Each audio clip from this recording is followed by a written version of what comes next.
You're watching NASA TV.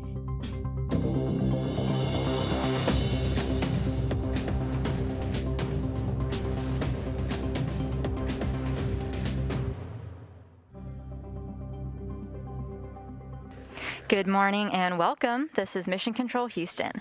You're getting a live look now at the Quest Airlock's equipment lock inside the International Space Station, where preparations are underway to begin a 6.5-hour single-task spacewalk. Our spacewalkers today are NASA astronauts Tomas Marshbёrn and Кейla Bэрron. They're just now on the other side of the hatch in what's known as the crew lock. When they come into view, Tomas Marshbёrn will be wearing the suit with the red stripes, and Кейla Bэрron will be wearing a white striped or unmarked spacesuit. They are not visible on screen now. The two launched to the space station as part of the Crew 3 mission earlier this month. Right now on your screen, you can see Mark Vande Hei and Raja Chari. They'll be flying in and out of view as they help Marshbёrn and Bэрron along to get their EVA underway.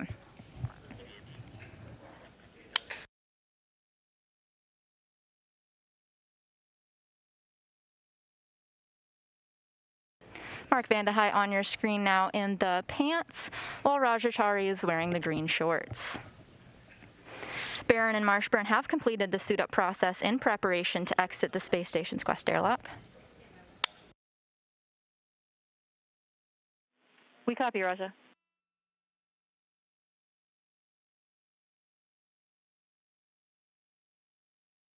The task they'll be completing today is to replace a faulty communications antenna system. The system we're going to be talking about today is called the S-band antenna subassembly, or SASA. Airlock Houston on 1. In 1 minute, you'll be hot mic'd on Space to Ground 1.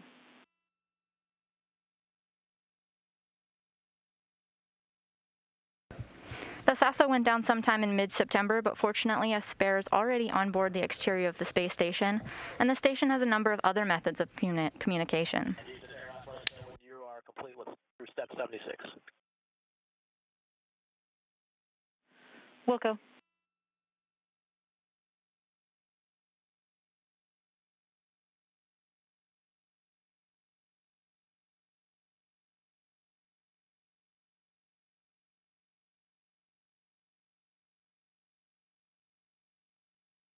Raja Chari just talking about how we're about 6 minutes away from depressurization.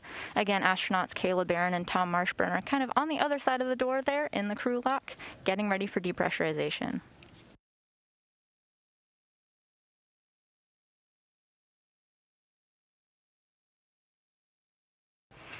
We're going to go ahead and do step 81 while we're waiting on you guys to get through 76.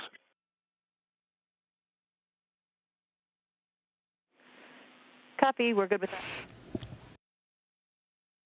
Our spacewalkers today are running ahead of schedule. We expect to get out the door a little early.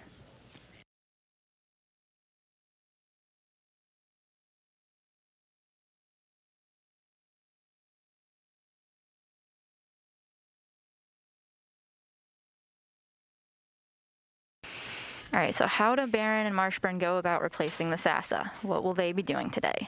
First, they'll get to the robotic arm and get it set up and configured, and set up the work site at the Express Logistics Carrier 3 where the spare SASA lives. They'll then remove the failed SASA on the station's Port 1 truss and stow it temporarily. They'll retrieve the spare and install it. They'll then stow the failed SASA, where the spare once was, on the Express Logistics Carrier. Serial number 0020 and 0022. Copy. Good numbers, Raja.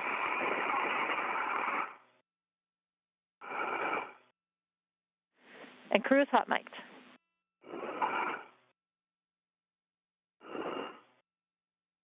Finally, they'll conclude their EVA by cleaning up their work site, and since the spacewalkers are getting an early start this morning, they may have time to do some get-ahead tasks. Have fun out there.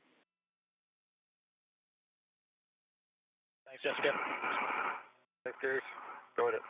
Thanks, Bruce. You just heard the voice of NASA astronaut Jessica Meir wishing the team a good luck this morning.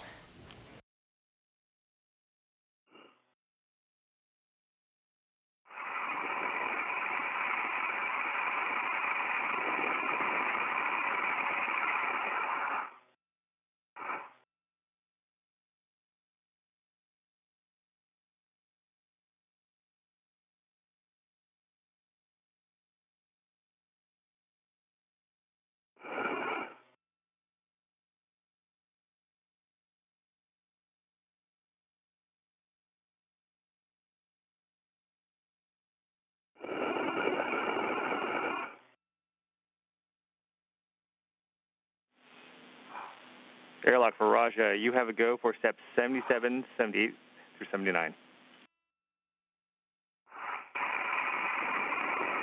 For 77 through 79. Good words.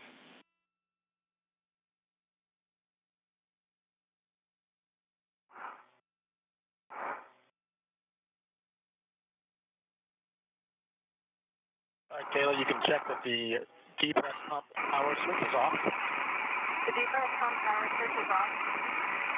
Or the depress pump enable LED is on. Depress pump enable LED is on. Airlock, waiting for your go on step 80.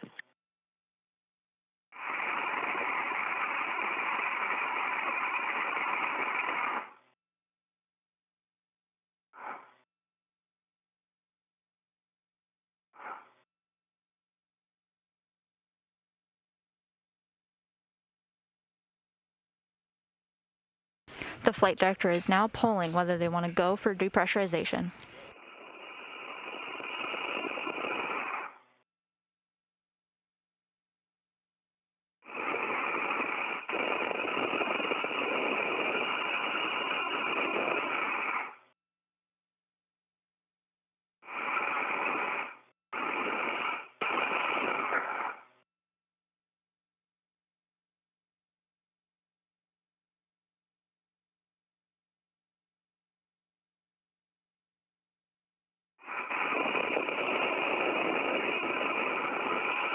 Then airlock on 1, waiting on your go for step.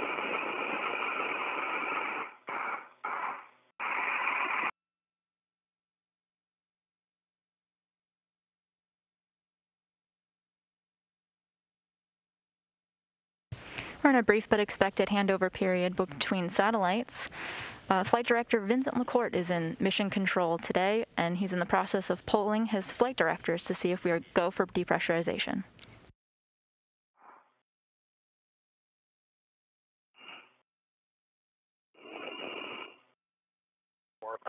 Yeah, I'll just move my head back and made it fast.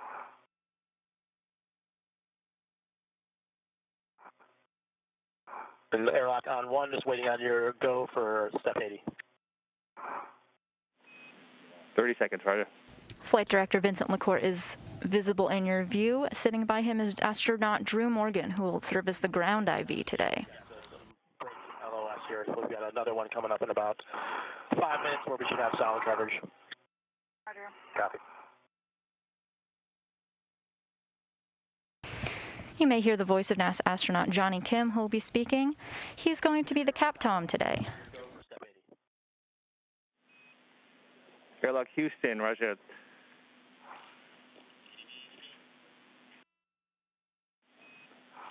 You have a go for depress, step 80. You go for the crew lock depress card, step 80.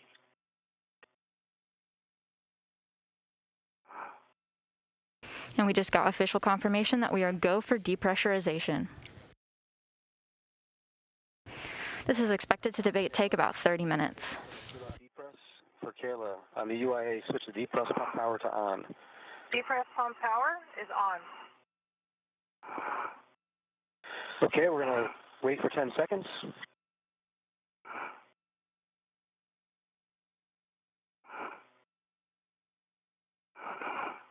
Kayla, switch the depress pump isolation valve to open. Expect an alert tone. Depress pump man ISO valve is open. Okay, for both of you, Tom and Kayla, check your DCMs to monitor the suit pressure gauge is less than 5.5. If it ever gets to greater than 5.5, we're going to stop the depress and talk to Houston. 1 copies. 2 copies. When the crew lock is at 6, expect an alert tone. Copy. Roger.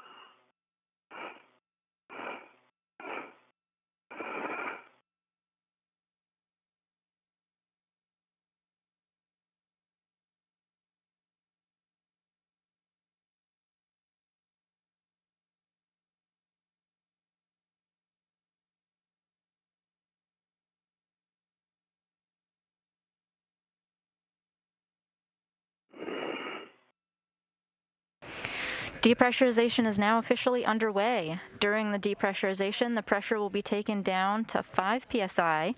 Then they'll pause and do a system check with Mission Control Houston and a suit check to make sure there are no leaks. If all goes well as expected, depressurization will continue down to vacuum. They'll do one more check and receive a go to turn their suits to internal battery power, which is the official start time of the spacewalk. The PSI of the crew lock is now about 12.2 and steadily going down.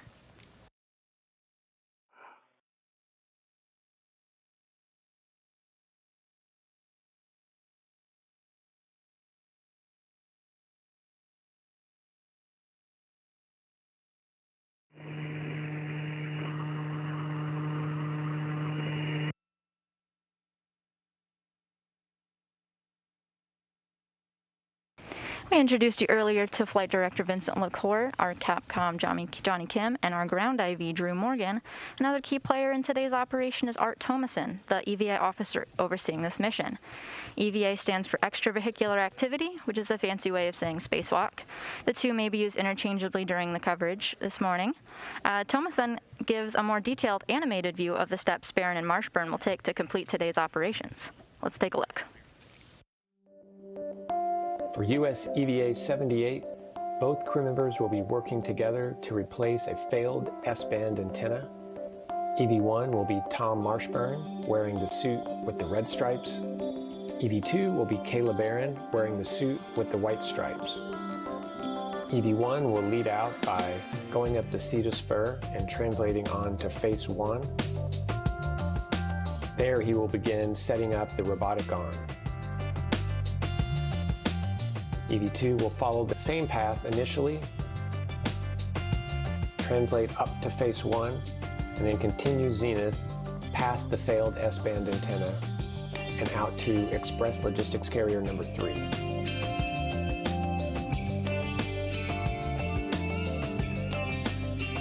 Once at the worksite, EV2 will stow 2 bags and then retrieve a rigidizable tether. This tether will be installed on the forward face of the logistics carrier and will be used to temporarily stow the degraded antenna as it's brought over to the carrier later in the EVA. EV1 will set up the robotic arm by installing a portable foot restraint, and then we'll ingress that foot restraint and get ready for arm motion.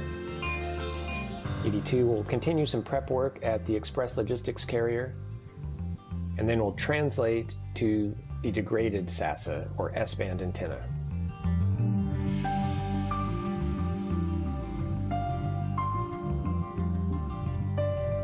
EV1 will then provide guidance to the robotic arm to get him to his next work site, while EV2 will release 3 connectors that provide heater power, functional power, and data. EV1 will put gimbal locks in place. These will prevent the antenna from moving as it's translated back and forth from P1 over to the Express Logistics Carrier. These 4 bolts will then be driven by the pistol grip tool. EV1 will then have the robotic arm rotate him around to the handrail side of the S-band antenna, while EV2 releases the stanchion bolt that secures the antenna to structure. Once that bolt is released, the crew will work together to free the antenna, and EV1 will translate on the robotic arm to Express Logistics Carrier number 3. Both crew members will work together to temporarily stow this S-band antenna and that rigidizable tether. They'll then begin to prepare the spare so that it can be brought over to P1. They'll remove a thermal blanket, stow that out of the way. This provides thermal conditioning for the unit. They each have 2 bolts each to release, and they'll be using a special tool called a right angle drive in order to gain access to those bolts. EV2 will then get into position to drive the 2 remaining bolts. pistol grip tool will be used for that as well. These are called the mast bolts. There's a soft dock to overcome. Once that is overcome, EV1 will gain control of the spare unit, and then we'll ride the arm over to the P1 worksite. Once at the P1 worksite, both crew members will work together to soft dock this, where it will be temporarily held into the truss, while EV2 drives the stanchion bolt that will secure it in place. EV2 will then reconnect the 3 connectors that provide heater power, functional power, and data. EV1 will release the 4 gimbal locks. At this point, the antenna will be free to track satellites to allow good communication between the space station and the ground.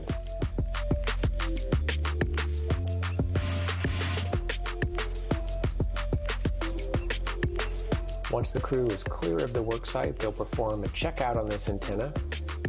Both crew members will then head back to Express Logistics Carrier number 3.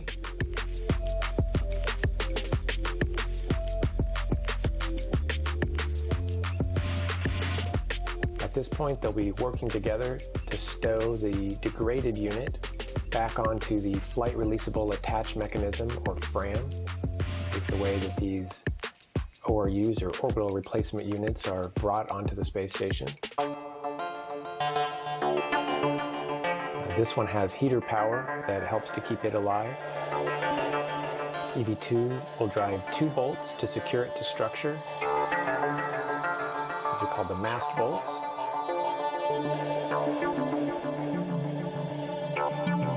Once those bolts are driven, the final step will be to install a thermal blanket that provides thermal conditioning and keeps this degraded unit available as a spare if it's ever needed.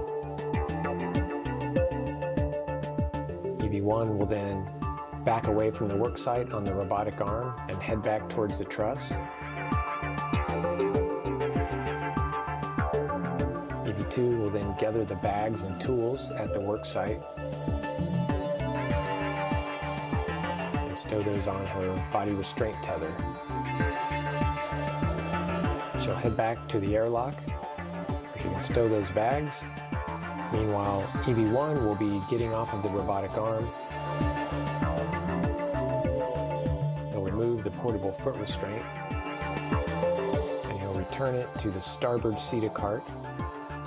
This is where he picked it up at the beginning of the EVA.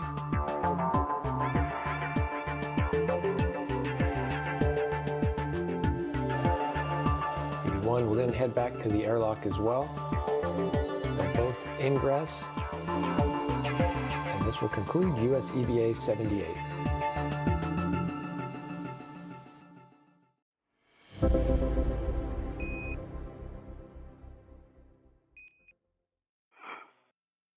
That was EVA Officer Art Thomason providing a voiceover for the animation describing today's tasks. We're back live in the equipment lock of the crew airlock. Rajachari in the green shorts on the left of your screen and Mark Vandehei on the right. Marshbёrn and Bэрron are on the other side of the hatch in the crew lock as depressurization is underway. Pressure is nearing 5 psi, at which point they'll pause and do some systems checks.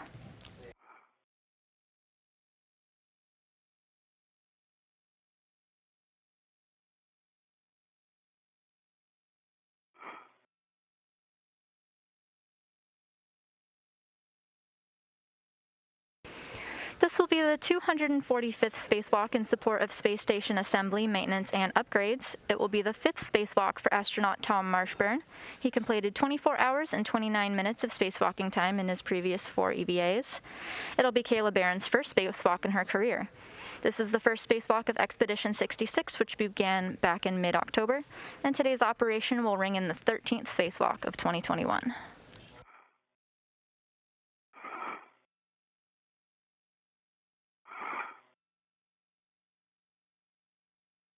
Okay, Кейla, we're seeing 5 psi here, so you can take the depressed pump manual isolation valve to closed and expect an alert tone. The depressed pump man iso valve is closed. Copy closed, thanks. For both of you, switch your display to status until you see leak check question mark displayed. One copy. NASA astronaut Mark Vande Hei is now walking our spacewalkers through some system checks. One has the same. Good. Switch display to yes. Hold for 2 seconds and follow the displayed instructions. And one for one.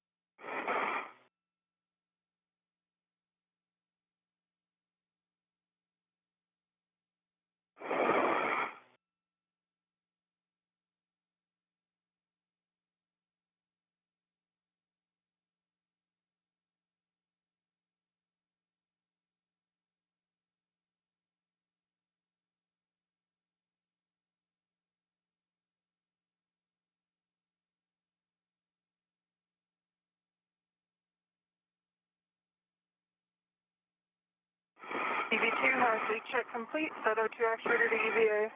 One has the same. Okay, I think, did you both please tell me that your O2 actuators are in EVA after the leak check's complete? In work. That's affirmed and going to EVA.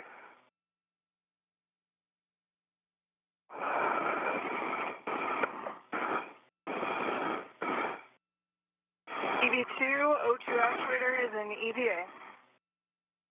Copy. O2 actuator for EV2 is in EVA. Tom, you may have already said this, but I didn't catch it. Not yet.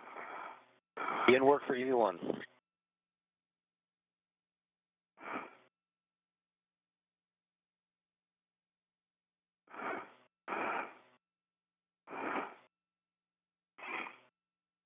Get my workstation out a little further.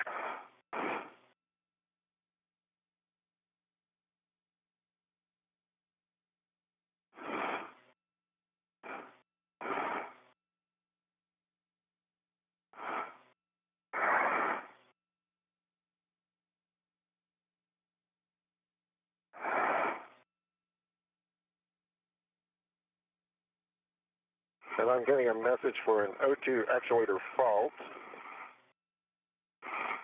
Yeah, that typically happens when you put it, when it's not completely in position, so try to get it all the way into the correct position, EVA, and it should say O2 actuator EVA. Sticking a little bit. I can press.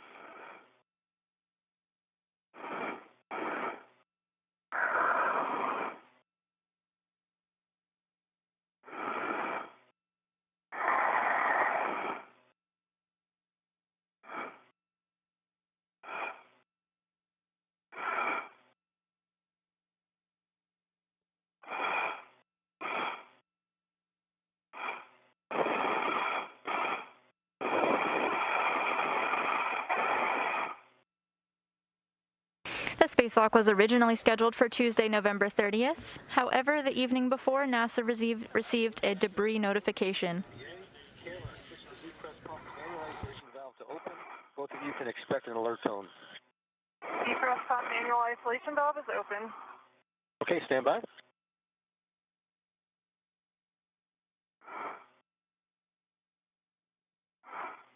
Okay, the emergency MPEV over here is open. For both of you, monitor the suit pressure gauge stays less than 5 decimal 5. Copy. Copy. The crew lock is at 2 psi. We're going to change the depress pump manual isolation valve back to closed. 2 copies at 2 psi. We'll take the depress pump manual isolation valve to close.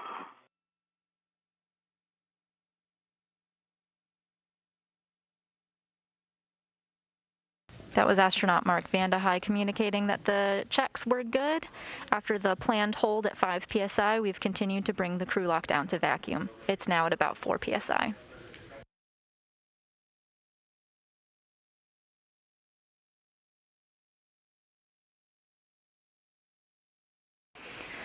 NASA originally had planned on the spacewalk for Tuesday, November 30th, but the evening before, NASA received a debris notification for the International Space Station. due to the lack of opportunity to properly assess the risk it could pose to the astronauts. Teams decided to delay the spacewalk until more information was available. However, NASA determined that the orbit of the debris did not pose a risk to the scheduled spacewalk by Tomas Marshbёrn and Кейla Bэрron or to the International Space Station operations. Delaying the spacewalk provided an opportunity for NASA to evaluate the risk from the debris notification. The space station schedule and operations were able to easily accommodate the delay of the spacewalk.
Even though the SASA became faulty, the crews had no trouble communicating with Mission Control in Houston.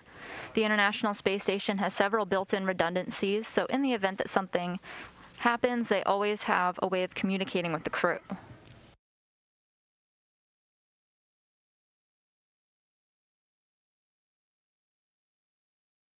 Even though this antenna becoming faulty hasn't had a big impact on the astronauts, mission managers decided to go ahead and plan the spacewalk to ensure communications and redundancy.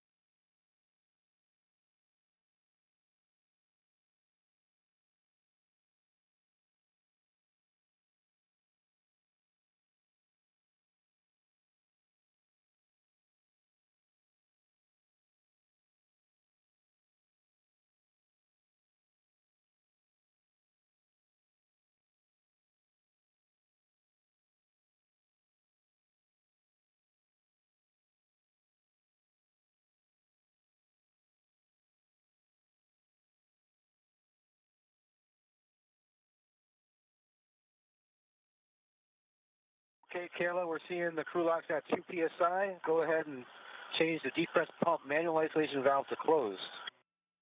Press pump main iso valve is closed. On the UIA, switch the depress pump power to off. Press pump power is off. And report your initial tether configuration for egress. Roger. In work.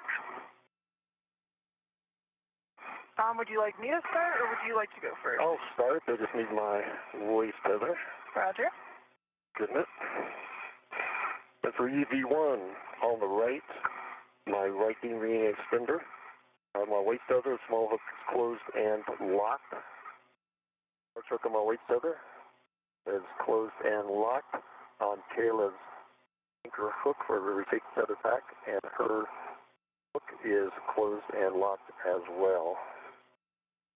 Now going to my left. And on my left D-ring extender is on my red hook, which is closed and locked. Going to the red reel. My yellow hook is closed and locked on the green reel. The green hook is closed and not locked on the red reel. I have my anchor hook from the green reel on my mating workstation. Not locked.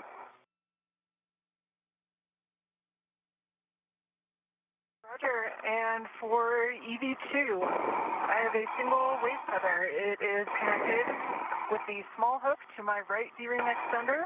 That's gate closed, slider locked. My waist tether large hook is attached to the airlock D-ring extender. That's gate closed, slider locked. My red hook is attached to my right D-ring extender. Gate closed, slider locked. My red reel is unlocked. My yellow hook is attached to my green reel. Gate closed, slider locked. My green reel is unlocked.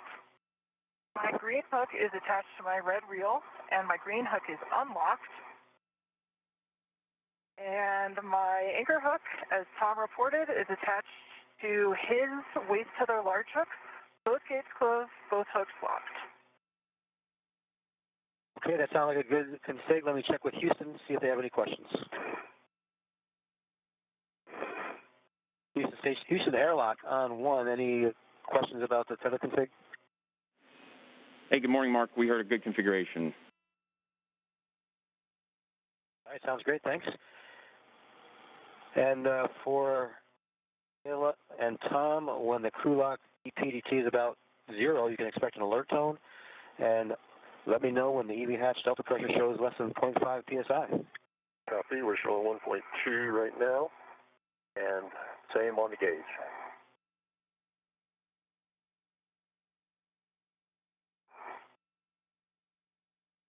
Mark Vandehei, a suit IV for this operation, just confirming with our spacewalkers that they have good tether configuration as the crew lock goes down to vacuum. We're at about 1.2 psi for now.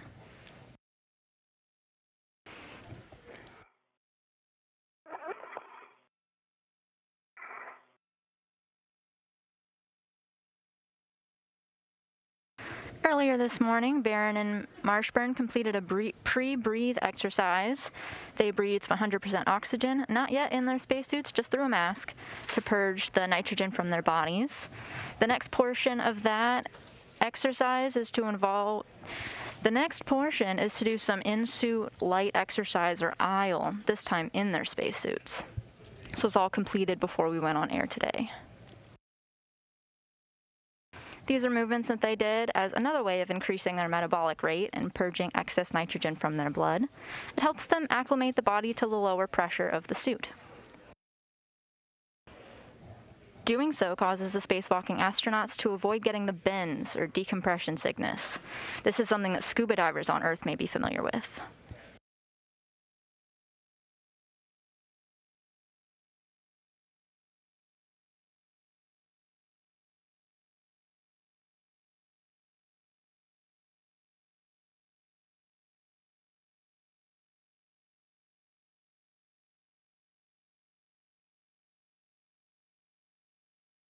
We're talking now about the PSI, or the pounds per square inch, in the crew lock. It's currently at about 1.1.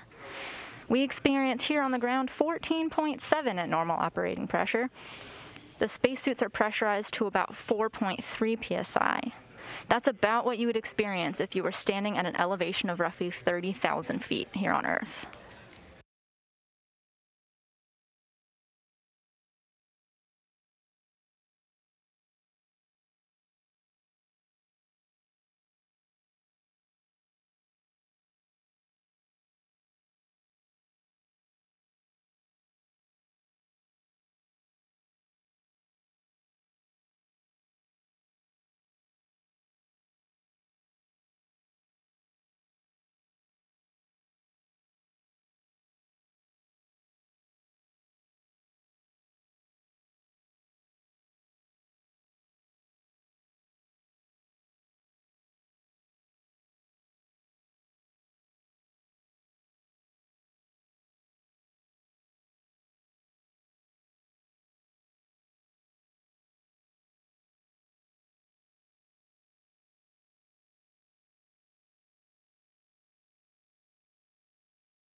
You're getting a live view of NASA astronauts Rajachari and Mark Vandehei, Chari on the left, Vandehei on the right.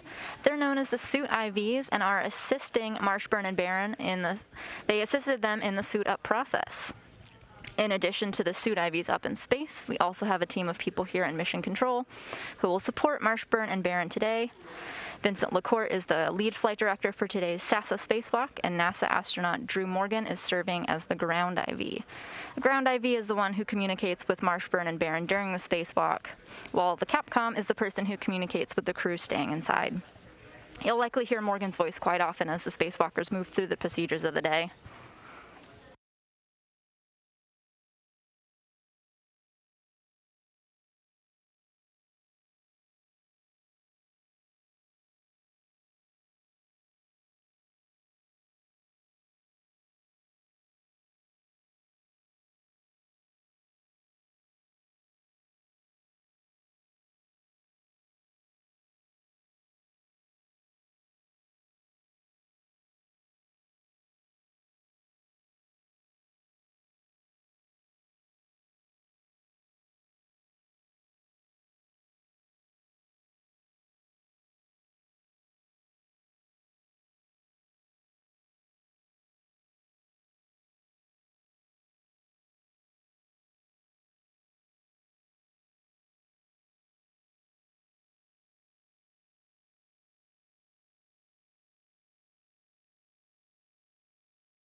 Gauge is showing just under 0.8.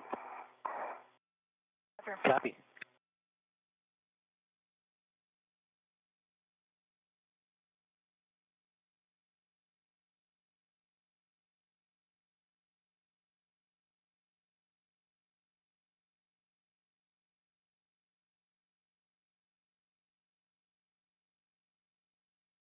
Of course, we can't forget about European Space Agency astronaut Matthias Maurer. He's not visible now, but he will be operating the robotic arm during today's spacewalk.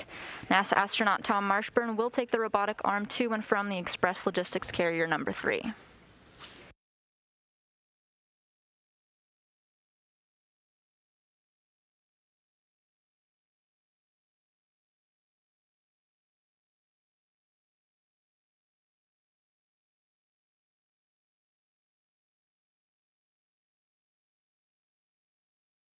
Depressurization is still underway, the crew lock sitting at about 0.7 psi. 8.7.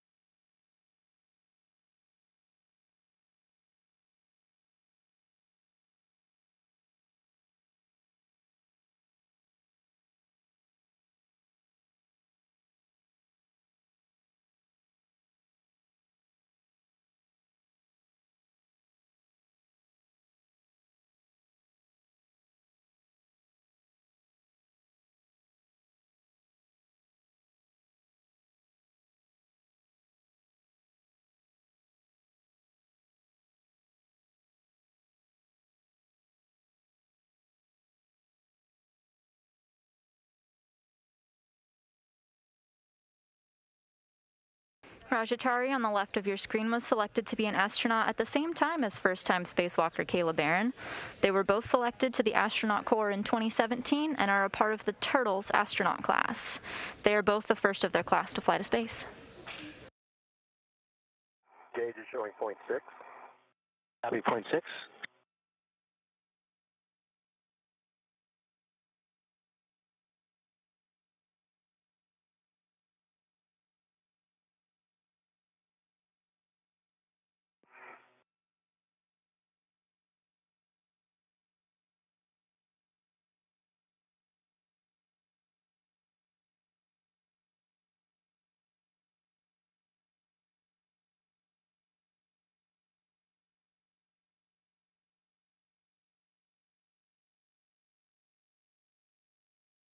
NASA astronaut Mark Vande Hei on the right has quite a bit of spacewalking experience himself, even though he's not spacewalking today. He's conducted 4 spacewalks previously, totaling 26 hours and 42 minutes, a record that Tom Marshbёrn will no doubt top today.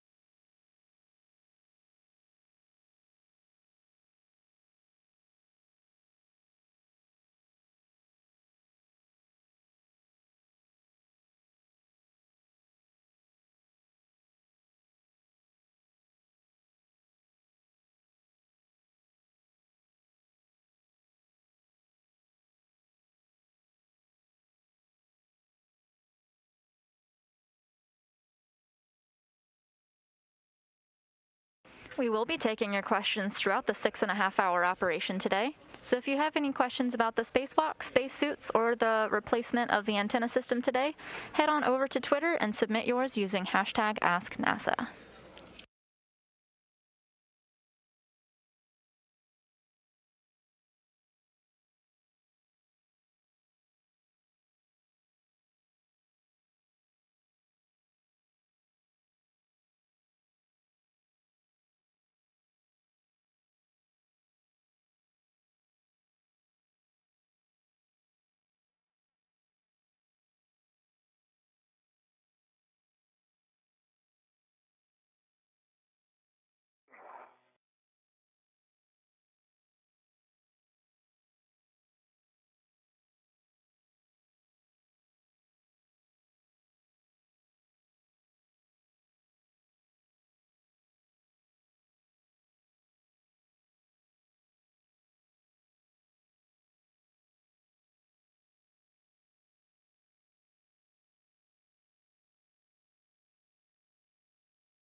Hey, Tom, we are showing less than 0.5 psi. Your go to open the hatch, but after you unlatch the hatch, make sure you pause a second before opening and stowing the EV hatch. Copy, go to open the hatch and pausing for a second before actually opening it. Good copy. Opening the hatch.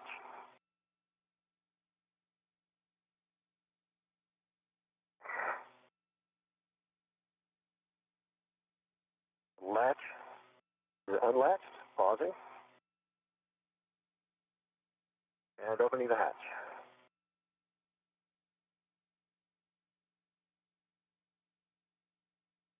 Let me know if you'd like me to adjust my body position, Tom. Okay. Kind of working between the handle and the hatch is coming.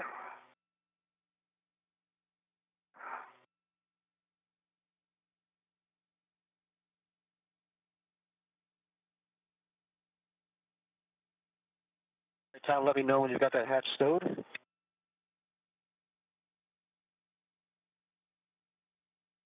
the hatch is stowed in the hatch keeper. Okay, the emergency MPEV is closed. Tom and Kayla, go crush it out there today. We're really looking forward to seeing you safely back inside and celebrating your successes. Take care of yourselves. And with that, Drew, over to you. Have a good day with them. Okay, Mark. Good day, Drew. Hey, thanks, Mark, Raja, for getting us to this point. Tom, Kayla, good morning. We are all very excited to be with you. We are in the post-depress portion of the cue card now, and with that, on your DCMs, if you would switch power to battery, stagger your switch throws, and you can expect a warning tone with that. Good work. Standing by.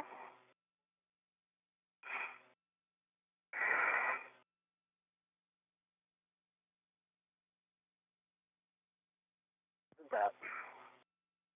Tom, confirm you're in bat. One is in bat. Under. In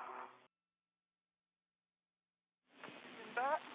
Okay, and I understand you guys are both in battery. If you'd check that your display switches are functional. Didn't work. Switch is functional. Switch is functional for 1. Okay, Kayla, for you on the UIA, if you'd switch power for EV1 and EV2 to off, OFF, both, and then verify that all 4 LEDs are out. Roger, and work.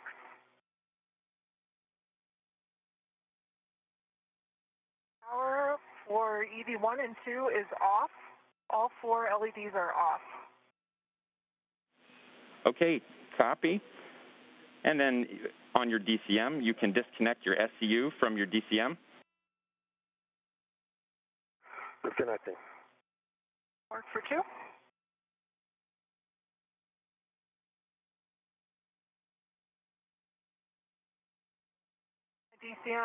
My SCU is disconnected from the DCM and working on getting it in the pouch. For Okay. 1, and the DCM cover is back in place.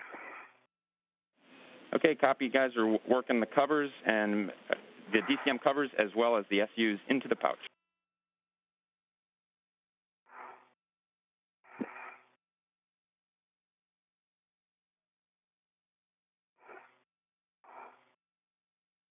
And I have a UP high message.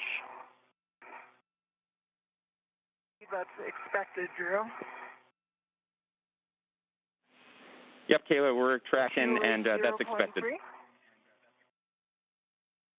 Yeah, Kayla, that's an expected message. You're going to breathe it down a little bit. Yep. And my SCU is stowed in the pouch. My DCM cover is in place. And for EV1, my SCU is in the pouch. And just getting it out of my way.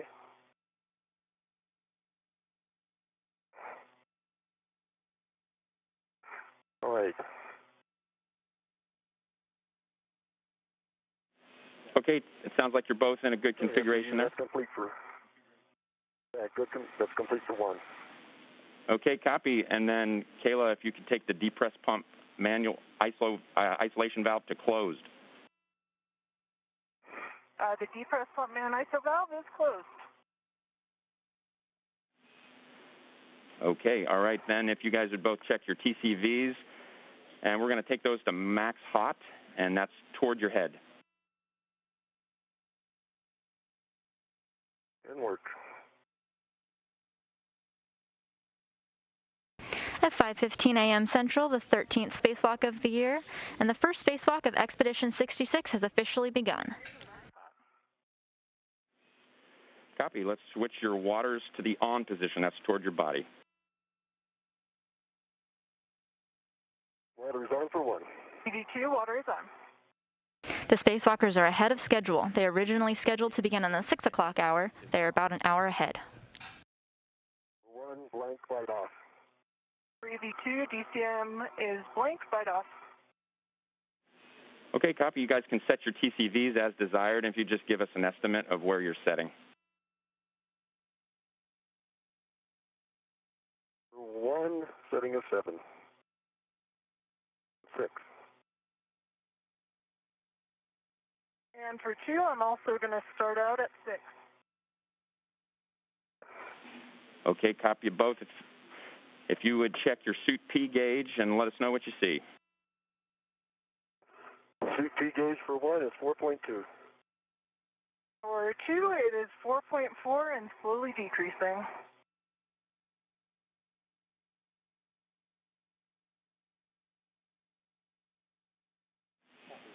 Okay, copy, guys. Those are good numbers, and we are probably going to be coming out right around the sun will be coming up shortly. So visors as required. As you see out there, we will be coming out over South America. Copy. And it is dark outside right now, Kayla. Roger.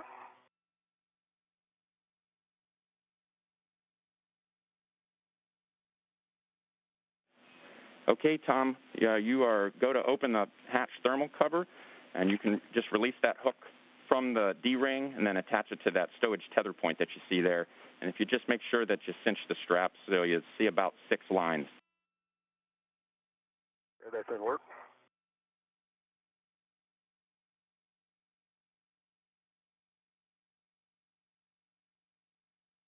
5:15 a.m. Central Time, 6:15 a.m. Eastern Time is the official start time of this spacewalk, marking the beginning of the 245th spacewalk in support of space station assembly and maintenance.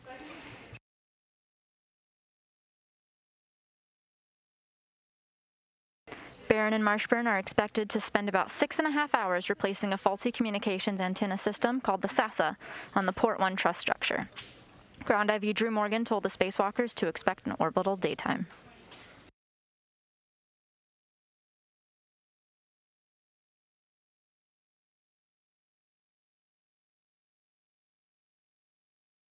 And I can see 6 lines and it's stowed.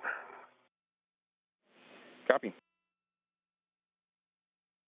I'm pushing open the thermal hatch, the thermal cover.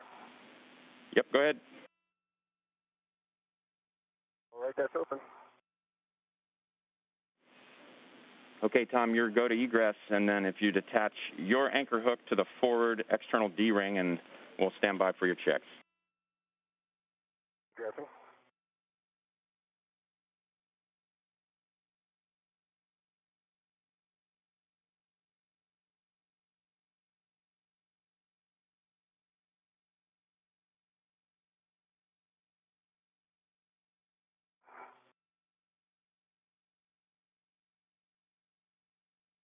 EV1, I've got my anchor hook closed and locked on the forward external airlock D-ring. Copy that, Tom, and your go to connect Kayla's now to the aft external D-ring, and we'll stand by for those checks. Copy. You may hear our ground IV Drew Morgan refer to the astronauts as EV1 and EV2. Tom Marshbёrn is designated EV1, while Кейла Бэррон is EV2. Tom is wearing the suit with the red stripes, while Bэрron is wearing the unmarked suit.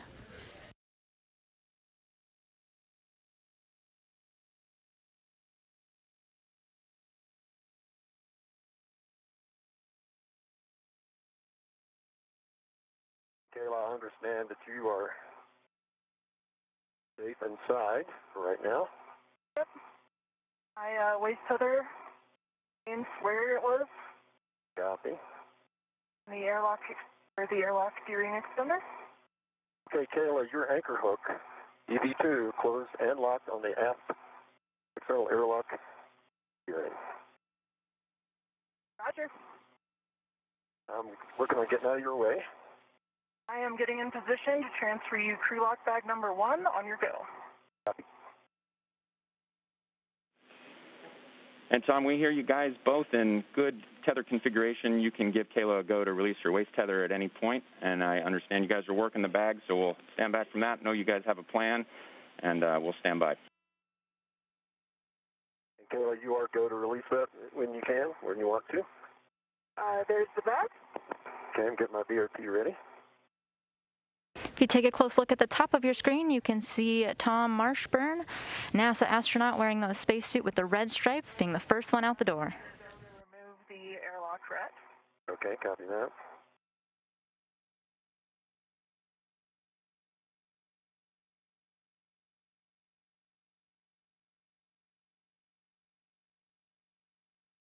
NASA astronaut Кейла Бэррон is inside the crew lock still, working to get Tom Marshbёrn some equipment they'll need throughout the day before she goes out the door. Got it. Stand by for the ready. And actually, if you have a good eye on it, once you have your tether, you can release it and I'll send it back. Copy.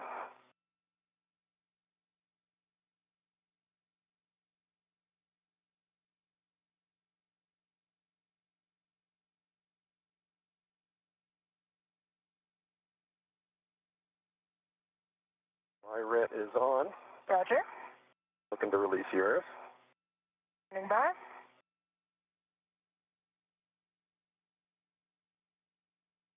Okay. It is off. It's coming back to you. Roger. I've got it, and I will put it on the airlock D-ring extender. All right, and go ahead and prep your visor. The sun is coming up. I see it. Happens fast. The visor is down. And Tom, if it's okay with you, I'm going to stick my feet out the hatch while I work my bag. Yeah, it's clear. Fine with me.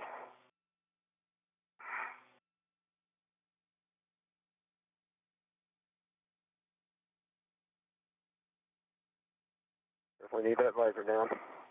Mine is down.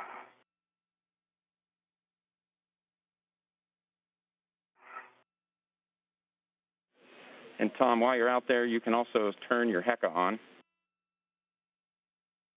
Work. All right, I've got my BRT route on the medium ORU bag. And my intention is to tend it out after me. If you are clear, Tom, I'll start heading out. Yeah, clear. Marshburn got the cue to turn on his HECA. Copy, Tom. And Kayla, we see you're heading out. Sun's coming up. You'll be right over South America here in a couple minutes. Roger. And on my way by, I'm going to pick up my waist tether, the airlock gearing extender, and I'm coming out, Tom. Okay.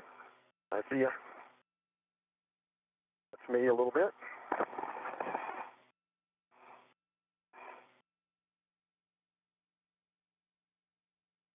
Take a close look at the top of your screen there. You can see NASA astronaut Кейла Бэррон making her way out to her first spacewalk of her career.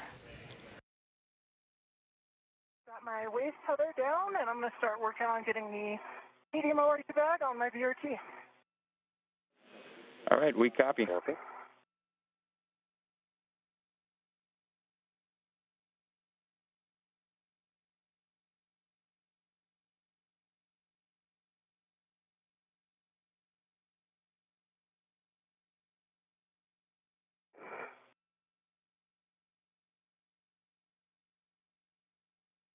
Once they're both outside of the Quest airlock, Кейла Бэррон will be tasked with closing the hatch thermal cover that they passed through earlier.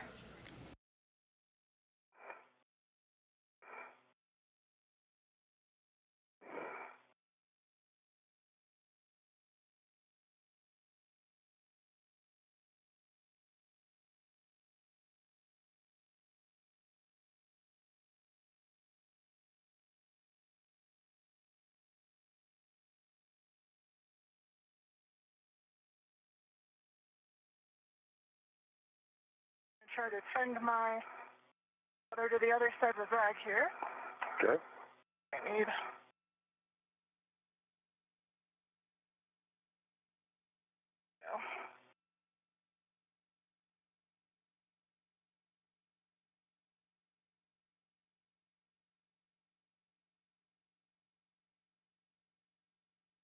Okay, Kayla, I'm looking at you. I don't see a HECA light. Do you have yours on yet? I do not, but I'll do it now. Yeah. Okay. I see 2 green lights. Headlamps are on. I'm looking for, I want you yaw to your left. I see 3 tabs up. And right safer handle is down, left safer handle is down. And I see your waist tether on the airlock handrail, and your safety tether looks to be in a good config, and your ORU bag is nicely pinned to your left. Roger. And for you, Tom, I see 2 green lights, one for WDS, one for HECA. I see 3 tabs up. I see 2 safety handles, safer handles down. And I see your crew lock bag nicely off to your left there on your BRT. And your tethers look like they're in a good config. And my baseline HAP check is complete. My HAP is dry. And for one, my HAP is dry as well.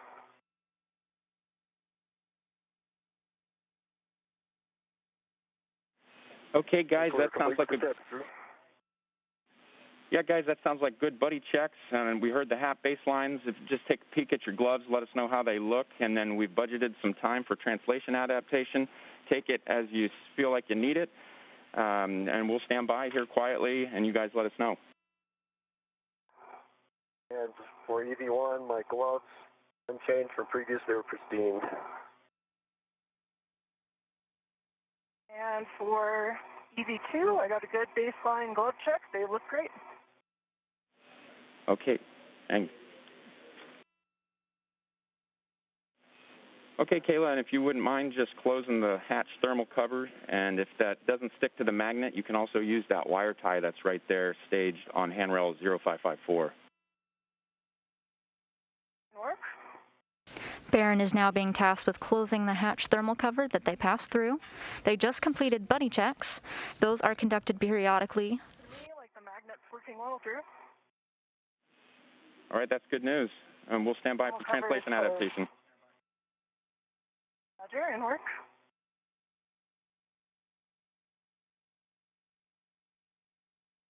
These buddy checks are used to check on their spacewalking colleagues, the camera, making sure that's on, that the tethers and tools are still in a good configuration. You'll also periodically hear a call out for the crew member to do a glove check, which they also just completed. The spacewalking astronauts have to be mindful of any sharp edges or small objects that could damage the integrity of their gloves, so they often need to stop and inspect them.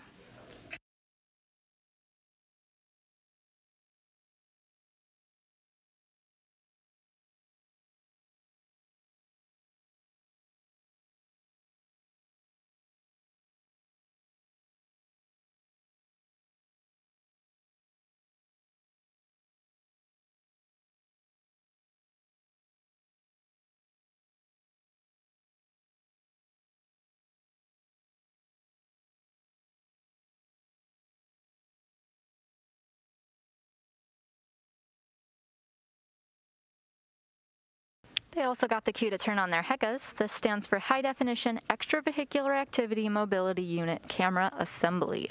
It's a fancy way of asking the astronauts to turn on their HD cameras. This allows us to sometimes see the operation from an astronaut's point of view. You'll know we're taking the HECA cameras when you see number 22 in the corner. This means you're seeing the spacewalk through Tom Marshburn's eyes. The box. Copy that, Tom. We got caught in a handover there. You'll see a number 16 on your screen when Кейла Bэррон's HECA views are on display. And we reported that we're good to go if you guys are, Drew. Sorry about that, guys. We got caught in a handover there, but yes, you guys are go to start your translation out. I know you guys know where you're headed. You're headed out to the starboard CETA cart, Tom, and you can let us know where you decide to put fair leads at the base of the CETA spur, and then Кейla, you're heading out to ELC3, and we'll check in with you when you get to your green hook. We do have a couple cautions and warnings to read to you. Copy. Roger, and for 2, can you confirm I'm heading zenith at mile marker 8420? Affirmative, Кейla.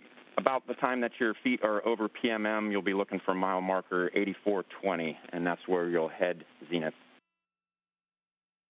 Roger.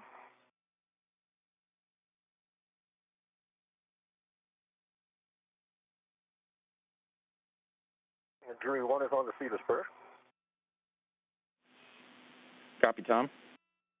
Putting down that base fair lead.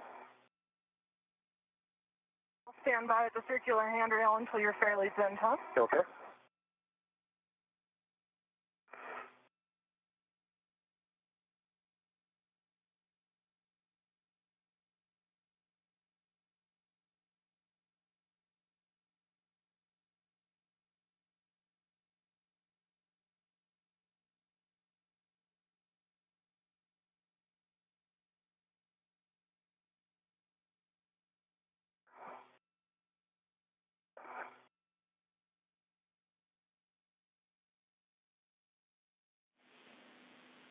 And Tom, as you head out. Fair lead's in place.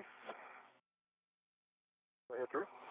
Copy, Tom. And your first action will be just temp stowing your crew lock bag. And that'll be about in the area where you see the tip lee. Okay, copy.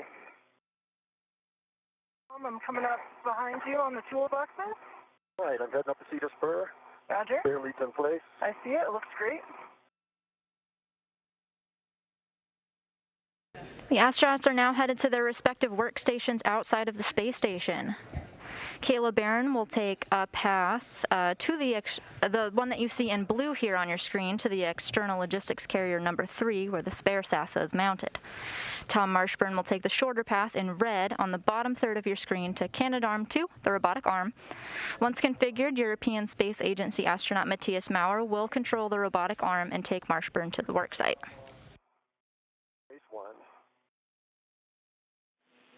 Copy that, Tom. And I can give you a specific mile marker if you're looking for it, but I think if you look out there to in front of you, you'll be able to see where the lee is.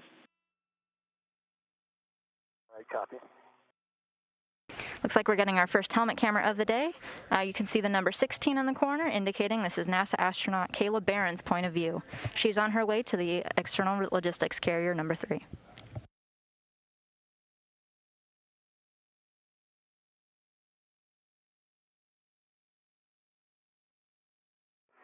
And I'm up at the CETA handrail, getting ready to head out port as well.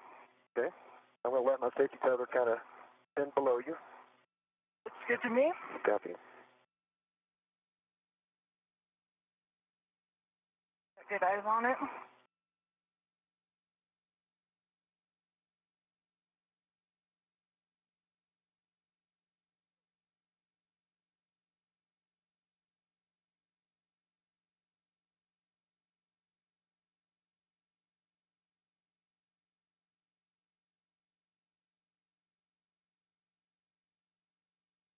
I see your progress, looking good.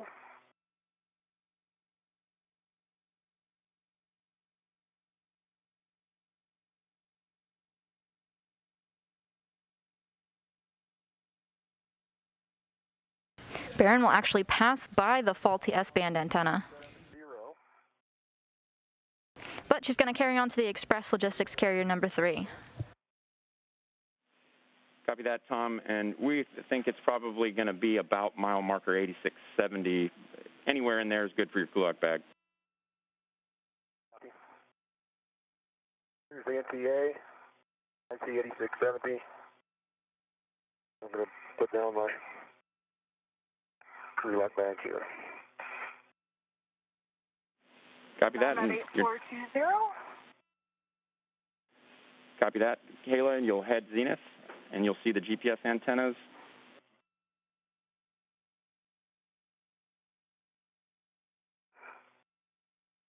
I see them, Drew.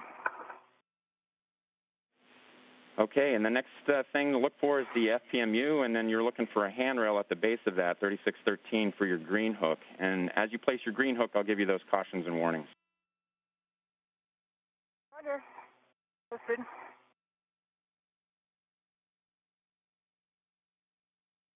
Once Bэрron gets there, she'll work to stow 2 work bags that she brought with her. So the CETA cart, and looking for whiff 1 to grab that APFR.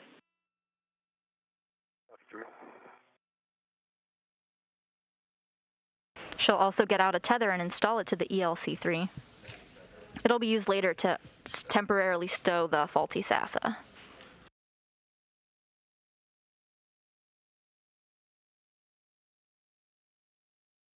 You're on that handrail 3613. Okay, you can drop your green hook there, and then if you look out to the port side there, you'll see the UHF antenna and the targe. You kind of threading the needle there. We just want you to avoid contact with both of those. If you do have inadvertent contact with the targe, let us know. We might have to sit still for a couple of minutes. Roger. And then the last warning I'll have for you is when you get out to ELC3 face, as you're climbing up on it, I have one more for you.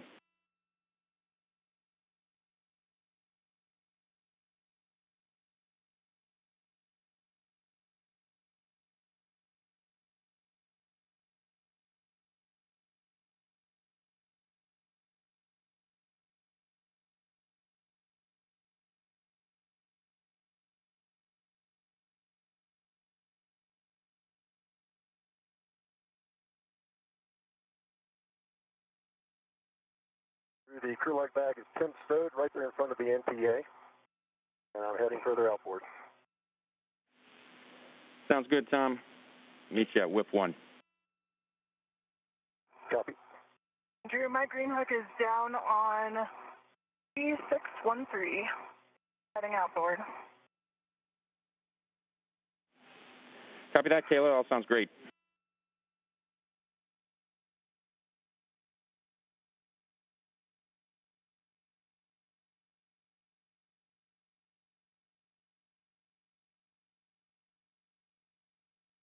We're now getting live views from helmet camera number 2 belonging to Tomas Marshbёrn. Okay, Tom, and it's there on that WIFX, WIF number 1. Your call whether that APFR, if you want to try to tend it back or put it on your BRT, and then you'll bring that back to the arm. Okay.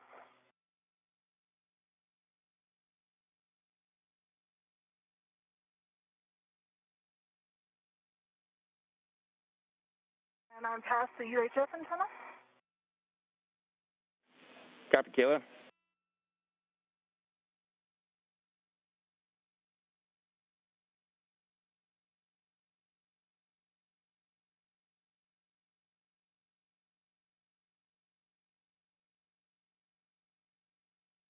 You can see the word CETA on your screen. This stands for Crew and Equipment Translation Aid. Marshbёrn will stop here to set up the robotic arm. This involves installing a portable foot restraint and using it to get himself situated inside the robotic arm. The portable foot restraint is stored here on the CETA. Once installed and with the go from a flight director, he'll be ready for motion at the controls of Matthias Maurer.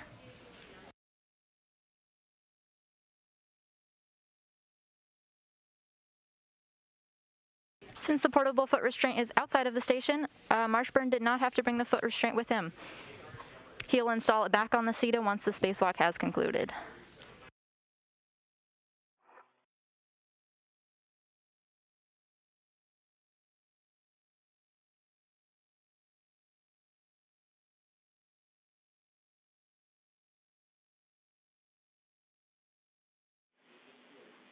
Hey, Kayla, in one of our camera views, we thought we saw maybe your D5 camera was hanging a little low, and we just wanted to have you check to make sure it wasn't snagged on anything. Good. Thanks for the check, though. Copy that.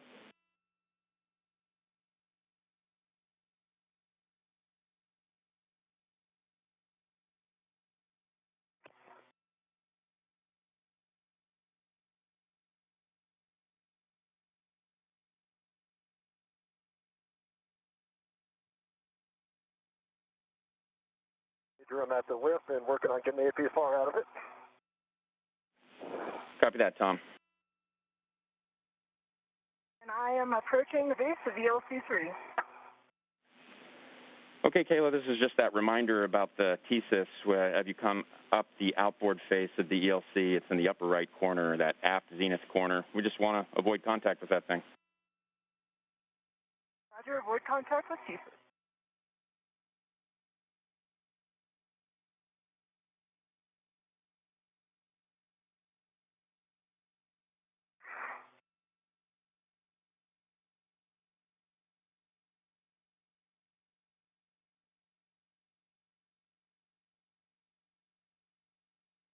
I'm on ELC-3 heading Venus. Okay, you're exactly where we had hoped you'd be. You're doing very well. I know that you've got your checklist there of items that we're going to go through. We want to get that medium ORU bag, crew lock bag staged. I can give you any additional words that you require there. Then we want to move that MUT ball stack MUT over to 8708, and we'll catch up with you after that. Okay. I've got what I need, and I'll check in if I have any questions. And Drew, I'm definitely out of black on black for the APFR on the WIF, but the paddles are not depressing currently. Working on getting the APFR out. Copy, Tom, checking.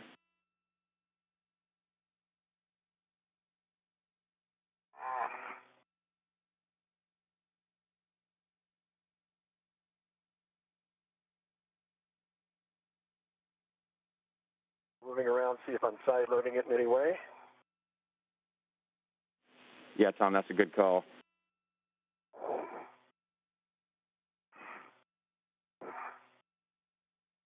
NASA astronaut Кейла Бэррон is now tasked with stowing 2 work bags that she brought out with her. She'll also put out a tether and install it to the ELC-3. It'll be used later on to temporarily stow the SASA.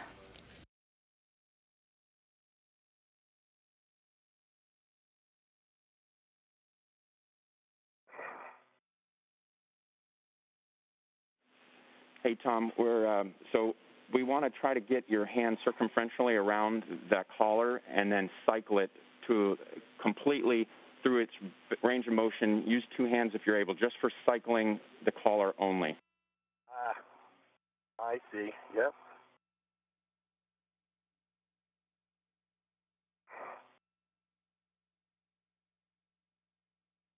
Did get a little further that time.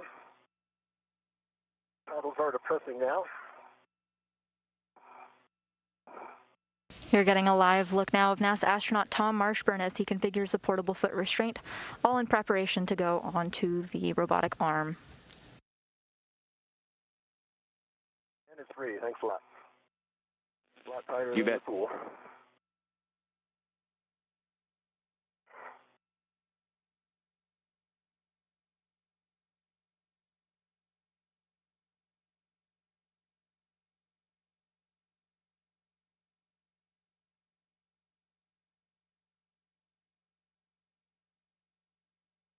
The medium or U-bag stage, and I'm working on getting the crew lock bag out. Sounds great.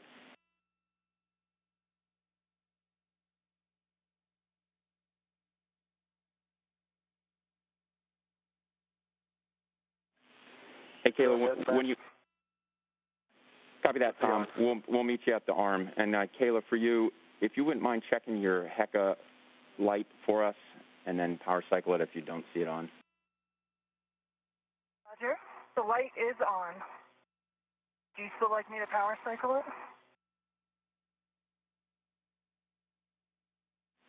Checking.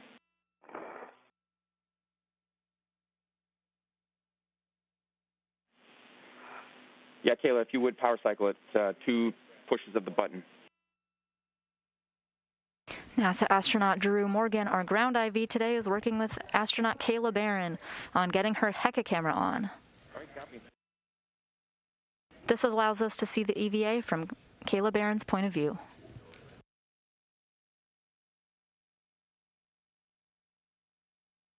If you're just joining us today, 2 NASA astronauts are on a spacewalk outside of the International Space Station. They'll be working with the SASA, or S-band antenna subassembly. Setting up for the ETA to publish. Roger, I'm doing well out here, and I'm just going to execute worksite setup for the cup checklist page.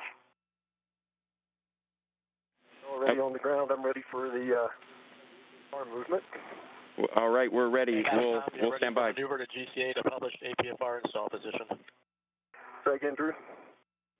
We're ready. We'll stand by.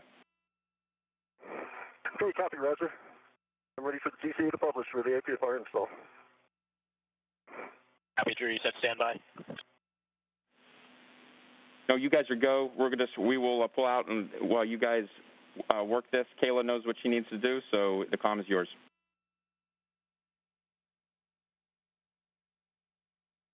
And Roger, Matthias, I'm ready for the GCA. You copy. You're ready for the maneuver to GCA to publish APFR install position. It's going to be about a half meter nadir and about a meter aft. We're just setting it up. I'll let you know when motion starts. Copy.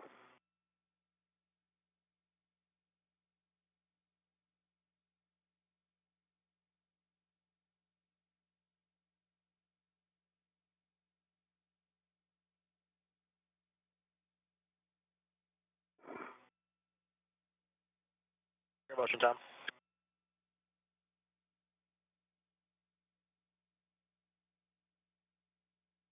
I see good motion. 10 centimeters to go.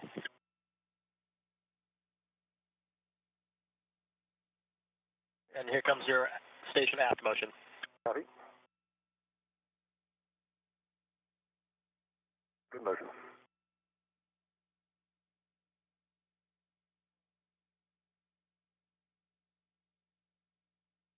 Halfway there.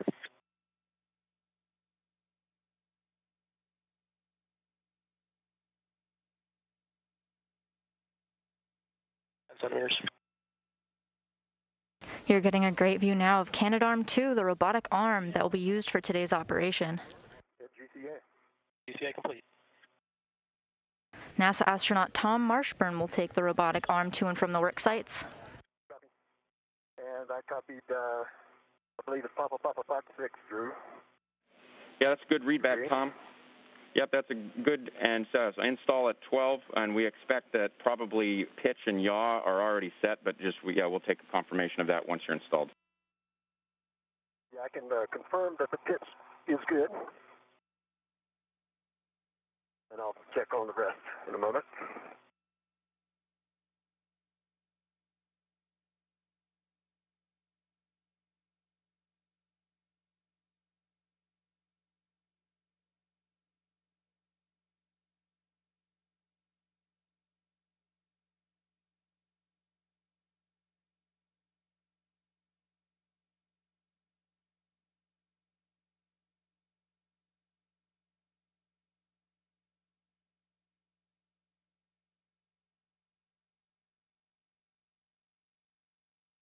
The movements of the robotic arm today conducted by European Space Agency astronaut Matthias Maurer.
Okay, as far as black on black, good rotate test, good pull test, and the pitch knob is out. And we're in Papa checking on the Fox and the 6. Good check so far, Tom.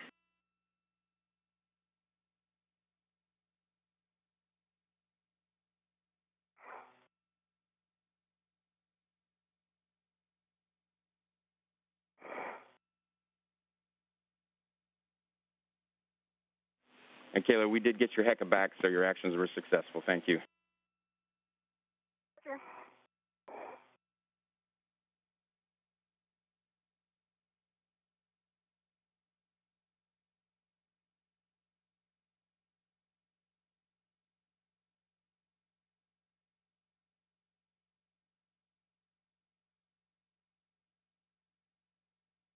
NASA astronaut working now with ESA astronaut Matthias Maurer to configure the robotic arm. The space station is now flying over the ocean and will shortly reach the eastern coast of Sierra Leone.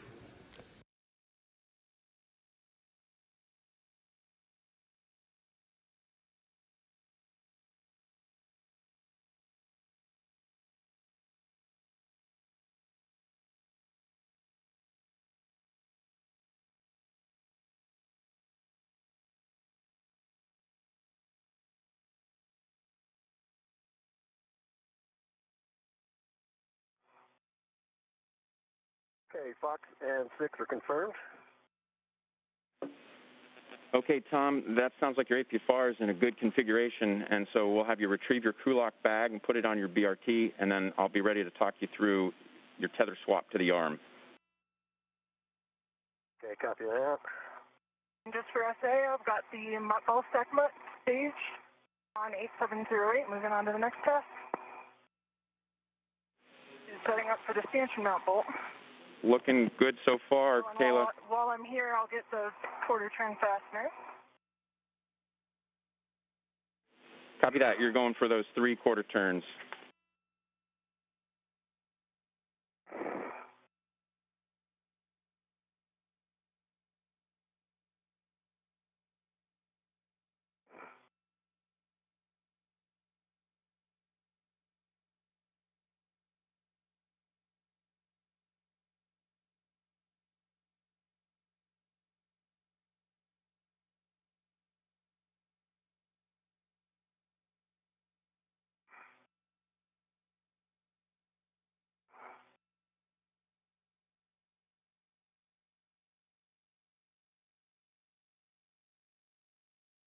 Drew, I'm going to get the 2 more nadir ones and save the other one for when I get to the other side or Tom's here.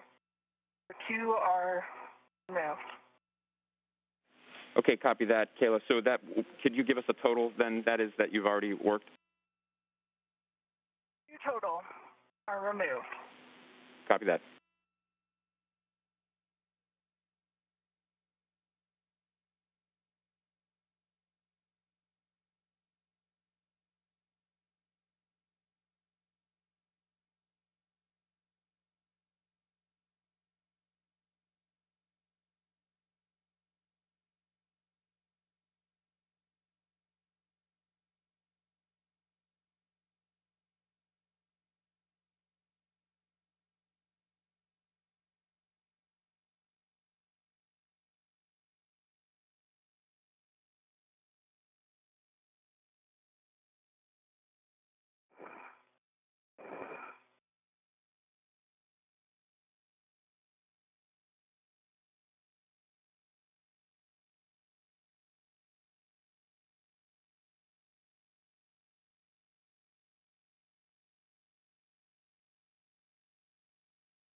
NASA astronaut Кейла Bэрrон is now working to tie back some insulation layers on the spare NASA.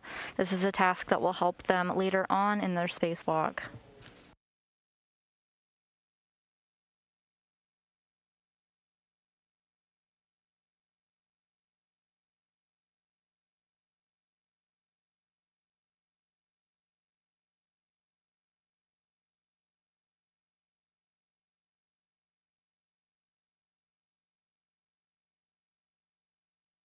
Drew, I got good PGT checks, Cal complete, and I'm ready for PGT settings for the stanchion mount bolt uplock. Okay, we're looking for Bravo 7 clockwise 2. We'll be driving this bolt. Roger, I've got Bravo 7 clockwise 2 set. Okay, we're expecting 9 to 10 turns.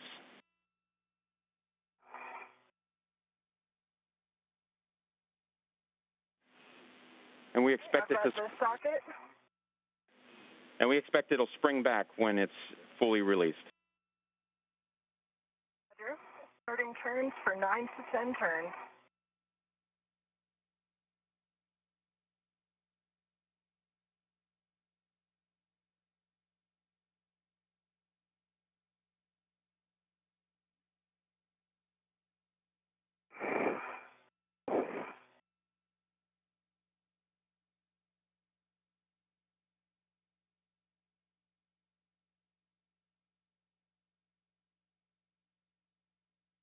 And I've got 9 to 10 turns. There is play in it now, so it is springing back as expected. Bolt release out of the launch, or, well, I guess it's driven out of the launch lock. All right, that's great news. And you can go ahead and stow your PGT, and then you can start working the rets and adjustables. Roger. I already have the ret stage for the tent and clamshell. I'm going to work NZGL caps, and then I will stage the Medusa tether for the shirt and scarf. That sounds good.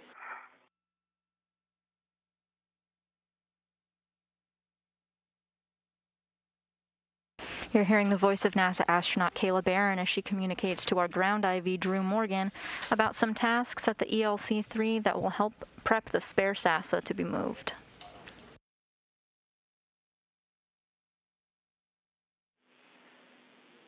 And Tom, just checking back in with you.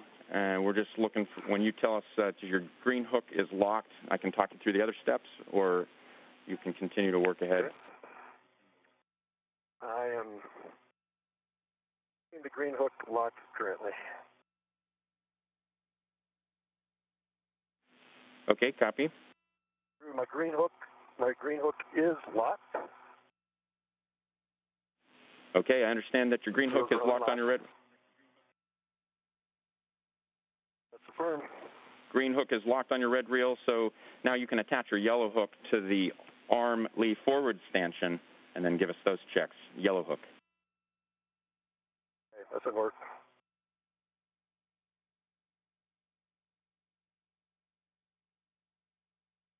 As NASA astronaut Кейла Bэрrон preps the spare SASA, you just heard ground IV Drew Morgan checking in with NASA astronaut Tom Marshbёrn as he configures the robotic arm. Looks great, Кейла. My yellow hook is closed and locked on the forward part of the end effector end rail. Going for my green, better ret to it first. Sounds good. Just let us know where you put it. Copy.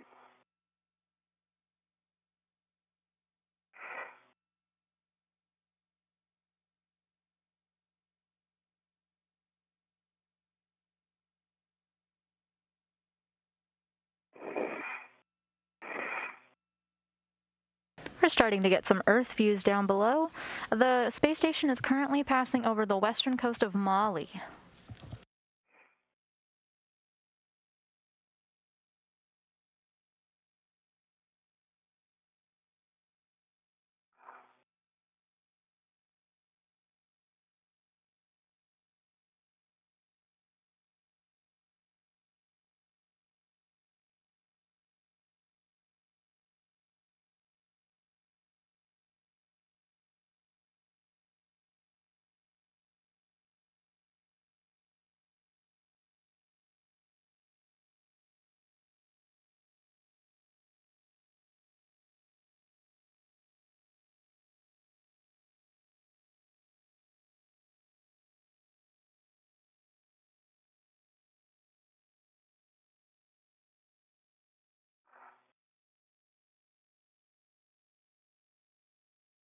My green hook is at 8790. We copy, Tom.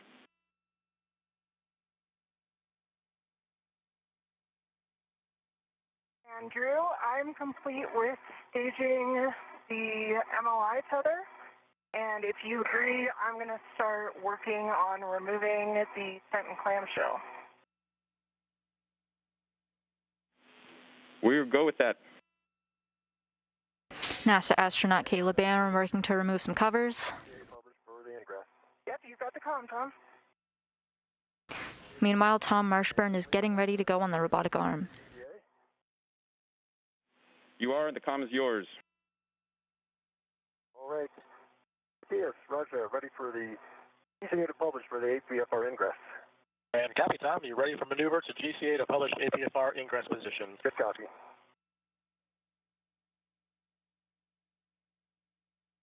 And this movement's going to be about a half-meter zenith, and if you could just keep an eye on that ingress aid for us, Tom. We can't quite see it in the camera, so just the T-handle looked like it was kind of close to a handrail. As we move zenith, just let us know if you can too close. I can move it a little bit, stand by one. I'm going to move it a little bit away from it.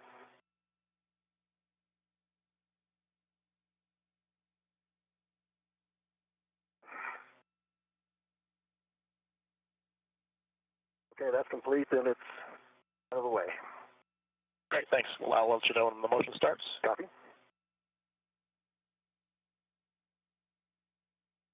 Tom Marshbёrn now switching his tethers over to attach himself to the robotic arm. Soon he'll get into the foot restraint where Matthias Maurer can take him to the worksite.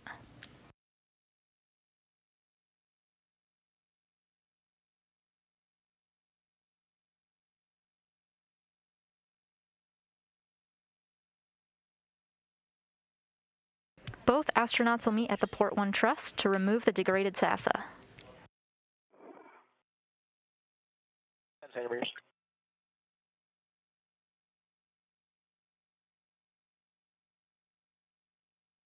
That's the published position. How's that look? Looks good. GCA. GCA complete. Sir, on. Copy. Ingress. Okay, Tom, you can attach your waist tether and ingress to the ingress aid or on the ingress aid itself or at the tether point, your choice, and then go ahead and ingress the APFR.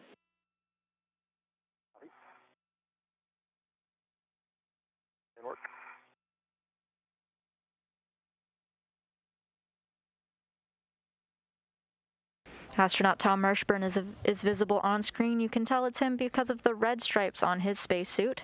You can see that his feet are flying free, but they'll soon be attached to the robotic arm.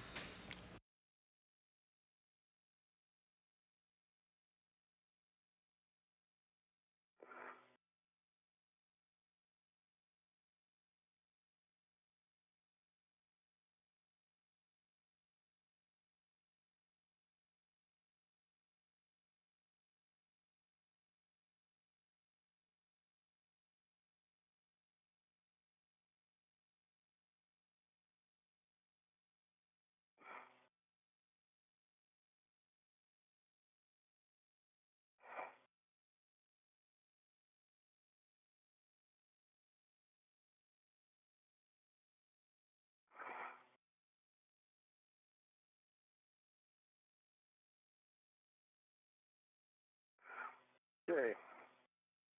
And for Tom, I'm ingress. I'm ready for the maneuver. Okay, Tom, we would just have you check your tools and tethers are clear. Ingress 8 is pulled in close to you. Tools and tethers are clear. Ingress 8 is in close. Okay, then you can work with Raja and Matthias and go to move it to the gimbal back-off position. Yes, Roger, ready for the maneuver. For maneuver to gimbal back off position, brakes are coming off. All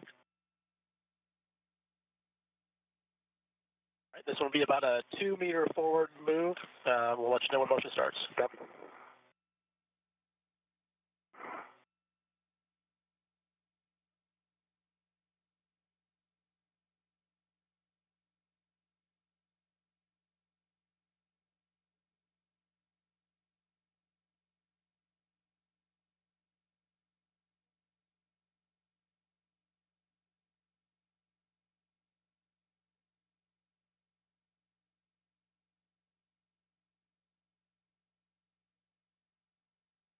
Starting motion.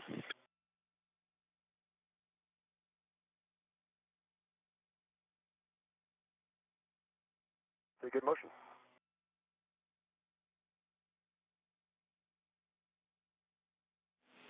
Tom, while you're in motion, we'll take a glove and a half. North. Meter to go. Copy. Gloves are pristine. Up is dry. We copy, Tom. Centimeters.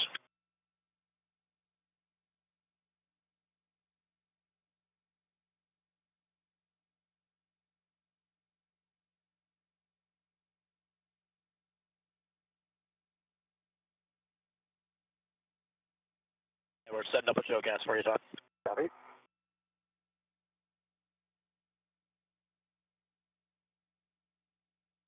How's the shroud going, Kayla? Good. I got the clamshell removed and it tended back towards the high pressure gas tank as we hoped.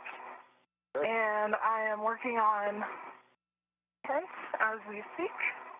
Nice work.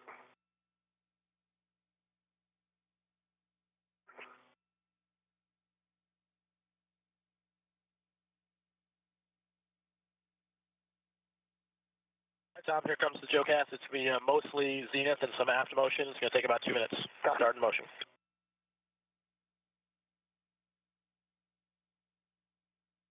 Very good motion.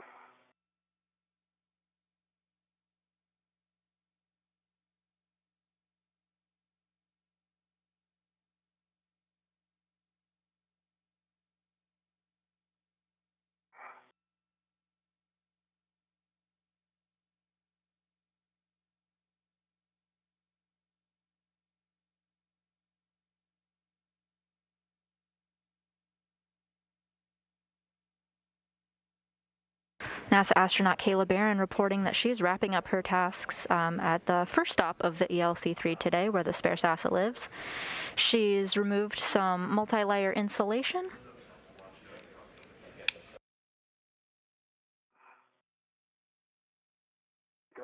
And she's also driven a stanchion mounting belt out of the launch position.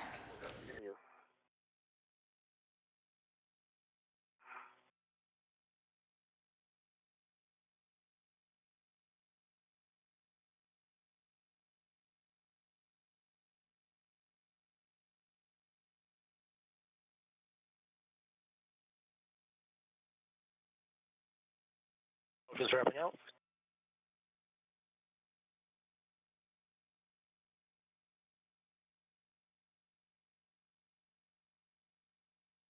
Looks like we'll need some starboard. We're setting up some cameras, and they'll be ready to maneuver you to the GCA to publish gimbal position. Okay. I'm ready for the maneuver to GCA.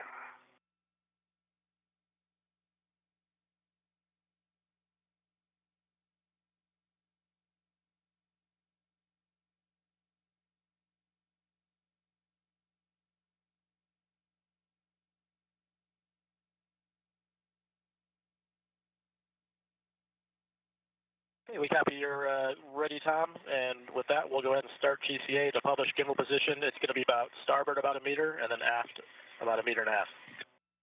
Okay, start GCA, and let's start with what you just said. All right, starting motion.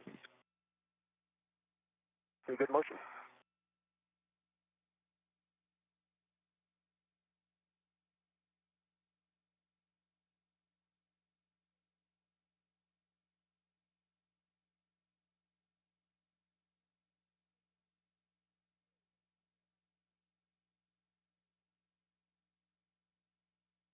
And stop motion. Okay, that's the end of your starboard motion, and here comes about aft about 1.5 meters.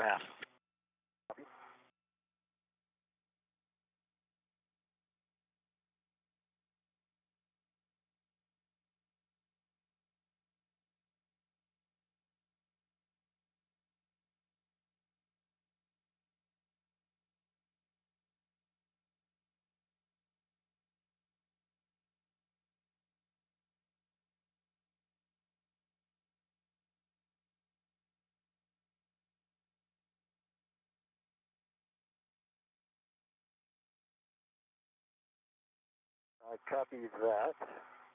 See if I can work with this here. And I do need starboard about another 10 centimeters. We're in a brief but expected handover period between satellites. We expect to get our live views of our spacewalking astronauts back soon. Motion. Okay, that motion stopped. And in GCA. Copy, GCA complete. And brakes are on. Copy. Working the gimbal lock bolts. Okay, we're with you, Tom. Let us know how it looks to you. Those you can adjust the gimbal as you need to get those bolts locked into their or rotated into their locked position. And once they're engaged, we want you to push inward on the base of the antenna to ensure that the septum is seated against those spacer blocks. We do have a caution here for you that we don't want you to use more than 7.7 pounds of force because that can actually dislodge them, let the bolts rotate out of position. Okay. Just so you know, they are not easily coming out of the over that lip on the ramp. I don't want to put too much force on them.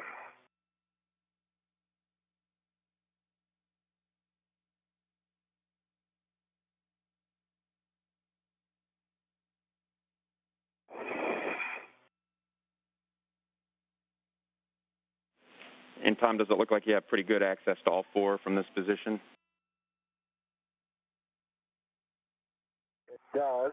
I'll try to move it around. I didn't get any motion on any of them to start with. I'm going to try to move the septum a little bit.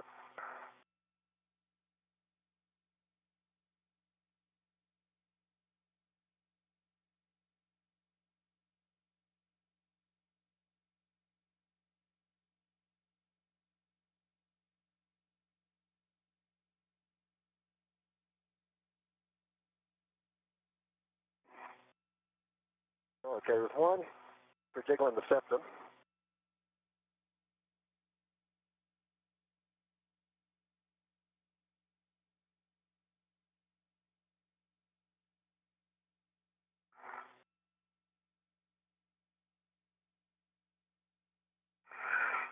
There's three out of the third position.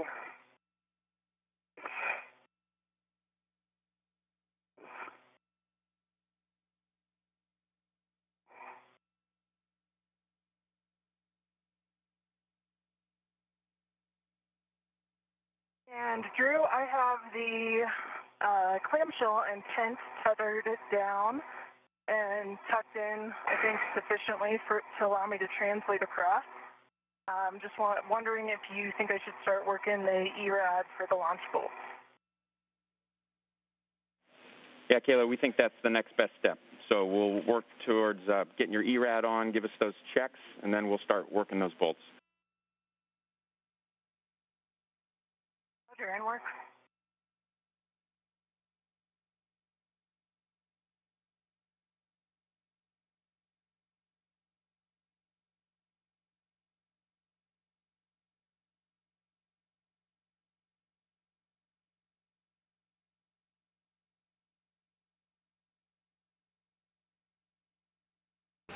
Кейla Bэрron reporting out that she has finished removing some layers of insulation from the spare SASA.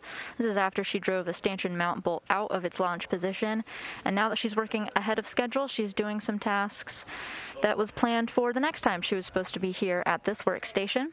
Just doing a little bit of tasks to get ahead.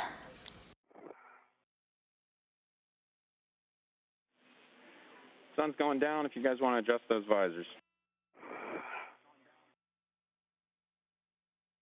Copy.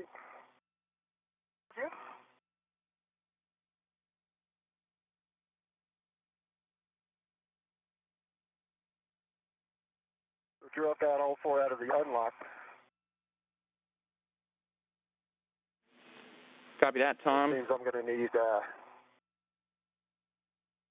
a little more GCA. Go one side than the other. That sounds good. You can Yep, I'm good. work with the team up there with Matthias and Raja, and we'll give the comm over to you. And it sounds like Kayla's good to go while she's getting her ERAD set up. And Drew, I'll start working on bolt 1, which is my right shoulder.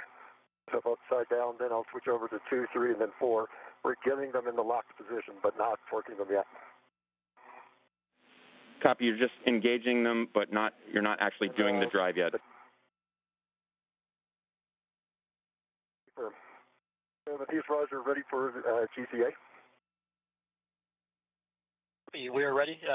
Where do you want to go? 20 centimeters starboard and yaw left. Copy. 20 centimeters starboard and then yaw left. We'll do the starboard first and then yaw you from there. Okay, brakes are off. Okay. And confirm station starboard. Starboard, that's affirmed.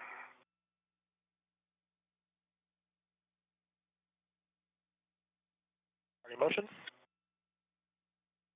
Good motion.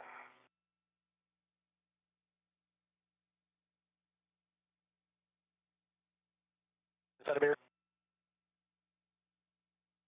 Stop motion. Stopping motion. I'm going to ask for a little station aft about 10 centimeters. Got my ingress aid. I've got good clearance with high gain. Copy. Station aft 10 centimeters. Good copy. I see good motion.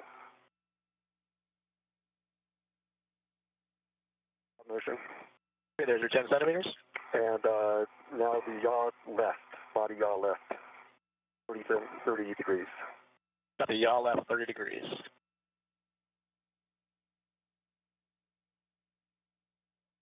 Motion.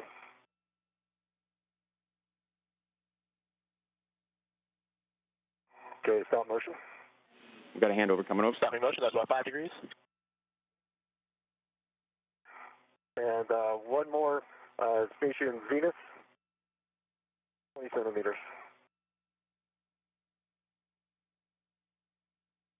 20 centimeters zenith. Good copy. Good motion.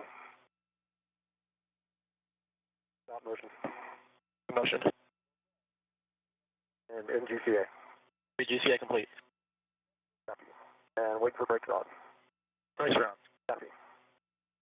And Drew, I have the thread on my PGT with a good pull test. The wobble is now on the socket caddy, also a good pull test, and I am getting in position for the launch bolts. Copy, Kayla, and I think there's a hand over Kayla. Can I go ahead? Yeah, we're about 30 seconds to handover, so Kayla, we're going to have you do a glove and hap check, and we'll catch you on the other side of the handover. Roger, we'll stand by. And Matthias and Roger, I'm ready for a GCA back to the original position and then to the other side. Okay, so we'll undo what we did. That's going to be taking you about 20 centimeters later. We'll take out the yaw and then take you back port. Good copy.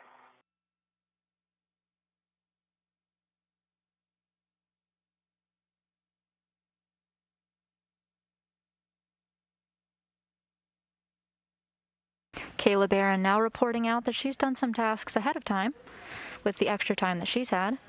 Originally, she was supposed to prep the spare SASA, head over to the P1 truss with Tom Marshbёrn, and then they would both go back to the spare together and work to loosen some bolts. However, since Bэрron is already at the spare SASA, she decided to do some tasks ahead of time.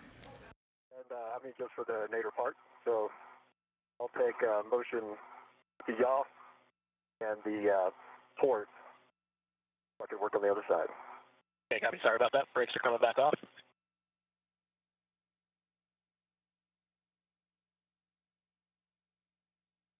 Here comes the yaw.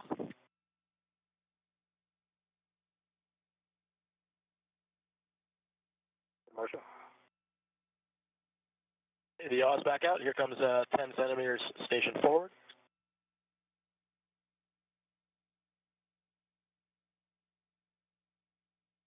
And stop motion. Stopping motion there. And then you're ready for your 20 centimeters port.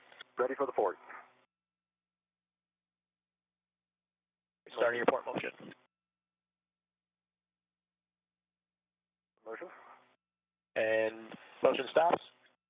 How's that look? Looking out clear. I'll take station aft again. Give me another 10 centimeters there. Okay, another 10 centimeters station aft. Moving. Good copy. Good motion. Stop motion. Okay, stopping motion. Waiting for brakes on. Brakes are on. Confirm GCA complete. GCA complete. Drew, are you back with us? Yeah, Kayla, we're back. We're waiting for the GCA complete. I have PGT settings for you when you're ready. I already have Bravo 4 counterclockwise 2 set, and I'm in position to drive on your go.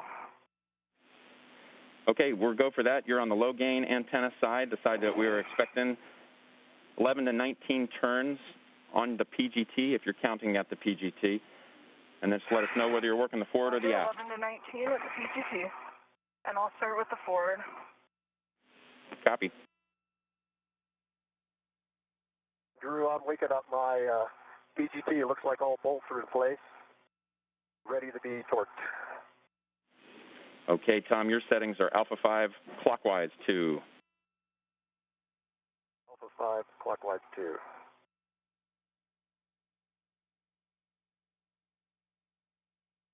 Bэрron reporting out that she's ready to work on the release of 2 launch bolts connected to the spare SASA.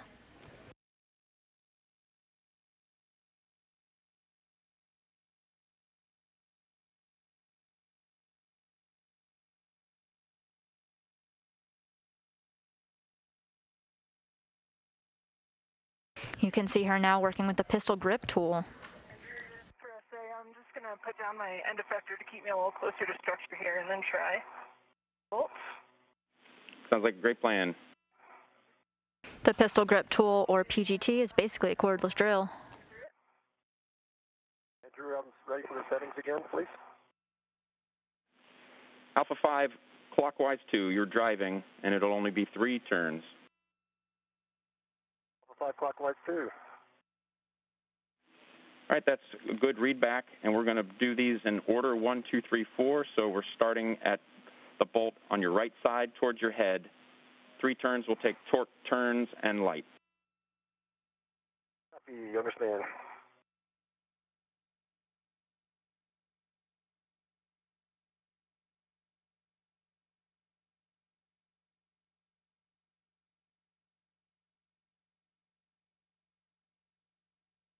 Marshbёrn is working to install gimbal locks that give the spacewalkers a little more control of the degraded unit in its move from P1 and over to the Express Logistics Carrier number 3. It just means that the communications antenna won't make any sudden unpredicted moves.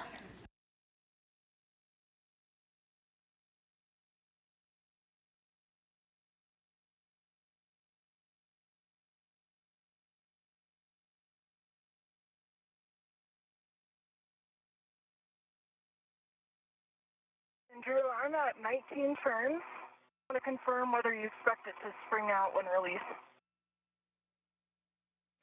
Kayla, yes, we are expecting that it would spring out. I don't think it has yet. Do you have a go to put a few more turns on it?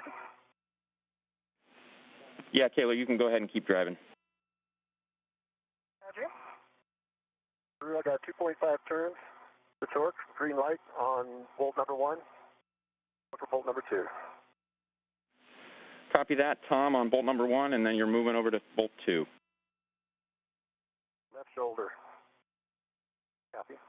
And Drew, the forward bolt has sprung out. That was 25 turns total, starting with the aft.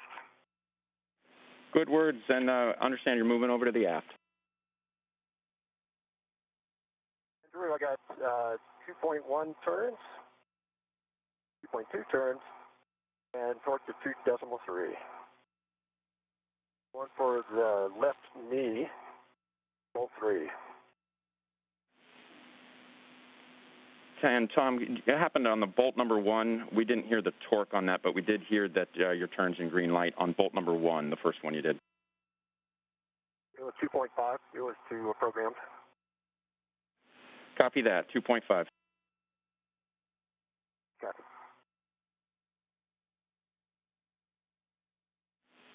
Stand by, Tom. Standing by.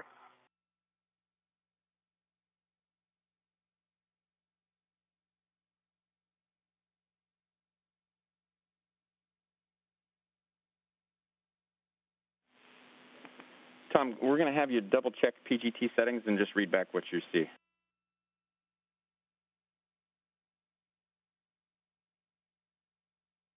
I see. It was an Alpha 1. Thought I had an Alpha 2. Over to Alpha 2. Starting back with bolt 1. Tom, we're expecting Alpha 5. Bolt. Alpha 5 for you, Tom. I missed that. Copy, thanks, and Alpha 5. Tom Marshbёrn now getting his pistol grip tool configured to drive 4 total gimbal locks. Again, this helps control the motion of the faulty Sassen unit. That one took 23 turns, 2-3. And wondering if you think I should work a socket swap and head back to Tom, or head to view the launch bolts on the other side. Copy, Kayla. We're checking. One thing that we needed to go back on is, and during the handover, we missed your hat and glove. Just confirm that those were both good. We assume they were. Yep. Hat is dry, glove check is good.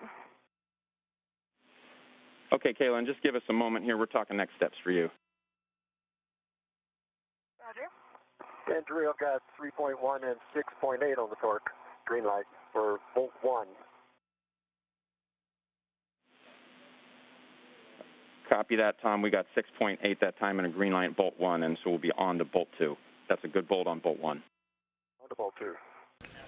Tom Marshbёrn confirms that he's finished driving the first of 4 gimbal lock bolts. And Kayla, for you, we'll just have you go ahead and remove the ERAD from go back to your socket swap, go back to your original socket setup, and then we're going to have you head over to see Tom. When you come off of ELC, we do want to make sure that we get a check of your safer handles. Okay, that's all in work. Drew, I've got green light 6.8 and 1 turn on bolt 2.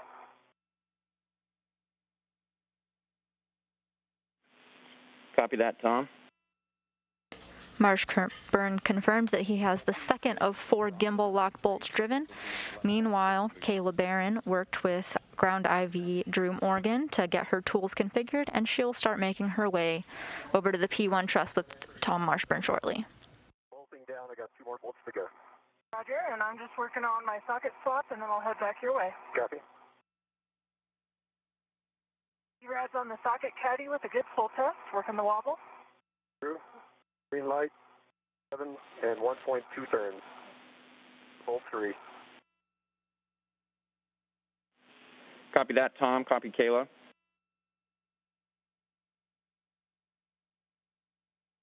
On bolt 4.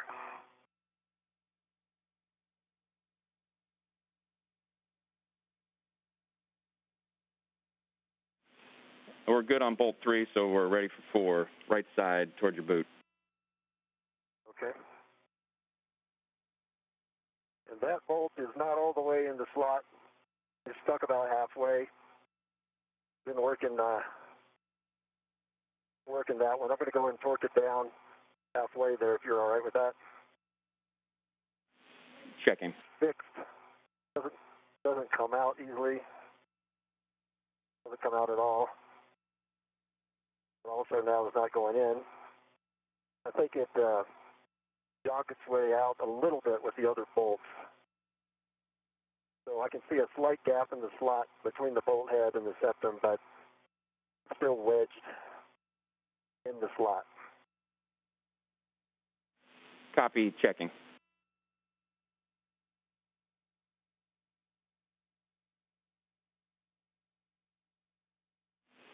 Tom, we're going to hold there for a moment and just talk about this and decide whether we're going to try to drive this one down at all. Copy.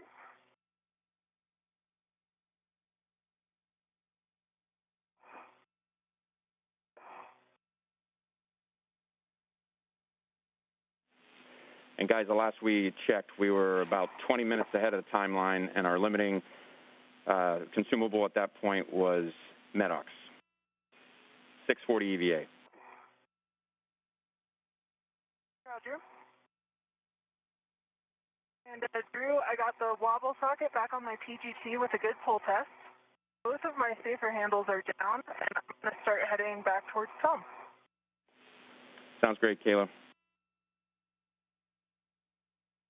Great job, Kayla. Take your time. We're talking about this last bolt a little bit. Over. Yeah, Kayla, absolutely great that we are doing very well on time right now. Roger.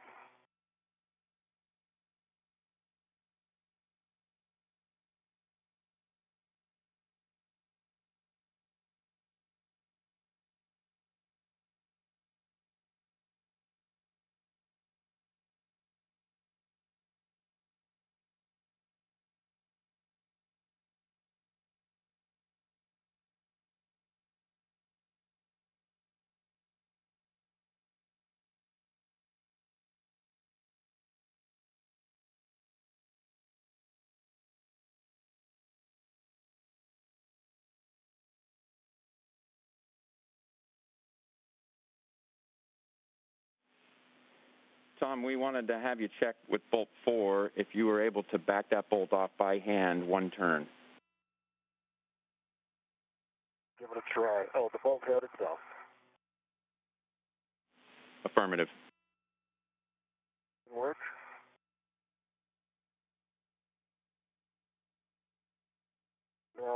It is. The glove is just slipping over it. Oh, it got a little bit of motion out of it there.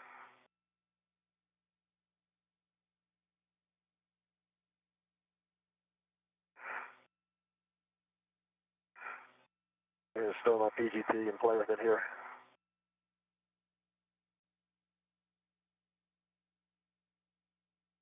If you're just joining us, we're just over 1 hour into the planned 6.5-hour spacewalk with NASA astronauts Кейла Bэрrон and Tom Marshbёrn.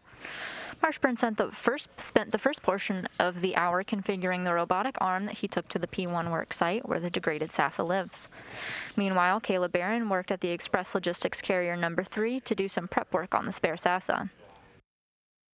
She worked diligently and got some tasks done ahead of time. Marshbёrn is in the in process of installing 4 gimbal locks to reduce the motion of the degraded SASA. Signaling motion of the bolt itself. Still the sort of halfway point, half engaged. The nut below the bolt head is does spin freely. We copy, Tom. We're still talking about it a little bit. Jiggle, the septum really doesn't jiggle anymore with the other bolts engaged.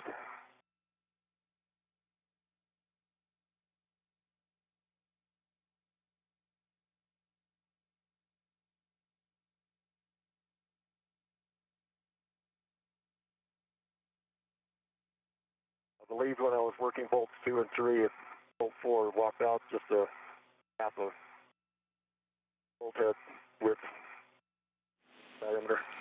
Yeah, we copy, Tom. And so what we're going to do is we're going to have you reset your PGT to alpha 1 clockwise 2, alpha 1 clockwise 2, lower setting, and then we're going to have you drive on that.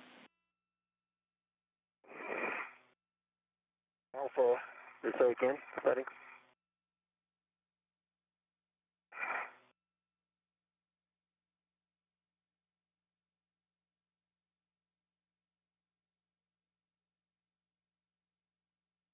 You said alpha 2?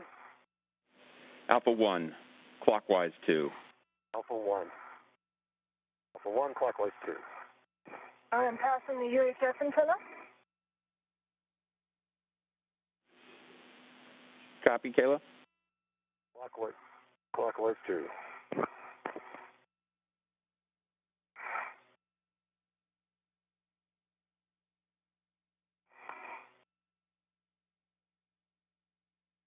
All right.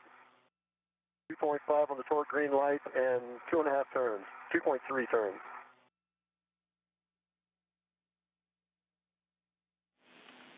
Okay, Tom, with that, we're calling those 4 good gimbal bolts. You can stow your PGT, and then you can work with the arm to maneuver to the P1 retrieval back-off position. And before we do that, I just wanted to let Kayla know that once you get there, Kayla, you can start to work those electrical connectors, P2, P3, and P4, and give us the words on the backside. Roger, that's in work now. Go ahead, tell them what's to come. All right, thanks. And Matthias and Roger are ready for the maneuver to the back-off position. My tools and tethers are clear. Copy, your brakes are off, and copy, you're ready for the maneuver to the P1 retrieval back-off position. It's going to be mostly ISS forward and port motion, and we'll also take out a little bit of what we did on some of that GCA. I'll let you know when we're ready to start. Copy. That's a good copy for me. Marshbёrn reported out that all 4 gimbal locks have been installed to reduce the motion of the degraded SASA as they both work to move it to the ELC-3 shortly. Bэрron is still making her way over to the P1 site to help Marshbёrn remove the degraded SASA, and Marshbёrn is working with the crew aboard the space station to get into the right configuration to do this.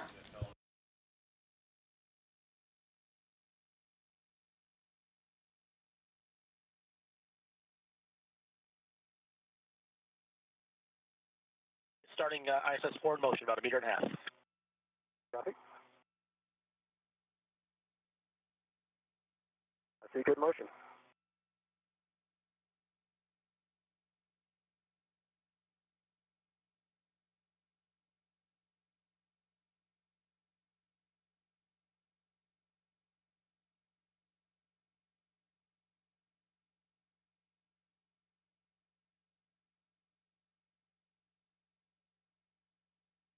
Centimeters. All right, here comes port motion.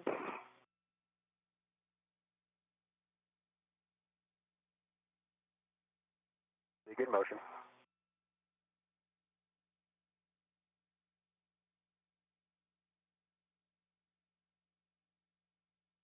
And centimeters.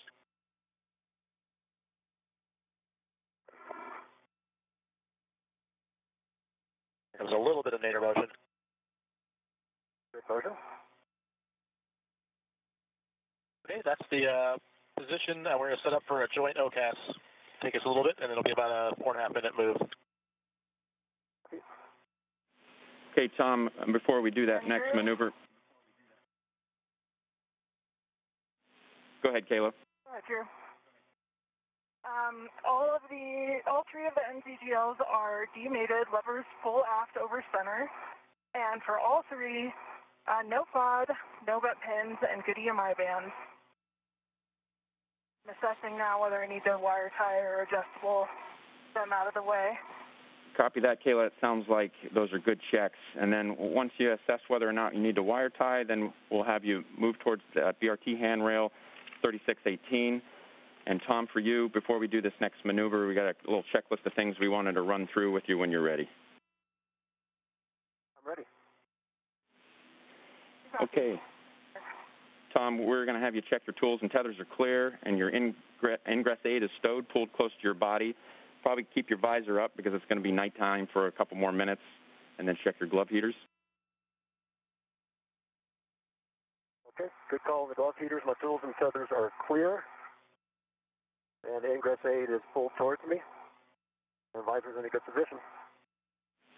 Okay, set your cooling if you need to, and then verify your heels are secured. Think heels out this entire time. Then a glove and hat for us. Cap is dry. And gloves are still pristine. Happy on the cooling, I'm good. Fun bit of history here. Back in 2007, Expedition 16 astronaut Rick Mastracchio and Clay Anderson relocated the S-band antenna subassembly from P6 to P1, where the astronauts are working now. Thomas, we mostly taken you aft and then zenith. Big in motion. Back in 2007, Mastracchio and Anderson reported having the same difficulty that Tom Marshbёrn had with that fourth bolt.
Hey, Kayla, while the arm is flying, we can give you a teach. Correct. Yep. Where's Kayla? Drew, I've got Bravo 7 counterclockwise 2 set. I think if I understood the procedure correctly, I can break torque now and then stand by for Tom's go to continue. Yeah, Kayla, those are good settings, and you have a go to brake torque, one turn only. Okay, brake torque, one turn only. You can hear now that the astronauts Tom Marshbёrn and Кейла Бэррон will be working together on this step. Marshbёrn will tether the SASA before it's set completely free with the release of the stanchion bolt that Bэрron is removing. This is the one that attaches the antenna unit to the P1 truss structure.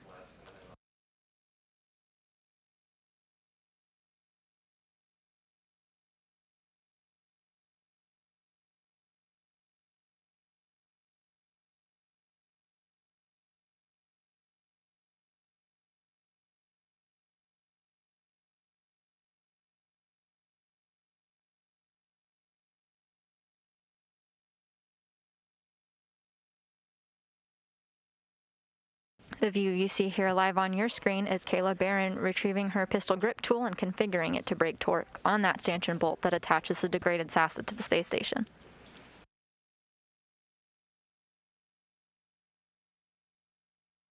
Andrew, I believe torque is broken one turn. I just want to confirm I was fully seated on the bolt. A little hard to tell because it's in the stanchion out pretty deep there. Checking the PGT depth. Yep, and torque is broken, Drew. Copy that, Kayla. I was on it originally. Yeah, Kayla, if you had experienced any running torque at all, we expected that you broke torque if you were experiencing some running torque. And I'm just standing by for Tom's go to continue turn. Copy that. Just wrapping up.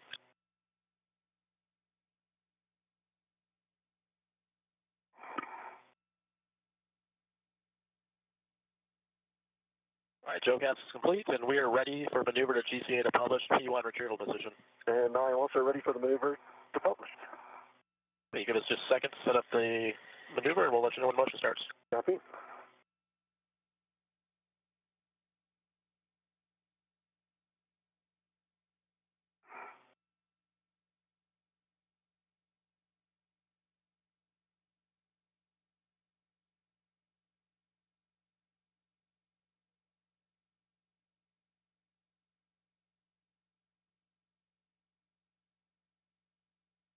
All right, Tom, there'll be 3 moves here. We're going to take in nadir, and then starboard, and then forward. Sounds good. And starting with 2 meters nadir. All right, Kayla, ready for the GCA? I'm ready. All right, ready for GCA to publish. Okay, here we go. Motion.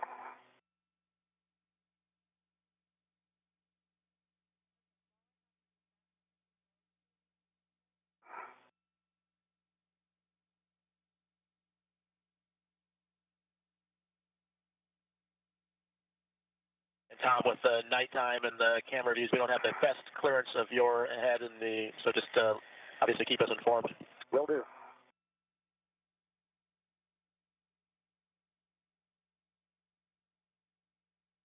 There's nadir left.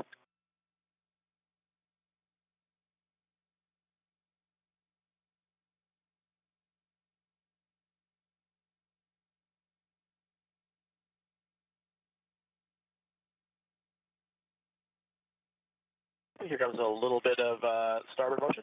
Copy. Motion. Okay, and then here comes a meter ISS forward. Copy. Yeah, sorry.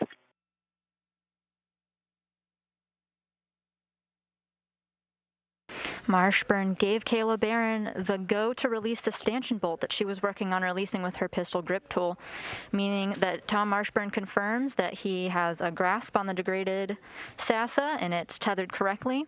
Meanwhile, the astronauts aboard the International Space Station gave a go that they are ready to move the robotic arm.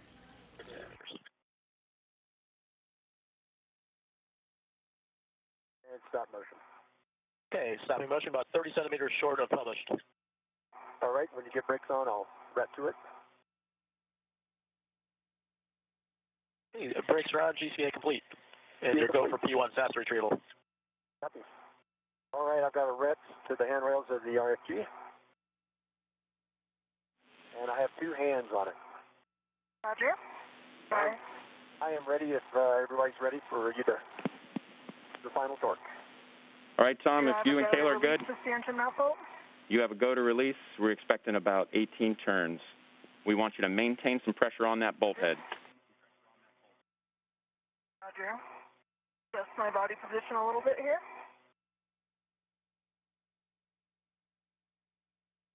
Starting turn.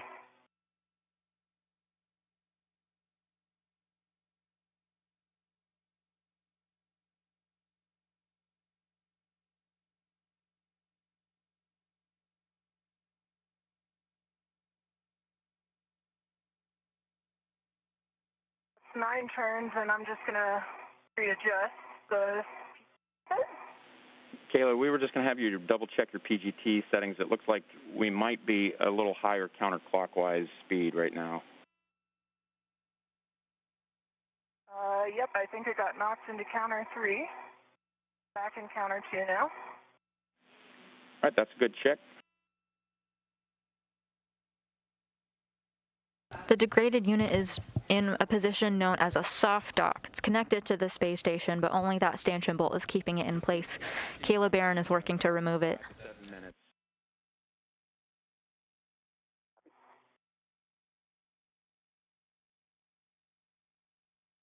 The next step in the procedures after this is accomplished is to move it over to the Express Logistics Carrier number 3 and temporarily stow it using a rigid tether that Кейла Бэррон had installed earlier in the spacewalk. Andrew, could you say again total turns I'm looking for here? We're expecting about 18. Andrew?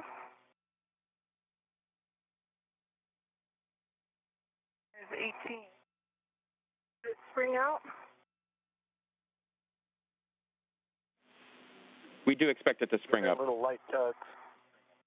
Andrew?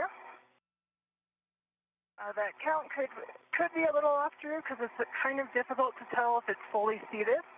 But I'm going to get it back on there and then some more turns.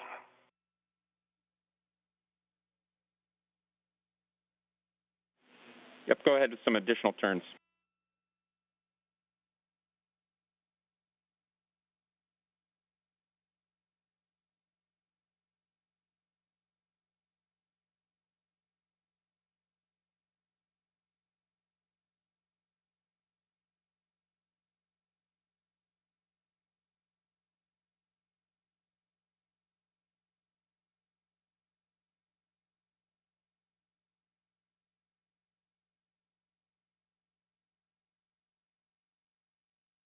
Okay, it is released. Key is removed. I'm going to stow that. And then give me a chance to just reposition myself, Tom. Okay.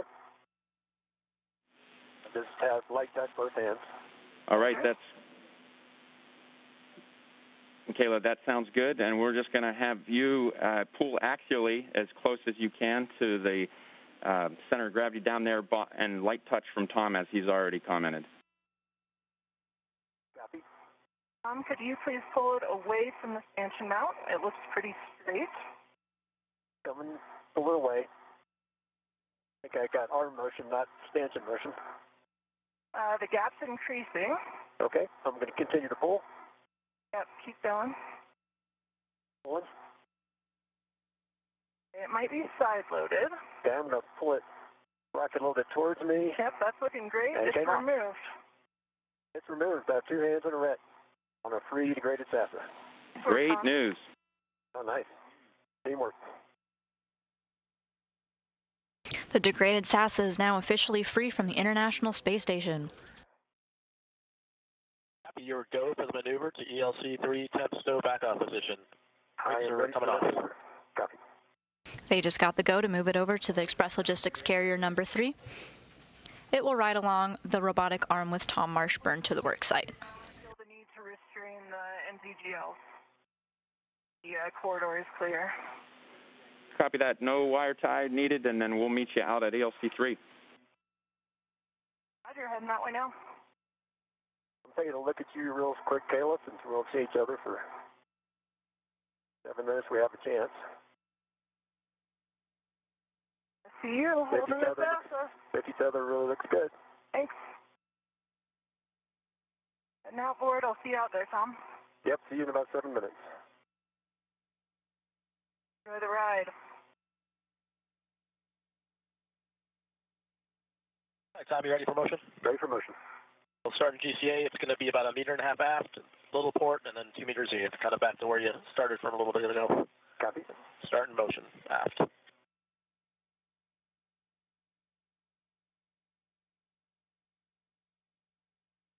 Good motion.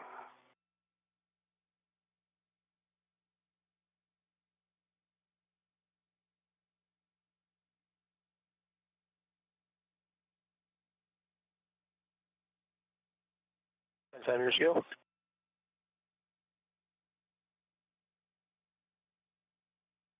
We're going to take you about 15 centimeters port. Copy. And then about 2 meters unit. Copy.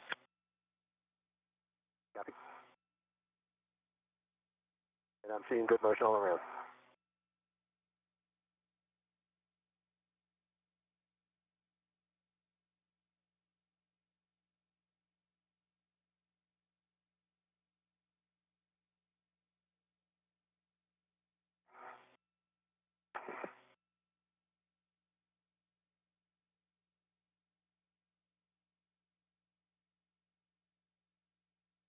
You're getting now the helmet camera views of NASA astronaut Кейла Bэрrон as she translates back to the Express Logistics Carrier number 3.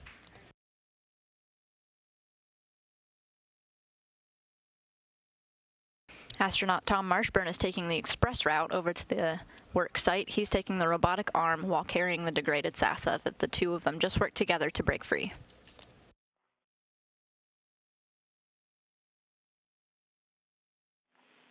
Hey guys, the sun will be coming up, and we're about 50 minutes ahead on the timeline. Roger.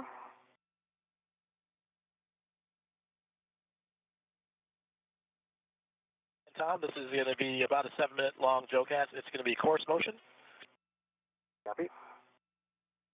Mostly port motion to take you over towards ELC3.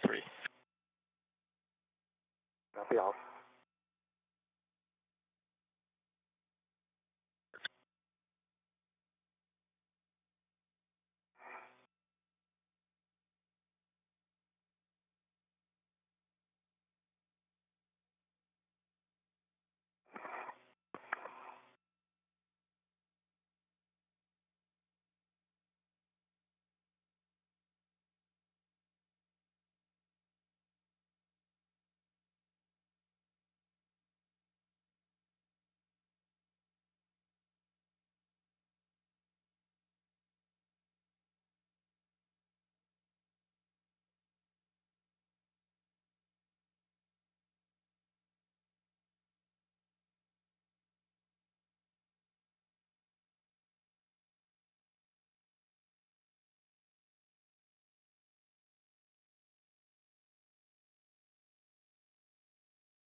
Both astronauts are making their way out to the next workstation, the Express Logistics Carrier 3.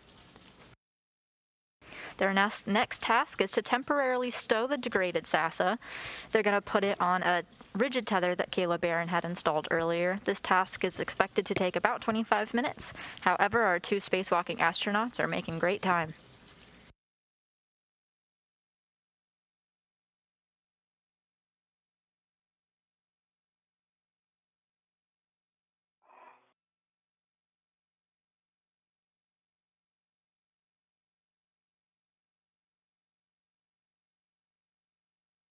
A third of the way through the move. Copy.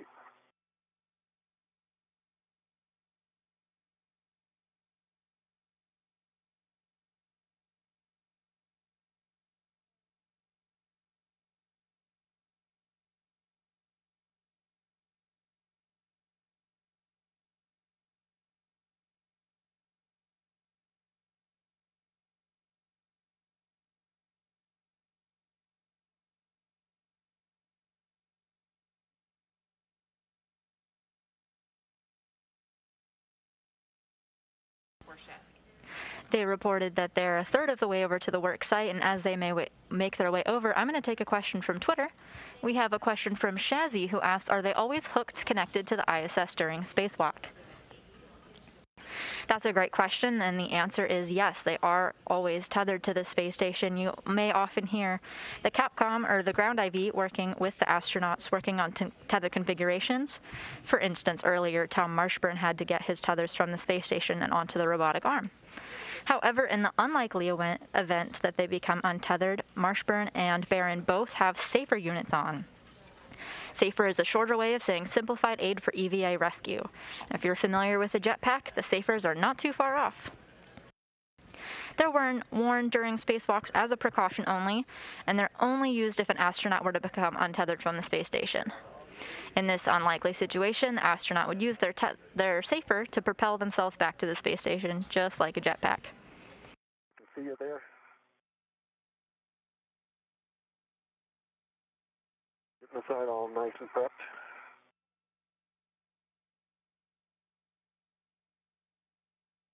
the clamshell in the line's gone. Again about the clamshell, Tom? I can just see that it's off. Yep, it is. Yep. Nice work down there.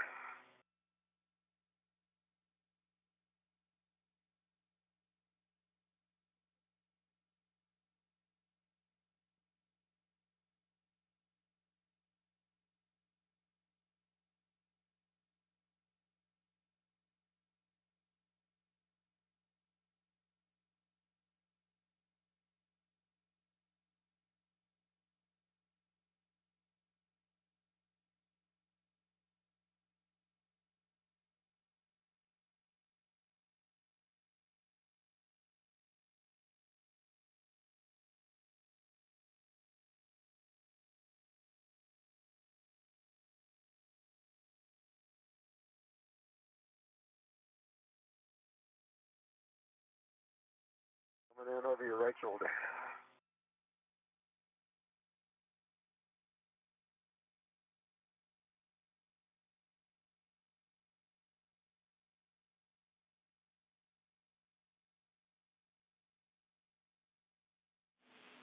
Hey, Kayla, we've got a photo request for you. Yes, sir. At a time that you think makes the most sense, we'd like you to get a photo of Bolt 4, gimbal Bolt 4, that was not in the exact configuration we expected. And if you wouldn't mind, at any point, whether that's as Tom's flying in or while he's working his mass bolts, anytime, not absolutely required, but it'll be helpful if you can.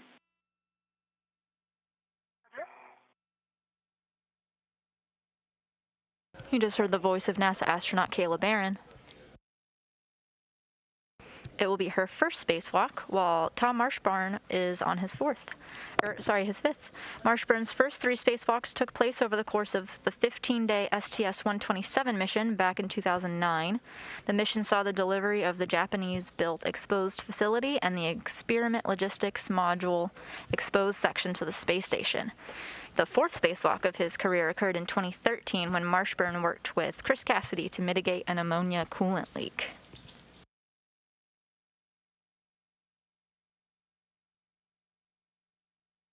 You're in position hold. We're setting up here, and we'll be ready to maneuver to GCA to publish for the SAS attempt stow position.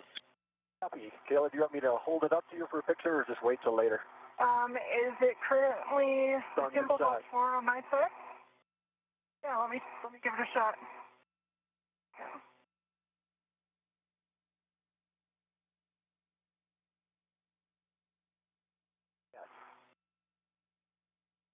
And Tom, we're loaded up, so just let us know when you're ready. Okay. Ready for the GCA to publish?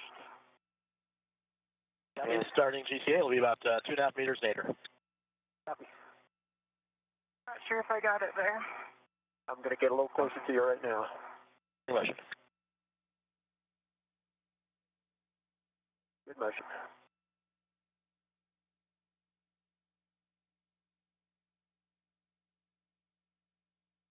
And Kayla, Tom, just confirm you're clearing the high gain antenna from the EL23.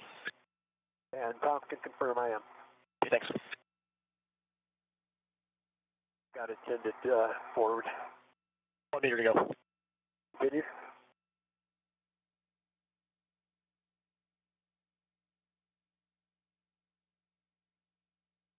Stop motion. You can confirm stop motion? Stop motion. Stop motion, about 30 centimeters short of the published. What do you think, Kayla? I think we're good. I think we can get it on. If you feel comfortable. All right, in GCA. Copy, GCA complete. And I can hold it up so you can get that picture right now if you'd like. Okay. Or before we pop it in. Say again. I can turn the high gain around to you for a picture if you'd like now, or we can do it later. All right? Yeah, let's do it now. Okay. A little closer for you than that last one. Tell me when you're good. Watch the high gain antenna on the spare over here. You're a little close. Copy. And mutt's in the way, and I don't really want to move it too much. All right, we can just do it later. Stand by. Okay. I can rotate it that way if you like. That's good. Stay right there. All right. Yeah, I think I got several pictures of it there. Okay. It's the one closest to the high gain antenna, correct? Yeah, there's two of them, and the one closest to the high gain, that's, yeah, that's affirmed. I got photos. Okay. I'm handing it over to you to... Please keep control for now. I am. And control. You can rotate the handrail toward the butt.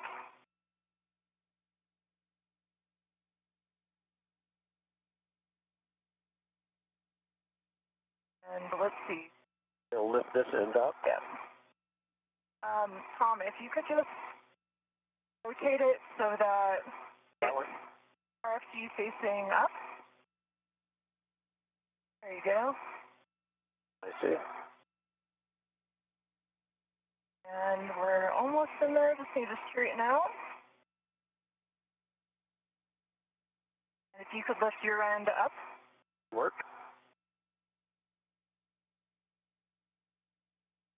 And a bit further, your end needs to go toward forward and up a little bit. That's looking pretty good.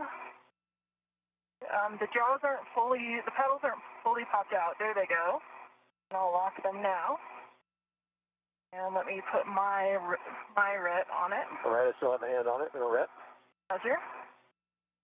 All right, I've got an independent ret. It's a large, small ret from the handrail of the degraded SASA to the ELC3 grid, and paddles are jaws closed, paddles out, and locked. So you have to go to remove your Tom. Copy. Feels really stable on there. And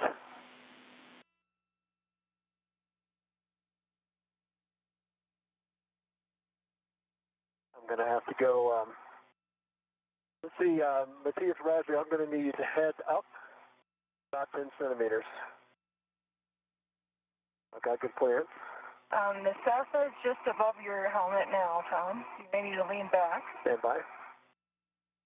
Your brakes are coming off, and you're in a body frame now, and you want 10 centimeters head up. Body frame, that's affirmed. Got good clearance, and 10 centimeter heads up. Copy, starting motion. Motion. And stop motion.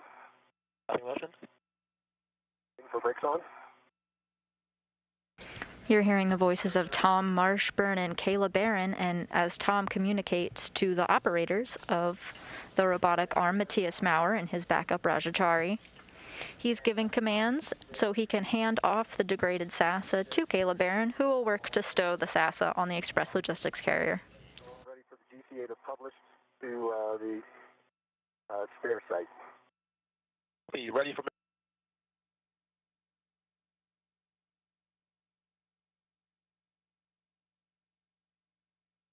We're in a brief but expected handover period between satellites right now, getting a live view of mission control in Houston. First, we're going to take out we give you 10 centimeters body down. Copy.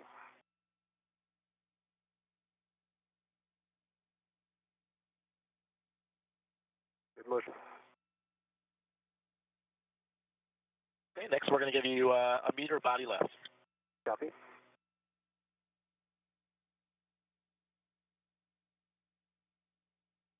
There has been a lot of back and forth between the work sites. Кейla Bэрrон first starting off in her original position coming out of the Quest airlock, heading over to the Express Logistics Carrier 3.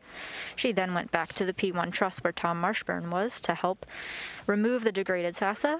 They've both now gone back to the Express Logistics Carrier where they're stowing the degraded SASA. Fortunately for their next step, they're going to stay here at the Express Logistics Carrier and retrieve the spare. If you remember earlier, Кейla Bэрrон did a lot of tasks to get ahead on this activity. 10 centimeters. Ramping out. Okay, that's the published position. How's that look? I'm going to need, you're looking probably another 10 centimeters. Well, actually, let's stick with that. Body forward, 20 centimeters. Got good clearance. Copy, 20 centimeters, body forward, moving. Ingress is clear. Motion.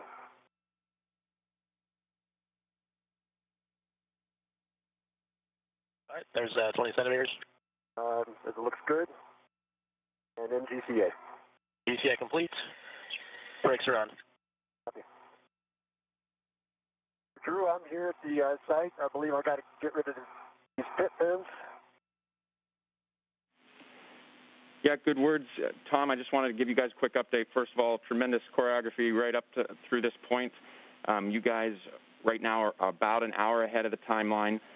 The limited consumable is still MEDOX, about 7 hours, so plenty of time. We would like to get a glove and hat check from both of you, and then, yes, we're going to start working the shirt and scarf.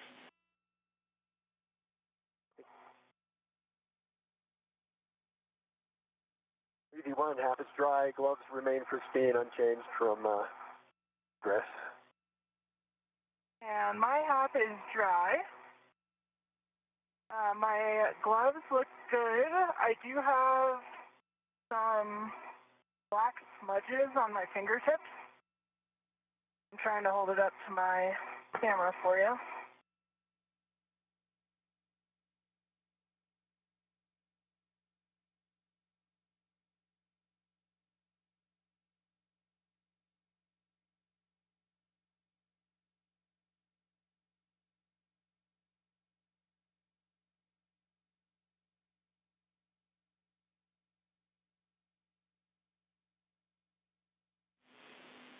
We're checking, Kayla. Seeing that? Okay. Got a good view.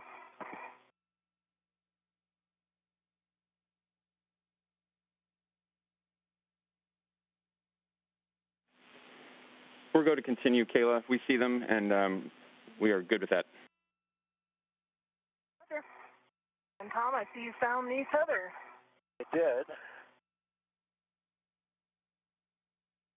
We're now approaching the 2-hour mark out of our planned 6.5-hour spacewalk. NASA astronauts Tomas Marshbёrn and Кейла Bэрrон working diligently on their task of replacing a degraded communications antenna system. They're now about an hour ahead of schedule.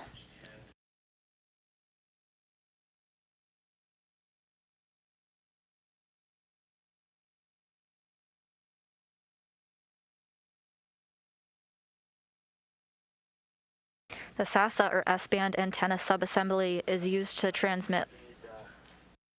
I'm sure I can reach that. Is the shirt and scarf both tethered, Tom? No, the scarf is not. Okay. I see tether points over on your side. Looks like they're rotated from what we expected a bit. Okay. Do you want to pass the adjustable through to me? Yes, we can work that. I just can't. I got to be careful because I got the low gain antenna near me. Yeah. Might need a GCA to get to you. Just try kind of passing it, like let it float. Yeah. It might have a red on it, I think. Yeah. If you remove your red, I would probably be able to get it, Tom. Okay.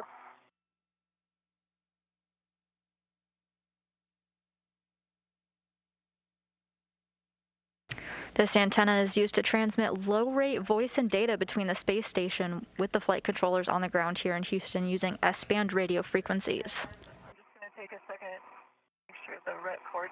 This ret appears to be locked out, Tom. Is that intentional?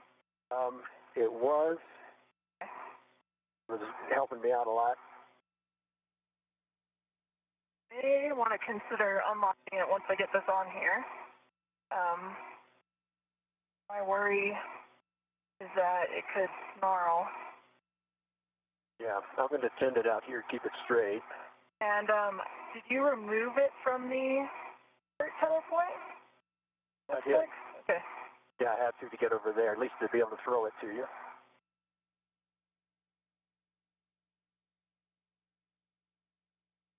All right, stand by. I'm going to need to use hands probably. I can always GCA again to get in there.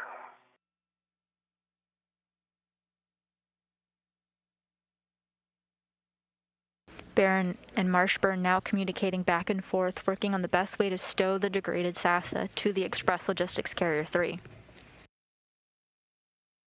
This degraded SASA was on the P-1 Trust, and it got moved here to the space station's Express Logistics Carrier. All right.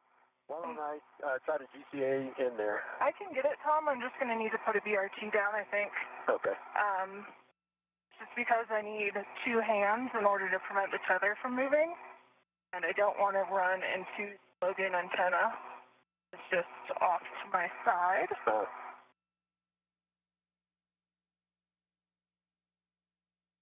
Okay, and if you could turn the tether back toward me, please.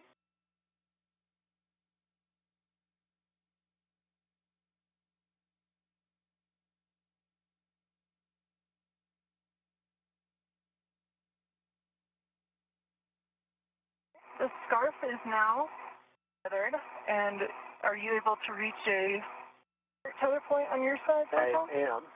Now, I'm not, the tether point that was in the picture, I'd like to make absolutely sure that it's not another. If we could confirm there's only two tether points for the scarf. My vantage point, that one right in front of you, looks like it's on the shirt. I think it is two. Its connection point, though, was covered by an MLI flap. Let me go back over to the... Com check with you. Tom, we think that there are two tether points on the scarf. And just two. Okay. Then we have both the shirt and the scarf tethered at this point.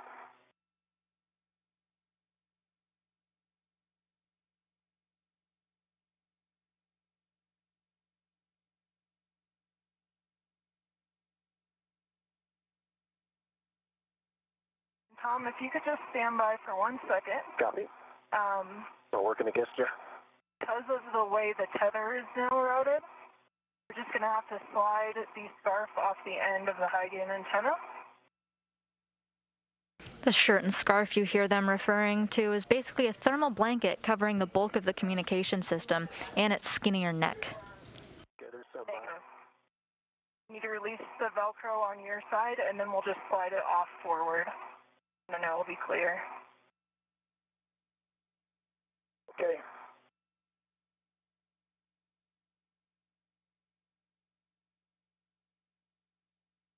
There we go. Clear, Tom? Not yet. There we go. Okay.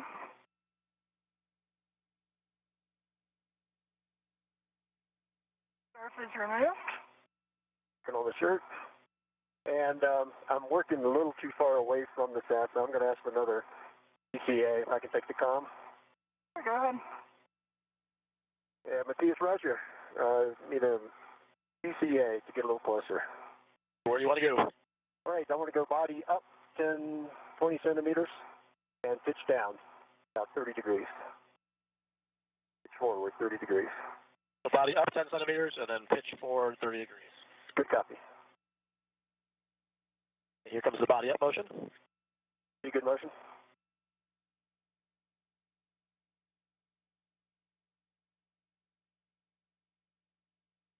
Oh yeah, here comes pitch forward. And stand by. Standing by. Give me another 10 centimeters body up. Another 10 centimeters body up. Good Starting motion. See good motion? And stop motion. Stopping motion. And then here comes the pitch forward. Don't need to pitch forward. This is good. So hold off on the pitch forward and end GCA. Stay complete. Brakes are on.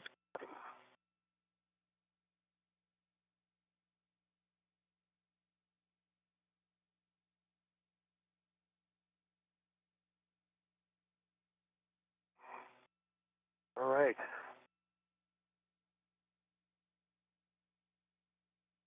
I'm going to pull the MLI away from you as you back out. Feel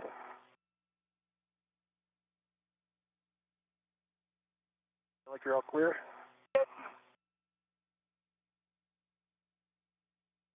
I can hold the MLI away here if you want to go get the large hook.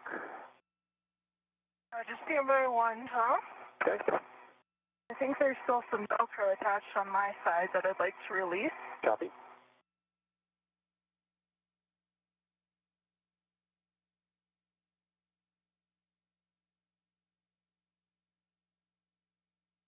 I can ret to it. If you want me to hold it out of the way and you just move the large hook over. Yeah, that would work once you get it off. Okay.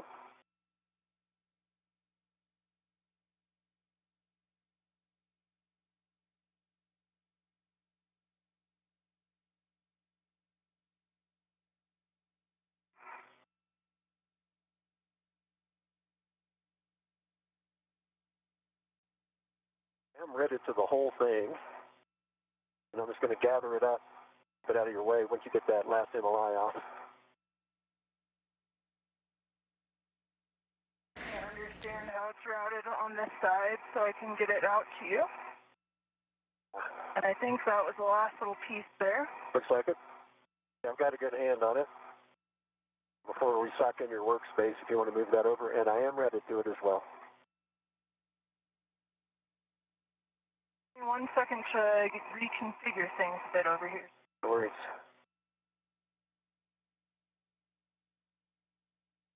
Looks like a faceful.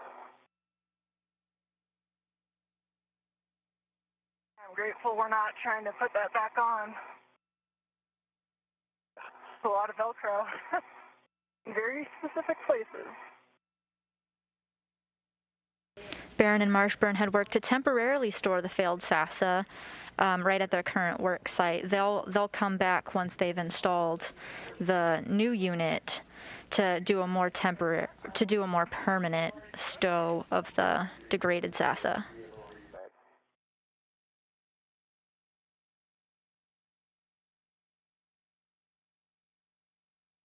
They're working on their first task to retrieve the spare SASA. That will be removed and taken over to the P1 truss. The first step of that is removing some of the thermal protection. The other looks very nice.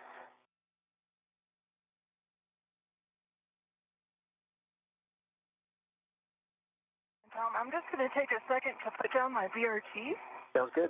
So I have two hands when I'm trying to pack. Yeah, get yourself all set. I'm going to, once you're good and I let go of this, I'm going to, let's see, ask for another TCA to get the launch bolts. I should be ready in just a few Yeah, moments here. And Drew, could you confirm, once Kayla's stuff in the MLI, I can start setting up to release the launch bolts on my side? Yeah, Tom, we want you to get in a good arm position for that, and then we'll configure your PGT with the ERAD whenever you're ready. Copy.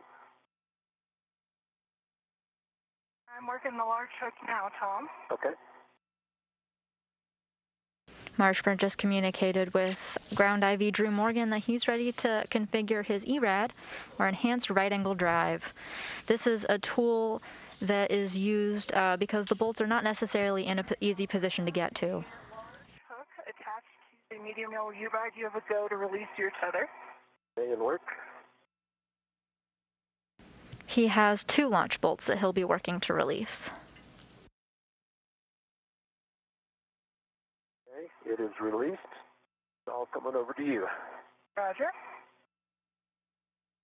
And if I can take the comm for a moment, I'm going to DCA. Yep, you have a go to take the comm. Copy. And this is still locked out. And on the PS, Roger. Ready for a DCA, body down. Copy, body down. Do you want to go back to where you were? That's a good copy, and hey, firm, I really need body down 20 centimeters. All right, 20 centimeters body down. Starting motion. Good copy. Good motion. In stop motion. Copy motion. GCA. DCA complete. Brakes are on. Copy. Going for my ERAD.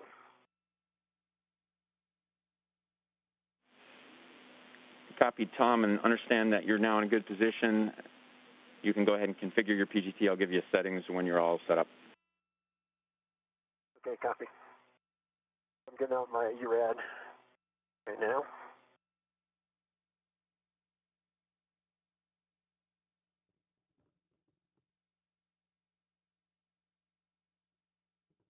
Ground IV Drew Morgan getting ready to give Tom Marshbёrn some heads up on tool configuration, giving him the settings for his pistol grip tool to get ready to release 2 launch bolts.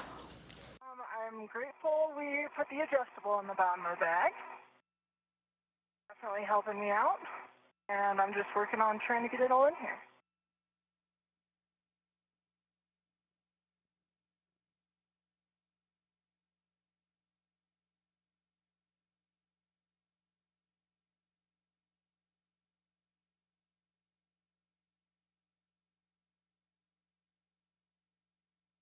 NASA astronaut Кейла Бэррон worked slightly ahead of time. When she was at the Express Logistics carrier the first time, she did some of the tasks needed to retrieve the spare SASA. This is a task they're both working on right now, but she did some of the tasks ahead of time.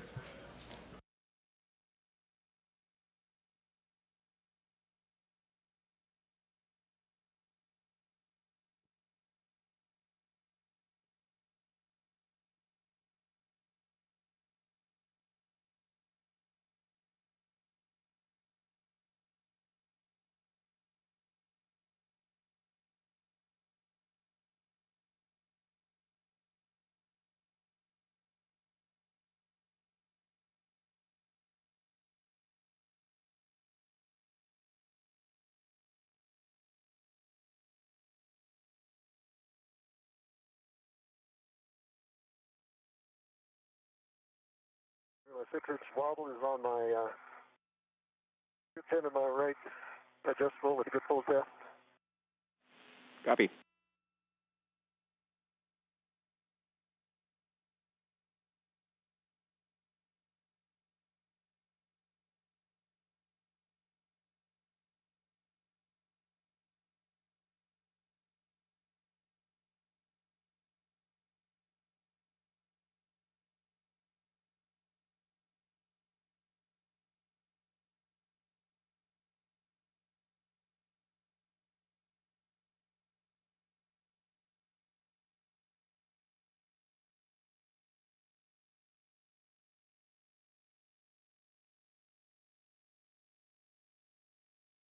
The S-band antenna subassembly, or SASA, went down last September with a failed return link.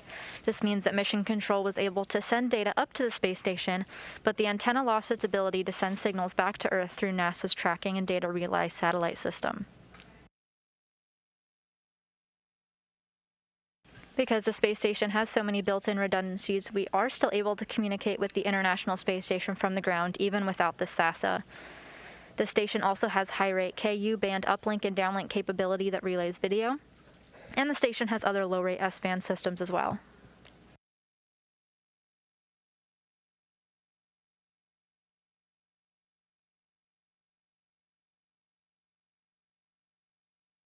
This is the first spacewalk to replace a SASA since Joe Tanner and Heidi Stefanovich Piper replaced a SASA on the S-1 Trust during the STS-115 mission on September 16, 2006.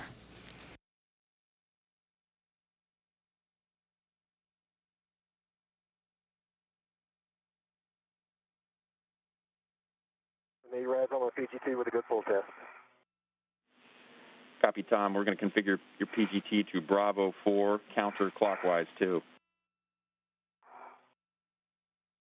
As Tom Marshbёrn gets his tools set up, you can see views of the Earth peeking through the right side of your screen. The International Space Station just is crossing over the ocean at the moment, right off the coast of Brazil. And I've got the shirt and scarf sewed in the medium ORU bag. That adjustable across the bottom was a game changer, so excellent suggestion, Tom. Awesome.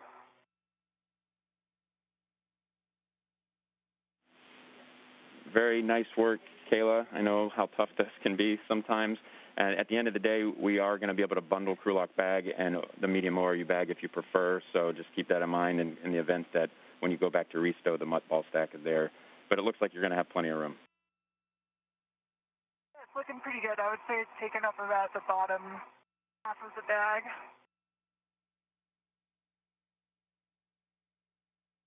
Andrew, say again, settings, I'm in Bravo. Bravo 4, counterclockwise 2.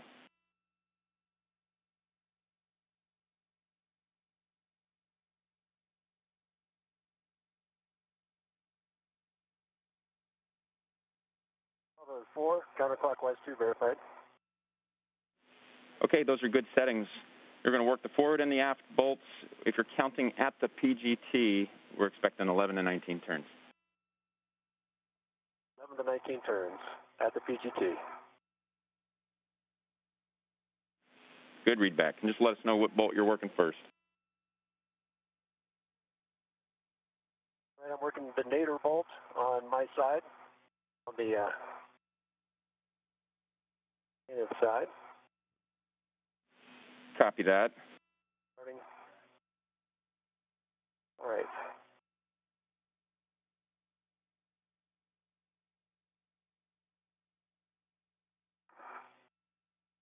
NASA astronaut Tom Marshbёrn now working to release 2 launch bolts. This was an activity he was originally going to do with Кейла Бэррон. However, she was able to get the launch bolts off earlier in the spacewalk. She's getting ready to work on some mast bolts.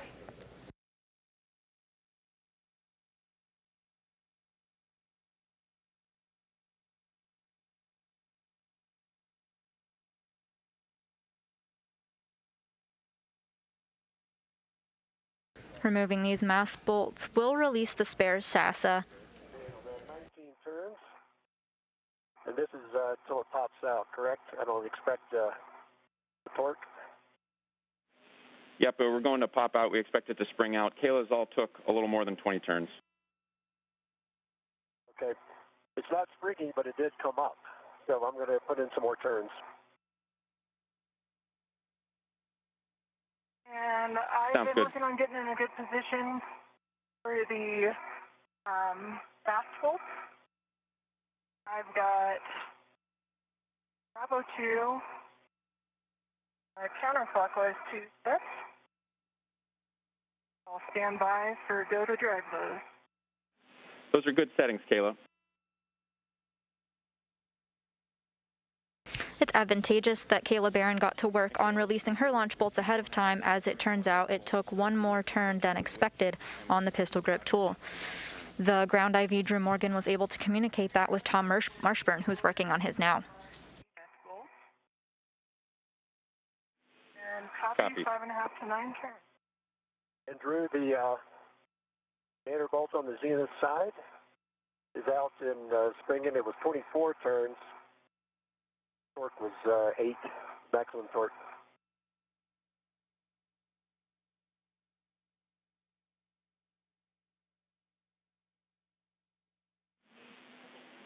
Marshbёrn is now halfway done releasing the launch bolts of the spare SASA. On that first one. Happy working the second one. Would be the zenith one on the zenith side. Copy that.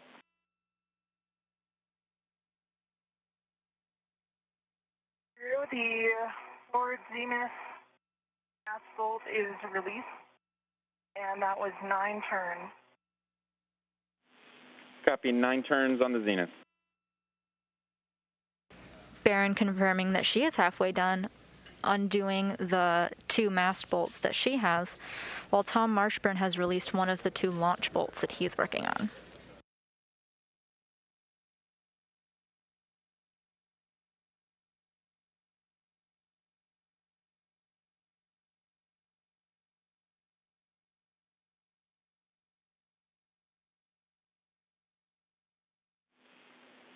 Kayla, can I just go ahead and get a glove and hat and a safer check from you?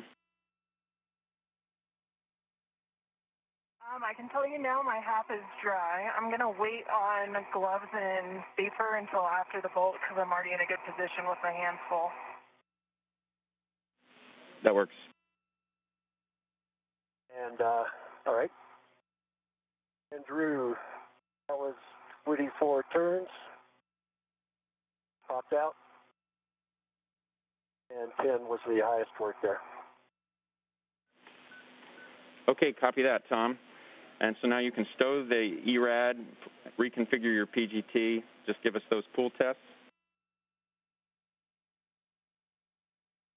Copy.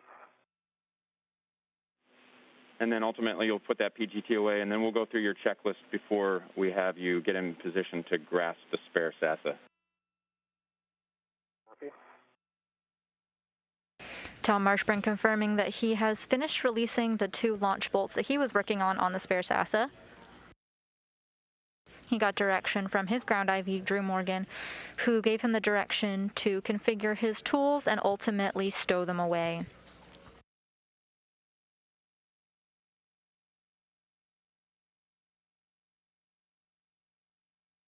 With these steps complete, we're almost ready to remove the spare SASA and move it over to the P1 truss. Question for you.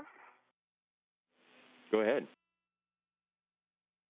Looks like on the plate that the RFG is mounted to, on the opposite side of the RFG, there's an MLI, a piece of MLI. Is that supposed to be there, or was that supposed to be removed?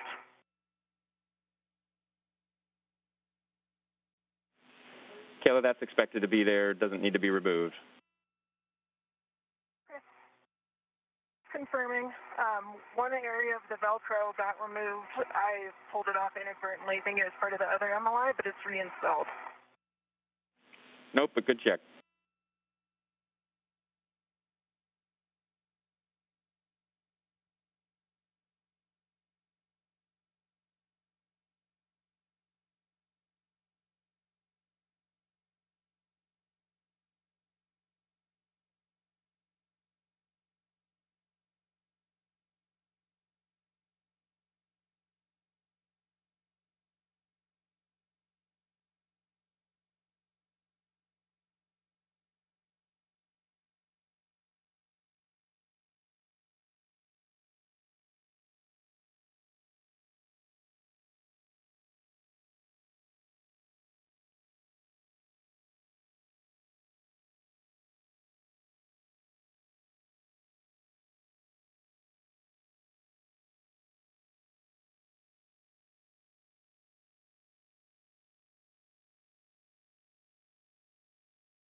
Drew, I can report a good glove check, no delta, and good safer handle checks, both sides. All right, perfect. Thanks for checking. ERAD is back on the socket caddy with a good full test.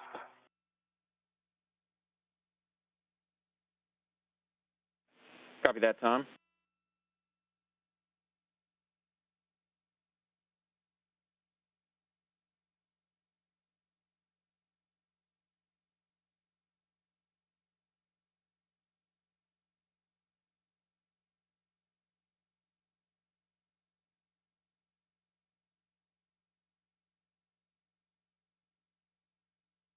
And my 6 inch is back on the PGT with a good full test. Okay, copy, Tom. We'll get that socket caddy stowed and the PGT stowed, and then we'll go through your pre-SASA grasp checklist. Copy.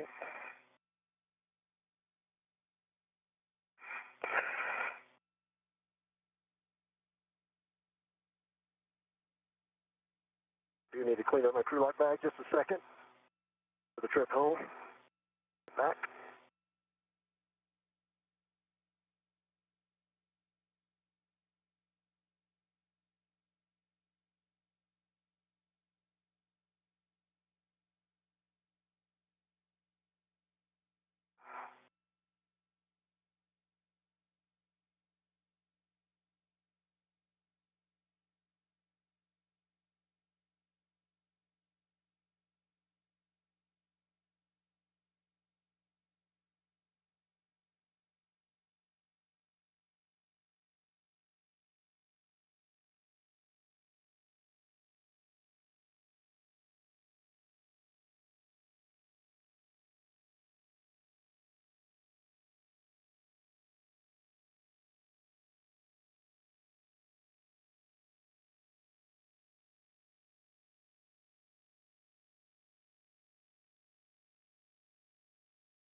All right.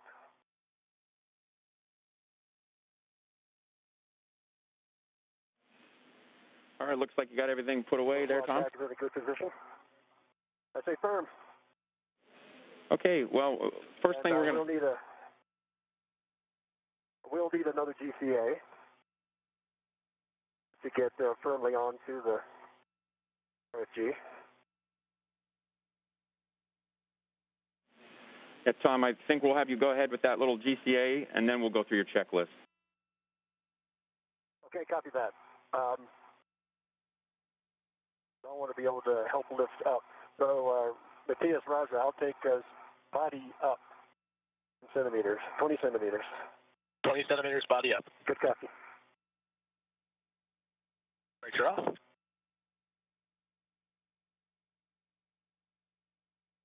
Starting motion, body up. Motion. You need stop motion. Motion stops. You ready for brakes? And body left 20 centimeters. Left 20 centimeters. Copy. There's motion. Good motion. Traffic out. All right, stop motion. Okay, motion stops. And GCA. Okay, complete. Brakes are on.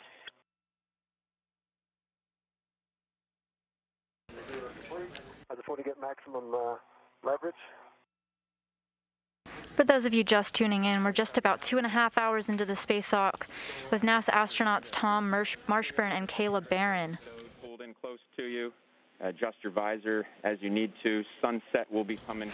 It's Кейla Bэрron's first spacewalk of her career, and the duo is working to replace a faulty S-band antenna subassembly, or SASA, with a spare already aboard the station. Copy that. Clear. Others are clear. And then if you just, if your heaters are set and your cooling is good, then you can go ahead and ret to the handrail there. Complete. 5:15 a.m. Central Time, 6:15 a.m. Eastern is the official start time of this spacewalk, marking the beginning of the 245th spacewalk in support of space station assembly and maintenance. I'm still in Bravo 2, counterclockwise 2. Good settings. 5.5 to 9 turns to release.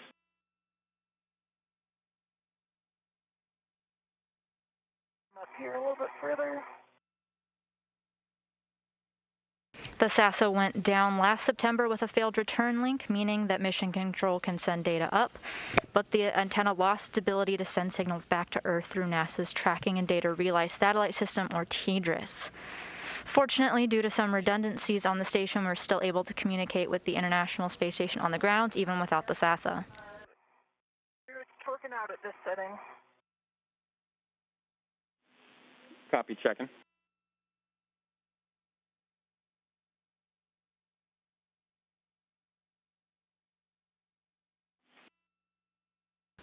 We found out about this faulty system back in mid-September, and it was actually really advantageous for us because it meant Кейla Bэрrон and Tom Marshbёrn hadn't launched to the space station yet.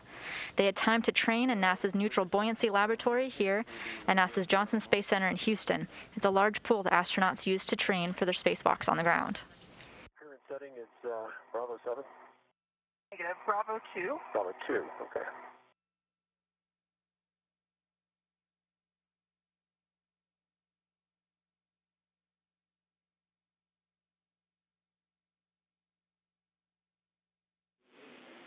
All right, Кейla, we're going to reset your PGT to Bravo 7, counterclockwise 2. Roger. Change my body position a little bit to support the higher torque. Кейla, our apologies. We are going to attempt one more time at Bravo 2. I apologize for that. And we want to make sure that your hand location there, that you're hanging onto a FRAM handrail and clear the NZGLs. I was not hanging on to any handrail. I got my BRT down, and I had my left hand on my BRT while driving. Okay, copy. That sounds like a good configuration. And we'll do Bravo 2, counterclockwise 2, and we have a handover in about a minute.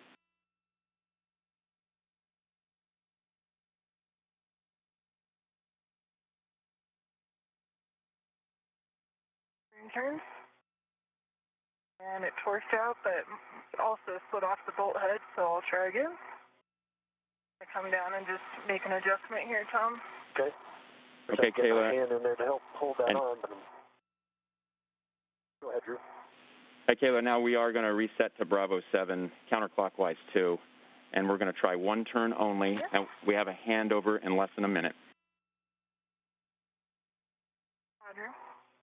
I'm in Bravo 7, counterclockwise 2, and understand one turn only at the settings. Good read back. We'll catch you on the other side.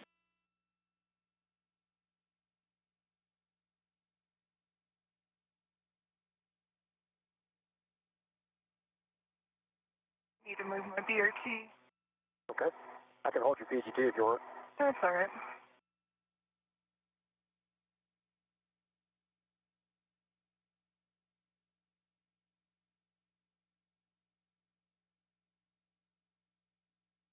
Just want to make sure I'm in a good position for the higher torque.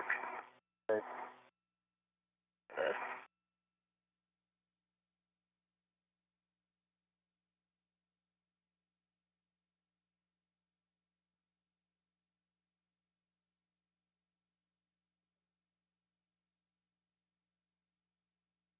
The spacewalkers here so far are about an hour ahead of schedule.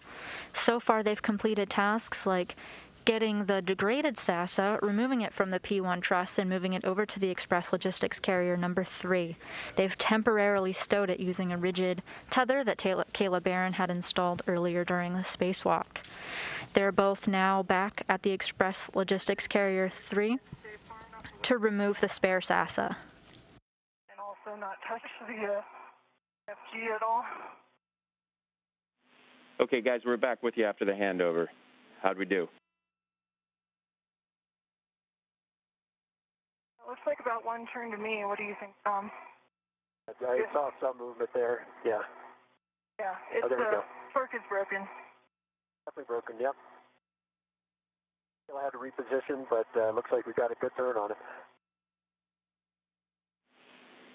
Okay, Kayla, we're back with you, and we're going to reset now to Bravo 2, counterclockwise 2. Bravo 2, counterclockwise 2 is set. Fortunately, when the SASA went down back in September, a spare was already aboard the International Space Station on the Express Logistics Carrier. A new part did not have to be launched to them. 10 turns.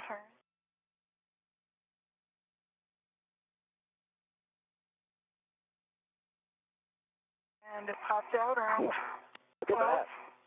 It's out of the softback as well. There's no soft We back see there. it. Just That looks good. in. It's out. Nice job. Thank you. And if you want, I can check your safer handles. I can just take a look. I did feel them a couple minutes ago, but I'll just check out. take a look if you can see them. If you grab something, pull your head down a little bit, I'll probably be able to see them. But if you're confident you got them, then, or maybe just roll one way. Okay, your left is down. If you roll to your left, I'll pick up my BRT here, Tom, and then I'll have more freedom of movement. just to get a good look over. Then I'll be ready for the maneuver.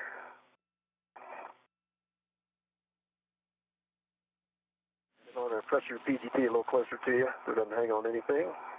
And those safer handles are down. They're good. And Tom and Kayla, we have one check for you on the RFG box. Departing, then copy.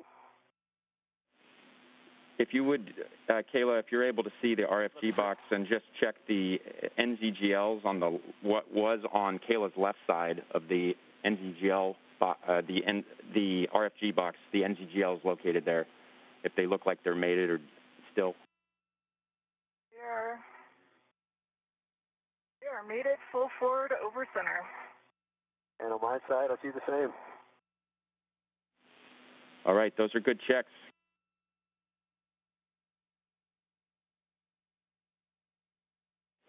And Drew, if that's next on the checklist, I'm ready for the maneuver. your go for the maneuver. You on the comm, and for Kayla, we're going to meet you back at the install location. You're heading that way now. Hey, Matthias, Roger, ready for the maneuver. Sounds good, Tom. We're going to undo what we did here with some of the GCA first. So we're going to take you right, down, and then aft, and then we'll set up the manual back-off maneuver. So taking you 20 centimeters body right first. Okay, copy. Sorry, I'm going to take your body out first, aft. Body out. Spacewalking astronauts Кейла Bэрrон and Tom Marshbёrn have just finished retrieving the spare SASA from the Express Logistics carrier. Wrap it out. Bэрron will now make her way back to the P1 SASA worksite. Motion. Okay, and then 20 centimeters body down.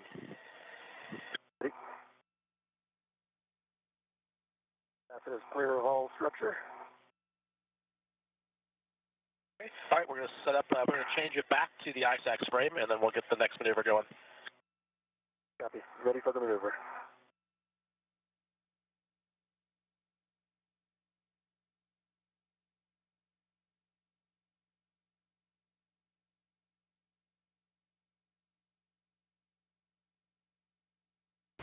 NASA astronaut Tom Marshbёrn will be the one that will take the spare SASA over to the P1 truss. Fortunately, he's got a ride with him. He's going to be taking the robotic arm under the direction of NASA astronaut Matthias Maurer and his backup Rajachari.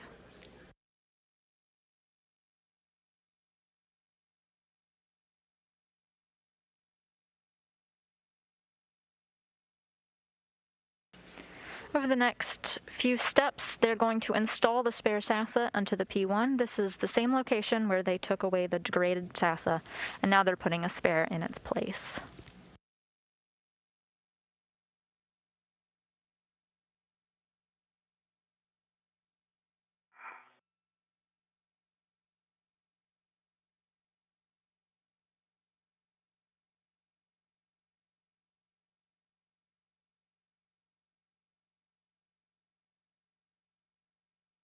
Everything from here on out will pretty much be the steps of removing the degraded SASA in reverse.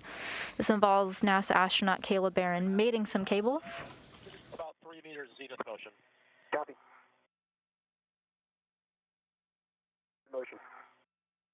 She'll have 3 cables to attach to the spare, one that does data, one connecting heater power, and the other connecting operational power.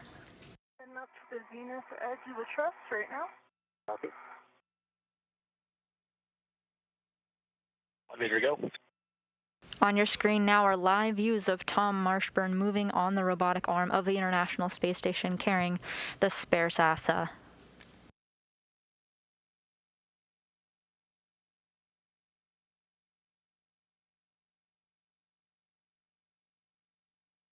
Wrapping out.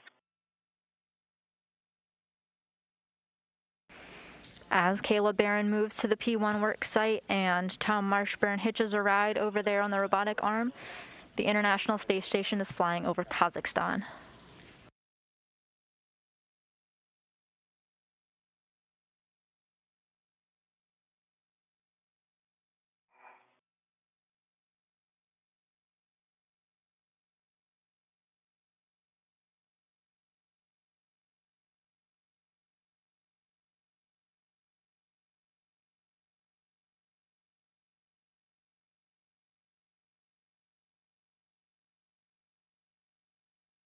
See ya, Kayla, back almost at the FTMU. Hey, Tom, here comes the joke ass, about 7 minutes long. It's going to take you back, mostly starboard, back to a place you've been before. Ready.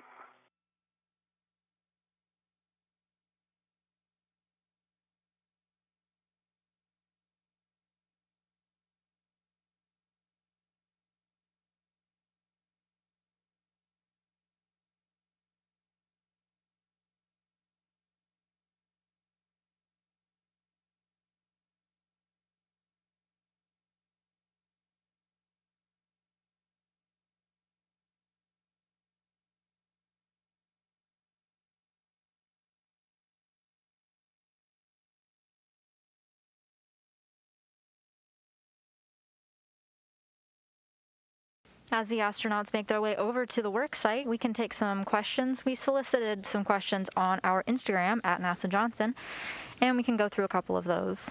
The first one comes from Adam, who asks, what truss is the antenna on? Well, the truss is going to be installed on the P1 truss. This is where the degraded unit is and where the spare is going to be installed shortly.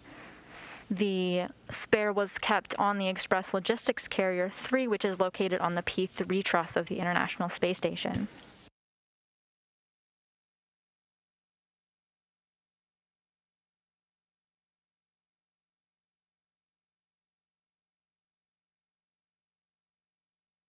Another Instagram user asks, does one feel the cold from the outside and the heat from the sun? This is referring to when we're in an orbital nighttime and daytime. There's fluctuations in temperature.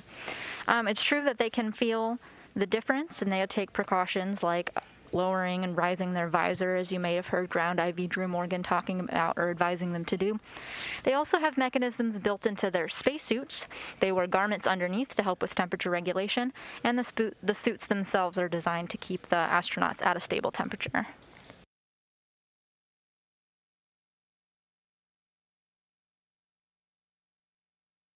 you doing, Tom? Doing good. Moving on to what's after.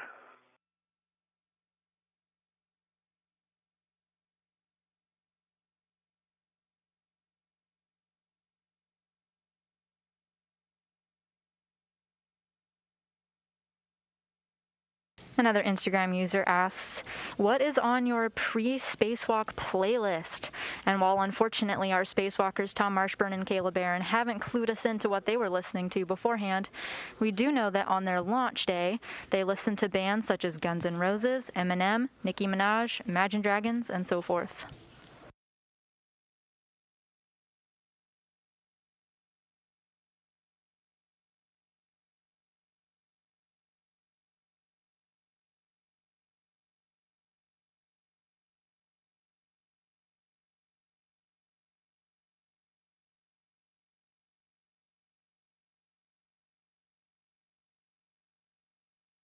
We've got another question from Instagram user Fiona Daly, who wants to know, how long is the spacewalk?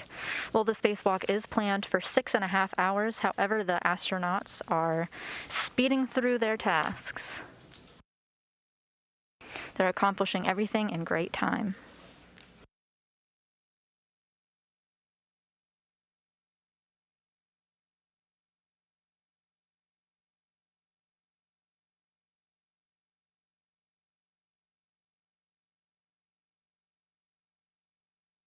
Another user asked, how much time does it take to prepare for a spacewalk? We talked about the advantage that Tom Marshbёrn and Кейla Bэрrон had to find out that the degraded unit had happened before they left the ground so they could train into the neutral buoyancy laboratory.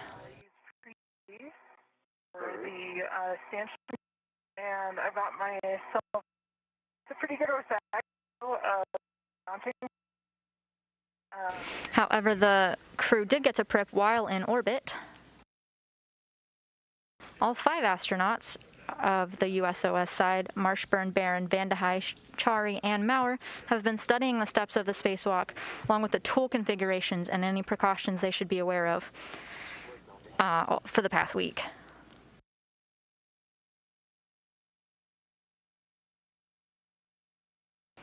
Bэрrón and Marshbёrn specifically, our spacewalkers today, prepared the equipment lock in the days leading up to today's spacewalk, doing tasks like getting their checklists and drinking water ready and inspecting each of their tools.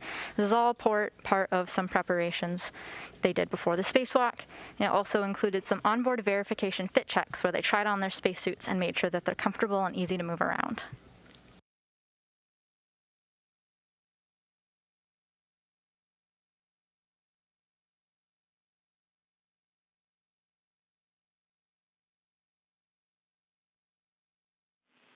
Hey guys, just wanted to check back in with you. We're less than a minute away from a handover. Thanks. Roger.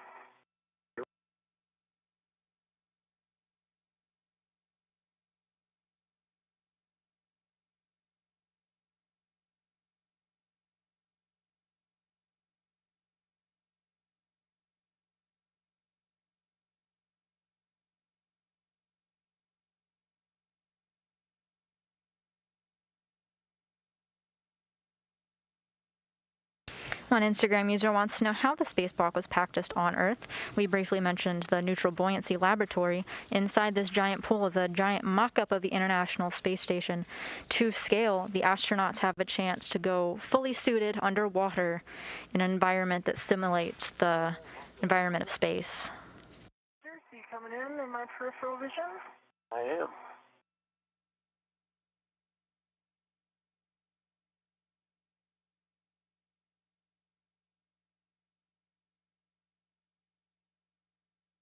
During this handover period, we've got another question from Astro Yesha, who wants to know what the rest of the crew is doing during the EVA. That's a great question. We've got Matthias Maurer from the European Space Agency. He's inside the International Space Station controlling the robotic arm that Tom Marshbёrn has been taking to and from his work sites. Raja Chari is alongside him, kind of serving as his backup.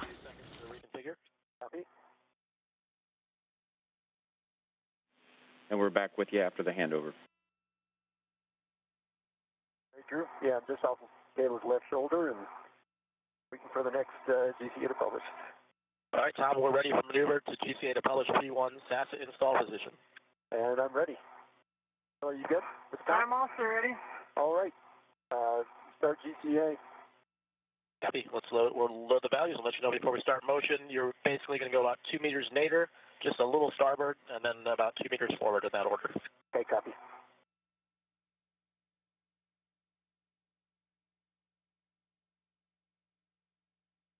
We still got the comm. Sorry, early call. And here comes 2 meters nadir motion. All right, starting GCA, the published. And with the night and the camera views, we can't really clear your head very well, so just kind of keep an eye on that, please. I have a good view of the E1 said. And I do as well. In good motion.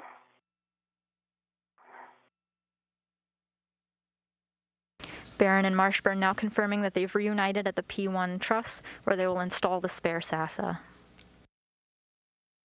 Here to go.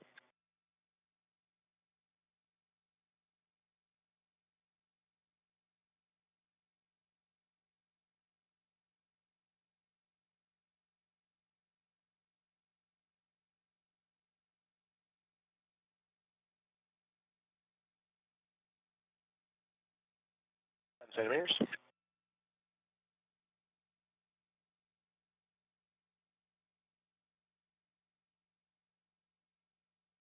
right, there will be a little bit of starboard motion here.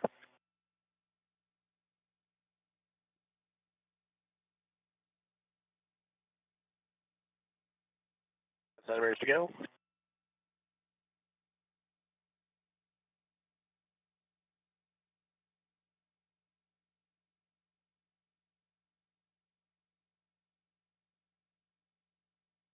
Okay, and then about 2 meters ISS forward, starting motion. Good motion forward. See good motion.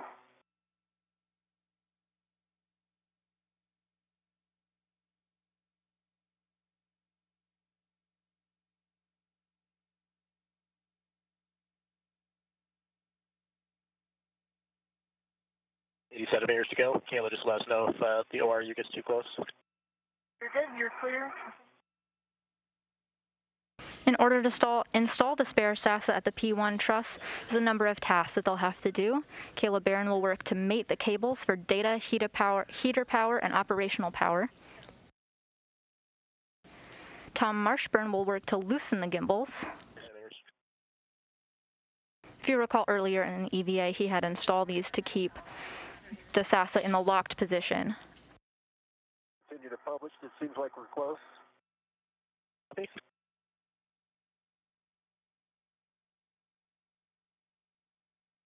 Are we there to publish? By loosening the gimbals, the SASA unit will have the ability to track satellites again. Wrapping out. All right, there's the publish position. How's that look? Good to me. Yeah, me too. In GCA. GCA complete. Brakes are on, and you are go for P1 SASA install. Roger. All right.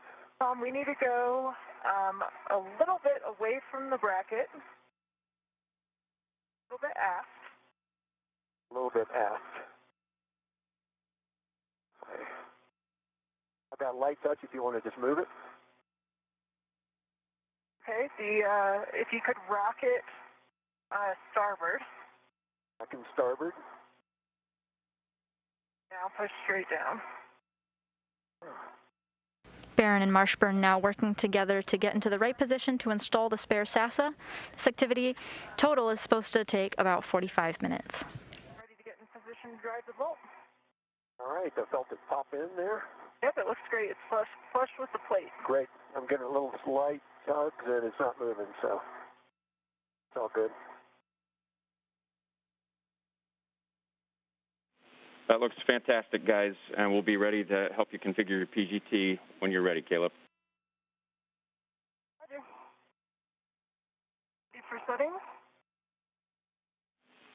Bravo 7, clockwise 2.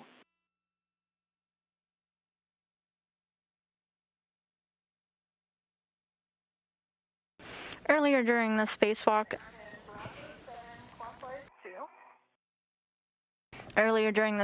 Кейla Bэрron removed the stanchion bolt. That was the last stop to removing the degraded SASA unit.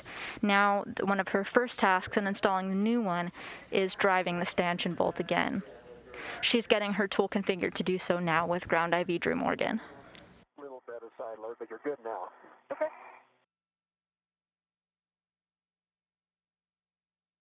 It popped right back in again, looks like. It's good now.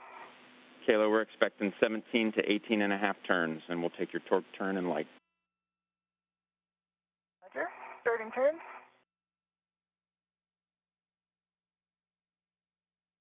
Your PGT moving. There's a side load there a little bit.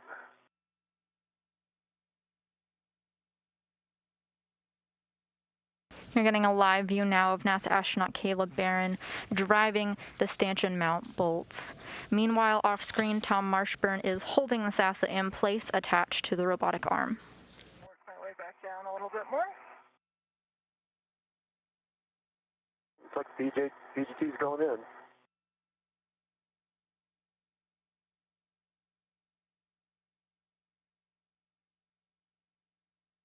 And 20 turns on your 22 turns now.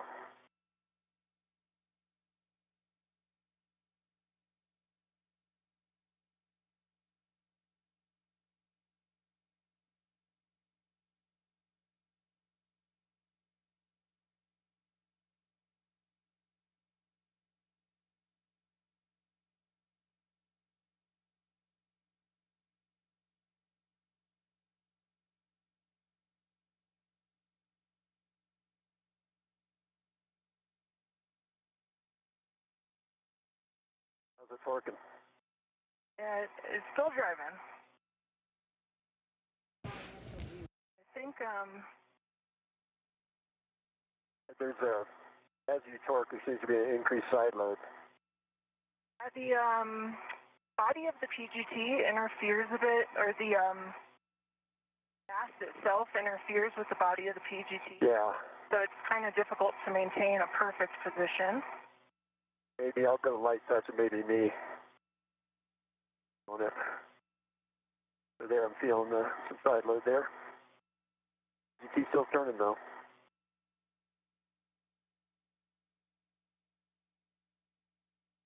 I'll push against, see if I can relieve that counteractive side load.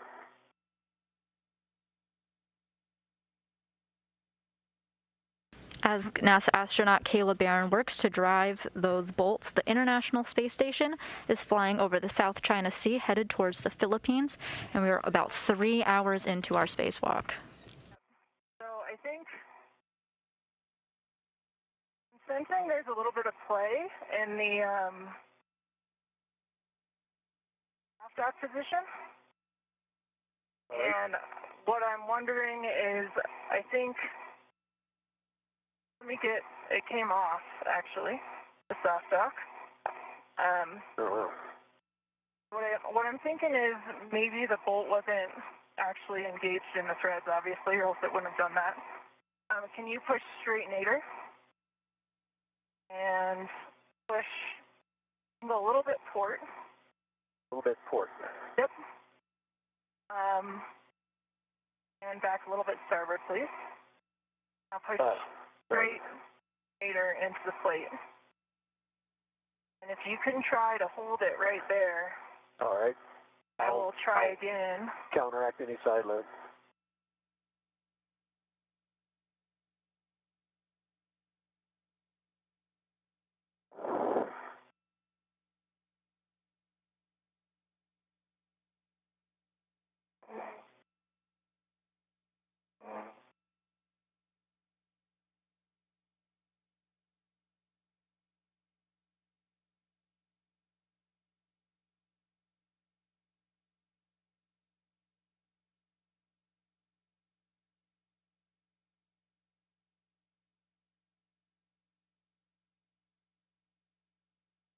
And that was 17 turns. And I'm going to keep a light touch and going to pull on it a little bit. Can I finish my call real quick? Oh, I'm sorry. Yeah. 17 turns, green light, 26 foot-pounds. In that time, I was actually able to see the bolts drop in depth, so I believe it's fully engaged, Tom. Okay, great. But you're welcome to give it a little wiggle to confirm for yourself. Sorry to on your call. Okay. We copy all, Kayla, and that sounds like a good install. Good install. Yeah. I concur. She looks good. Okay, great work. My ret. Great work. Yes, Tom, you can remove your ret, and Kayla, we're going to have you start to work the cables. Roger. NASA astronaut Drew Morgan, serving as our ground IV today, just gave the go for Кейла Бэррон to start working on the cables of the spare SASA. Tethers are clear, and then you can work with Raja and Matthias to move to the spare gimbal lock back off position. All right. Thanks, Drew. When she was removing the degraded unit, Out of the way, I've got good clearance all around. Ready for the maneuver. Copy, nice job wagging that thing down, and copy your go for maneuver to spare gimbal lock off, back off position. Give us a second to set up, and we'll get you moving. some kind words from Rajachari there. Your Honor. Thanks, Ross. When removing the degraded SASA unit, Кейла Бэррон had disconnected 3 cables to free the degraded SASA in preparation to move it to the express logistics carrier. And now that the spare is in its place, she'll work to reconnect these 3 cables, powering data, heater power, and operational power to the spare SASA.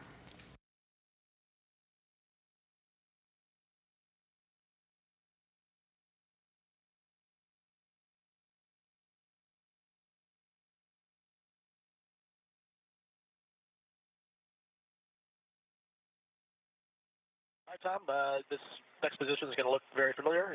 We'll take your aft, just a little port, and then zenith. And starting with 2 meters aft.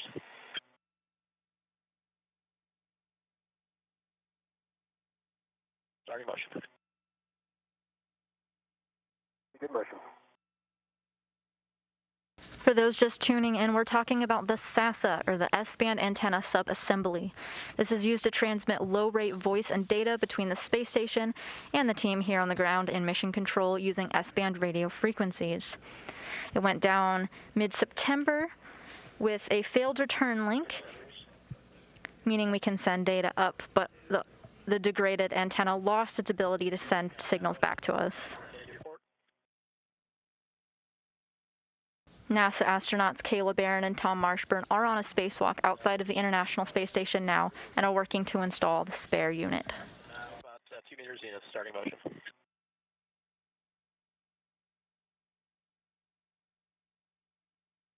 Good motion.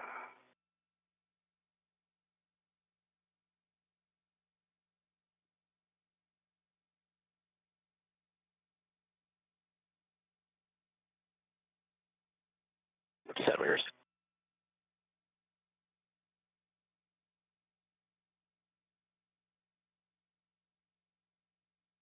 Out.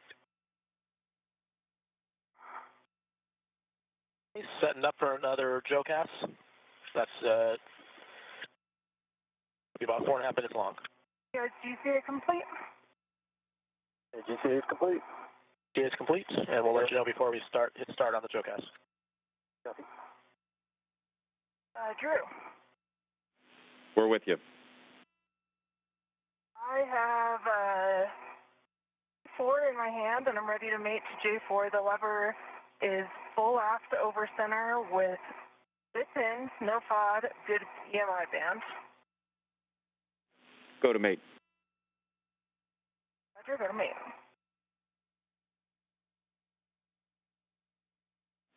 And Kayla, you can continue with P3 and P2 after that, and we'll catch your checks after the GCAs.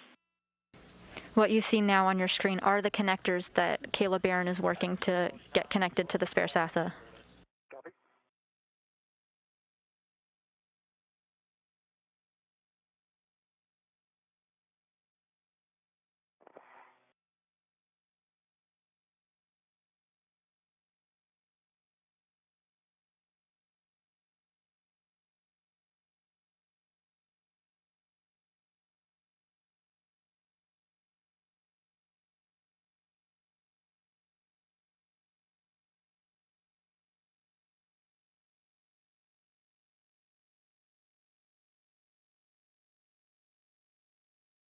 I'm seeing good motion.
While Кейла Бэррон is working on those 3 cables, off screen we have Tom Marshbёrn in the robotic arm. His tasks are to loosen the gimbal locks so that later on in the procedures, when the spare SASA is powered up, it will be able to move and track satellites. Right now, the current gimbal locks are keeping it rigid and in place so that no unexpected movements happen and we keep our spacewalkers safe.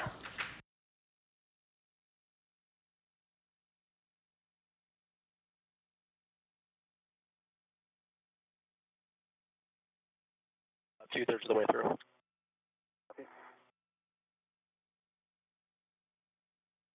Drew, all 3 NCGLs are mated, full forward over center. All had good pins, no FOD, good EMI bands prior to mate. Copy, Kayla. Great work. We are done with those 3 connectors. Those are good checks. The next thing we're going to have you do is we want you to move your green hook outboard 2 handrails to 3624, 3624 in preparation for get-aheads. Roger, move green hook to 3624. Кейла Бэррон communicating with the ground that she has finished mating the cables to the spare SASA, meaning that the unit now is receiving power and data. Ground IV Drew Morgan already has his sights on some get-ahead tasks as he's getting Кейла Бэррон in position 4. We're 3 hours into the spacewalk, scheduled to take about 6.5 hours, but we're already moving well ahead of schedule.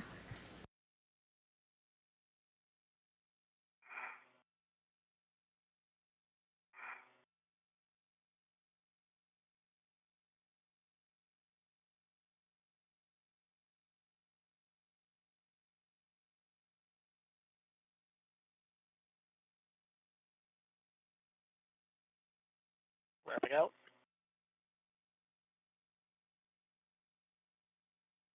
And there's position hold. We'll be setting up for a manual move next. Copy. and look at it over the meter.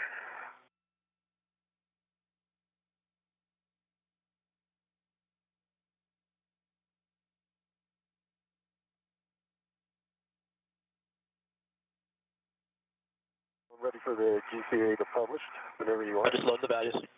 Copy.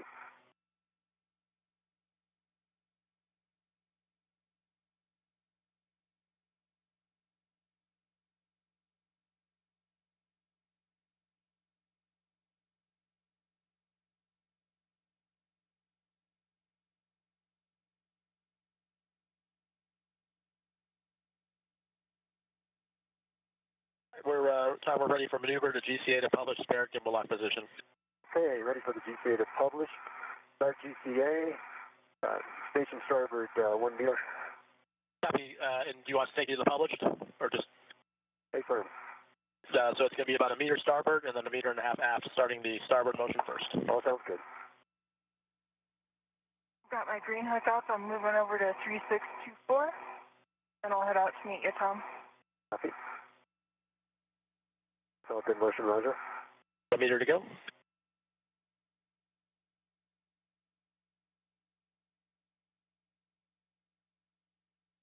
Motion. Okay, stop in motion. That's about 40 centimeters, about half a meter short of the published for starboard. Okay, looks good for right now. All right, we'll give you about 1.5 meters aft then. Sounds good.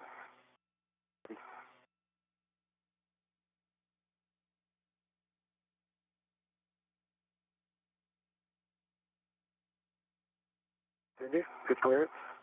See, 1 meter to go.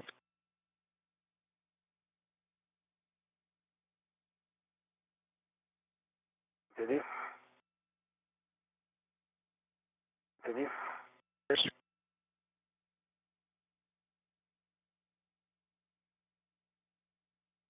Continue. 20 centimeters. And stop motion. The International Space Station is flying through an orbital nighttime, so the views are a little dark, but you can see the Canadarm2 with NASA astronaut Tom Marshbёrn attached.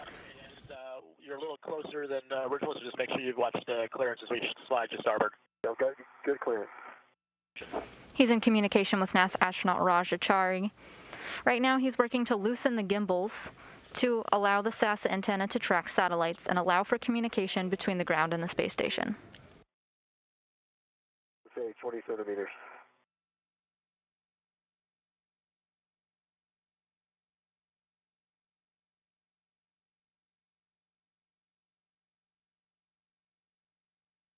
Sorry, 20 centimeters zenith coming. Copy, you see good motion and stop motion. All right, in GCA. GCA complete.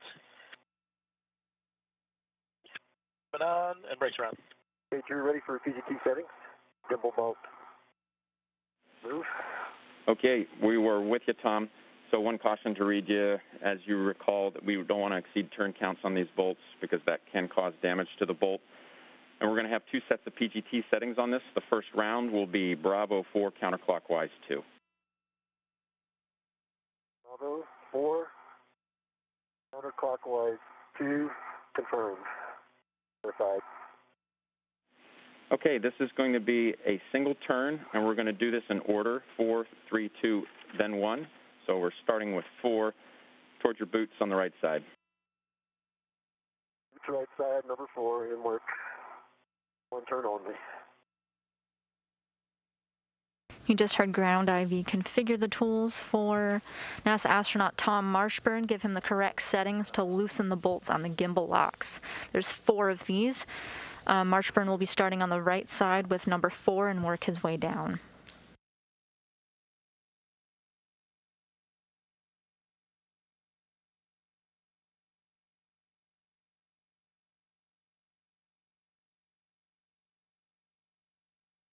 Once the spare SASA is installed and configured, as Tom Marshbёrn and Кейla Bэрron are working to do now, the EVA does not stop there.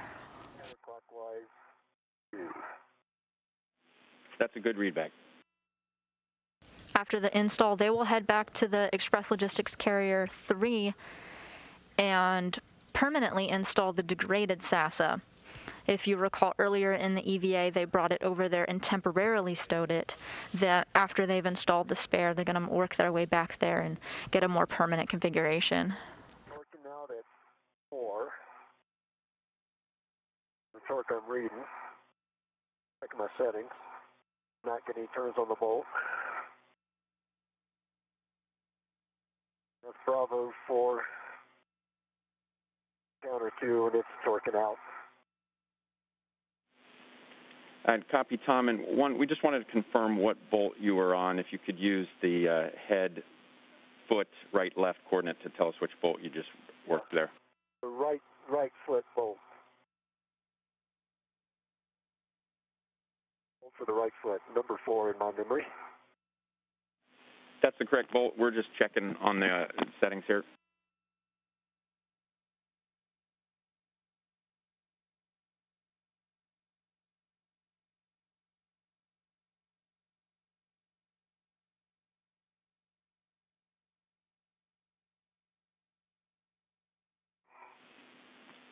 And guys, the sun will be coming up here in just a couple minutes. Copy. Copy. And Tom, we're still checking for you. Copy.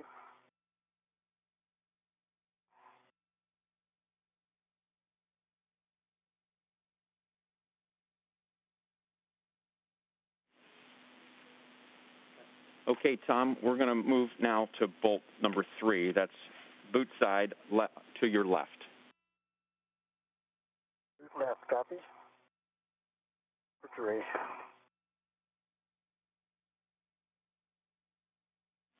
And this will be the same thing, one turn only. One turn only. Verified. Bravo 4. Counterclockwise 2. Good setting. For bolt 3.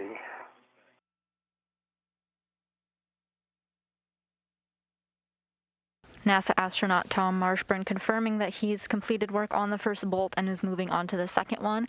Meanwhile, the crew got a heads up that the International Space Station will be moving to an orbital daytime.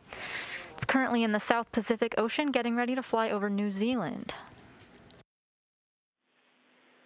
All right, Tom, that's good news. We're going to move on to bolt number 2, and that is on Bolt number 2. left side toward your helmet. Marshbёrn now is on bolt number 2. Remember, Marshbёrn started with 4 and is working his way down to 1. Good reading.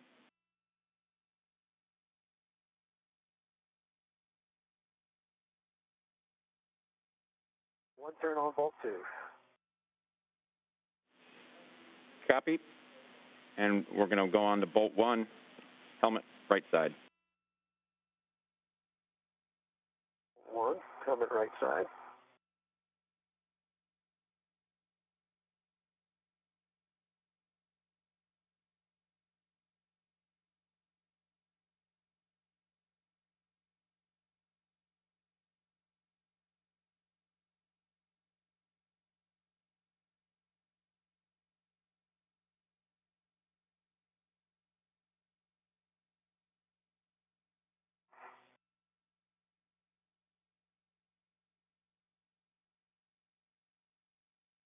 Because our spacewalkers today are making such good time accomplishing their tasks well ahead of schedule, the crew here is thinking about getting started on some get-ahead tasks.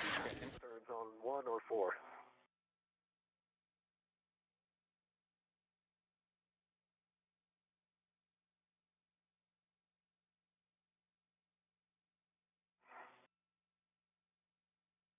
One of the get-ahead tasks is looking at a bolt. I was on the airlock, it was showing some minor wear and tear, and installing a new one was actually one of the get-ahead tasks from Toma Piskei and Aki Hoshide back in September during their spacewalk. Watching out for that.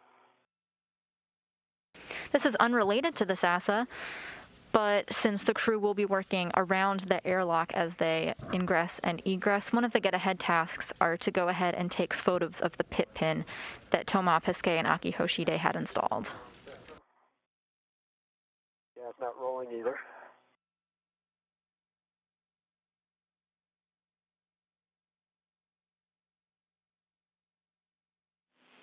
Okay, Tom, what we're going to do is stay with the original settings at Bravo 4, and then go back to bolt number 4, right side toward your boots, and we're going to try to do that single turn again.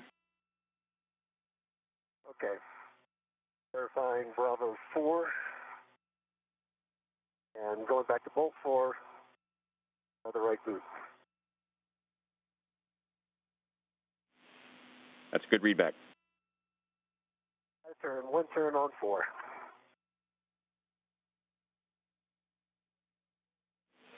All right, that's great, Tom. Let's go to bolt 1, do the same thing. That's right side towards your helmet.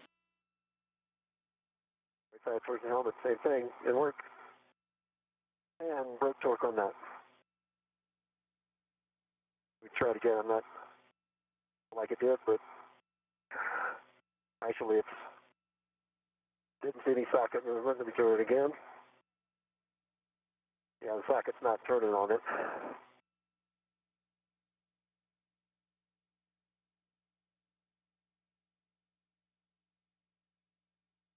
On the septum a little bit, see if I can get any motion again.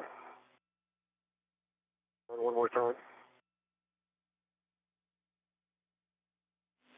We're following along, Tom. Let us know what you get there. We are going into a period here where we may have a little bit of radicom. Just wanted to give you a heads up. Copy. So it's breaking this. It's breaking the torque. 1 is not moving yet.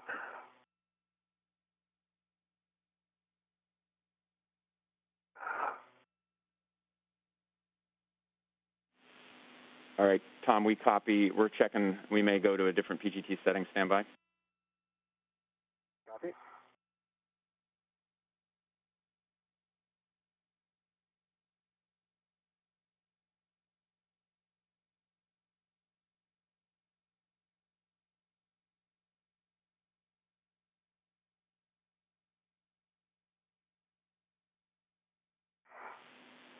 So, Tom, an additional suggestion at the original setting, Bravo 4 still, we're going to ask you to put a little bit of movement into the high gain antenna, see if you can jiggle while attempting that one turn, if you're able.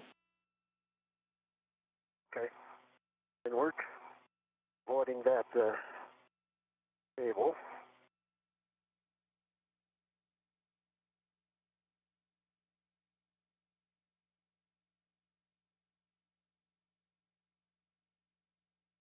I'm not getting motion on the septum and still torquing out. Try it one more time.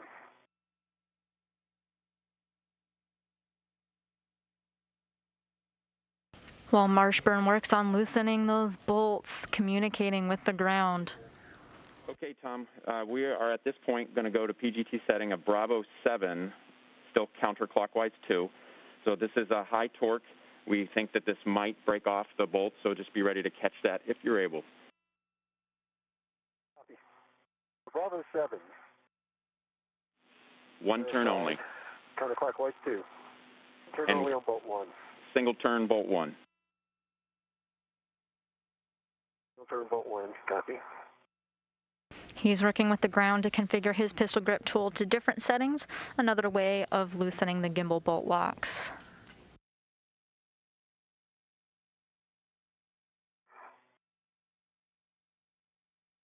Okay, 3/4 turn there. A little bit more. And we got a 1 turn on 1. Great news.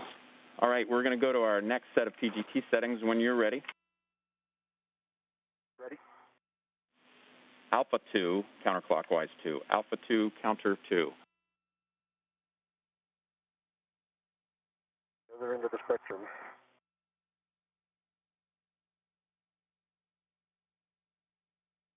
Alpha 2, counterclockwise 2, starting with bolt 4. Once again, loosening these gimbals allows the SAS antenna to track satellites and allow for communication between the ground and the space station. This is complementary to the work that Кейла Бэррон did, attaching the ISS cables for operational power and data. Towards your boots on the right side. That's complete. It was easy for bolt 4. 2 turns added. Copy. Bolt 3, boot side, left. Left. Didn't work.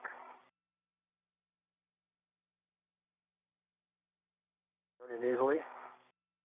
2 more turns for bolt 3. Going to bolt 2. Good news. Left side towards your helmet. Left helmet. Turning. Easy turn. Turns. Now over to bolt 1. We're ready for bolt 1. Right side helmet. Getting good motion, easy motion. Turns.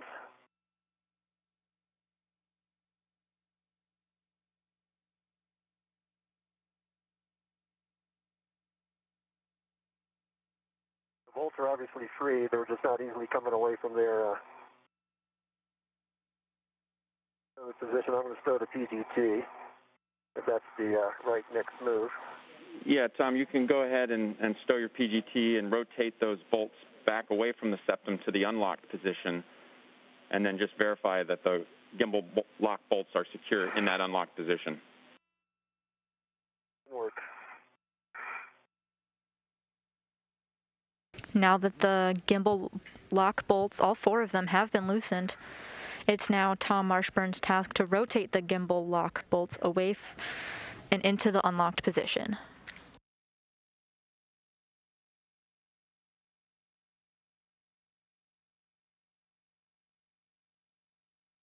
Once complete, Marshbörn will verify with the ground to communicate that they are secure in the unlocked position.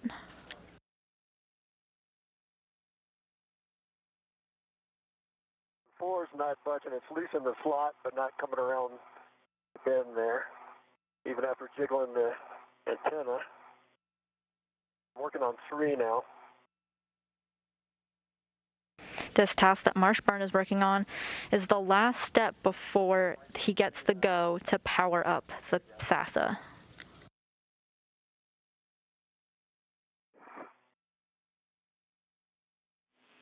And Tom, I just wanted to check back with you. Are they all rotating back okay?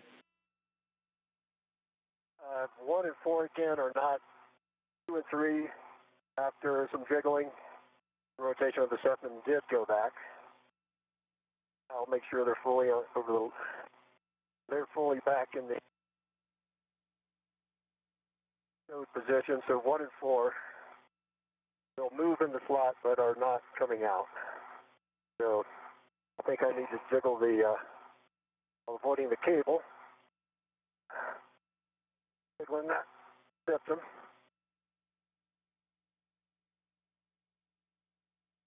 Marshbörn confirming now that while some of the bolts have been unlocked with ease, others need a little bit more coaxing.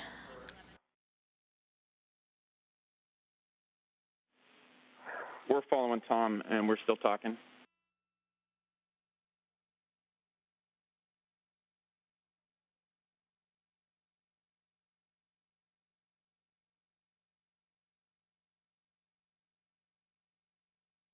Just wanted to offer up, if we think Tom's going to be troubleshooting for a while, I could go work a few get-ahead tasks, and it's not far from here, so I should be able to move back up while he's geocaching over here.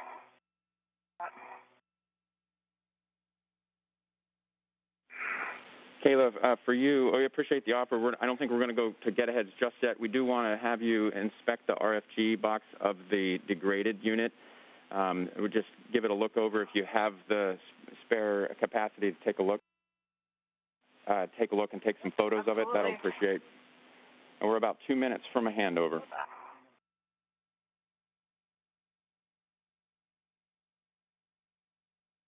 Drew, I'm not getting a lot of motion from the septum like we did on the ground unit. The 1 and 4 seem to be, well, they're pretty loose when they're in the slot. They're just not riding over out of the slot, despite some rolling and jiggling. I'm not actually seeing a lot of motion in the septum, so this new SASA. Okay, Tom, moving too much. we appreciate the words. Right now, we understand that 1 and 4 are the problem bolts, and so what we thought we'd have you do is set your PGT to alpha 2 and put one additional turn on bolts 1 and 4. Alpha 2, one additional turn. It seems like that's the best next step from my perspective.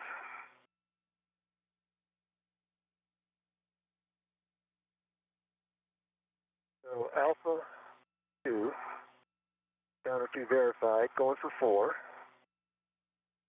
One turn only. One turn only. One more turn.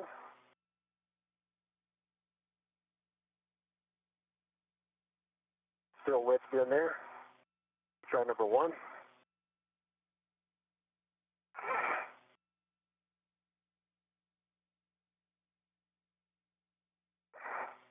One turn complete. Okay, number 1 came out.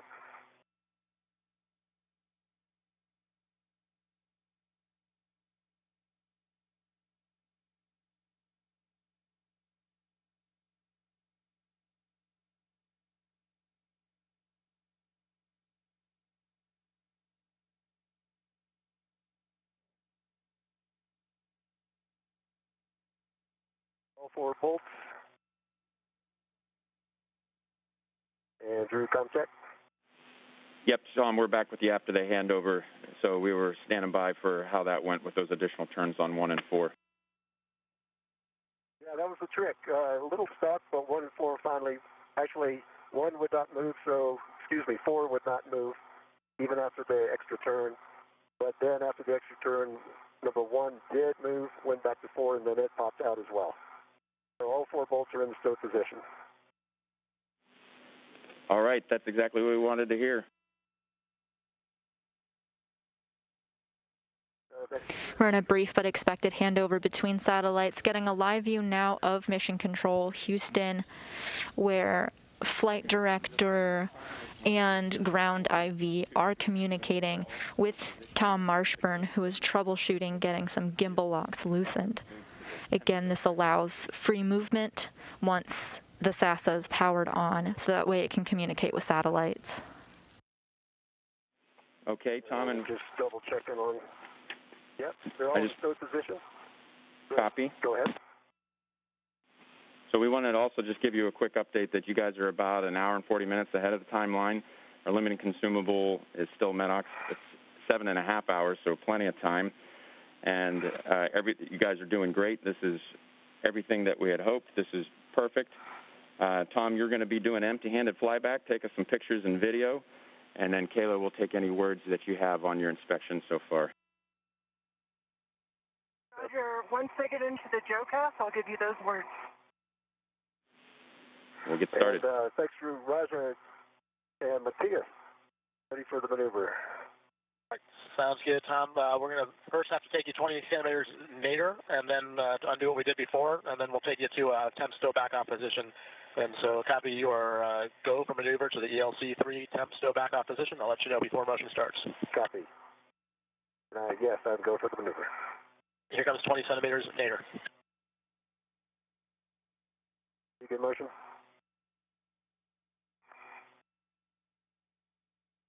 We just got confirmation that well ahead of schedule, our spacewalkers, NASA astronauts Кейла Бэррон and Tom Marshbёrn, have installed the spare SASA to the International Space Station's P1 truss. This involved installing a stanchion bolt and connecting some wires that Bärron had previously disconnected. This allowed power to the unit. And Tom Marshbёrn worked diligently to get the gimbal locks released. The fourth one gave him a little bit of trouble and required a little bit more coaxing, but at the end of the day, Tom Marshbёrn was able to get the job done. Starting motion.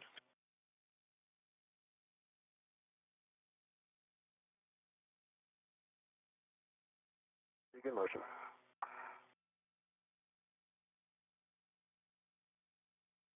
Here to go.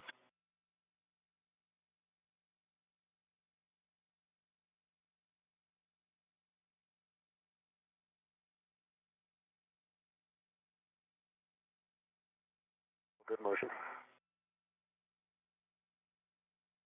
10 centimeters ramping out. Okay, next will take me about a meter port. Copy, meter port, beacon motion.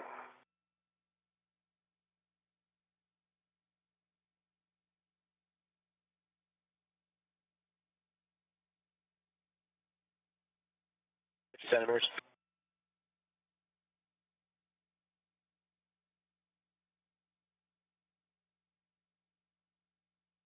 Okay, ramping out. Motion's complete, so we're going to set up for a JOCAS now. All right, engine TA. And Tom, we copied your go for SASA power up, so we're working that now.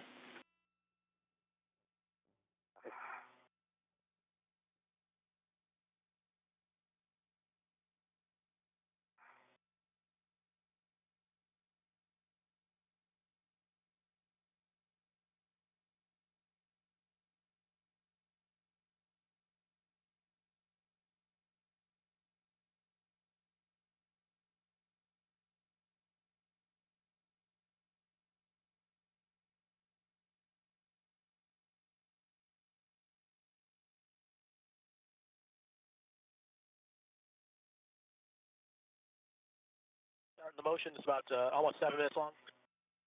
Copy. And it's going to be mostly toward motion back to where you were before on the LC3. Copy.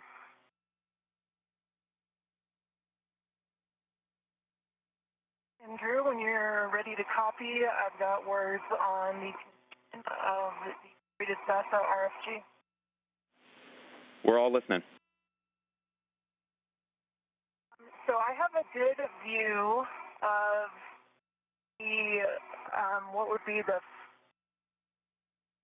sort of nadir face and then the larger surface area face that faced outboard when it was installed. Right now I don't have a great view of the most zenith face, but on the main area of the RFG that would face outboard when installed, there's discoloration on the 93 along the crowd area.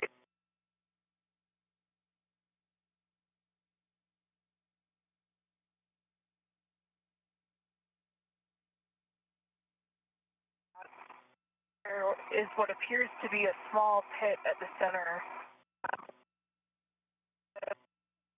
MMOD strike. And then on the more nadir face, and the grid on the nadir part of the main plane, there are also evidence of MMOD strikes. And in some areas, it looks Kayla, silver stand by real quick. Z93. Okay.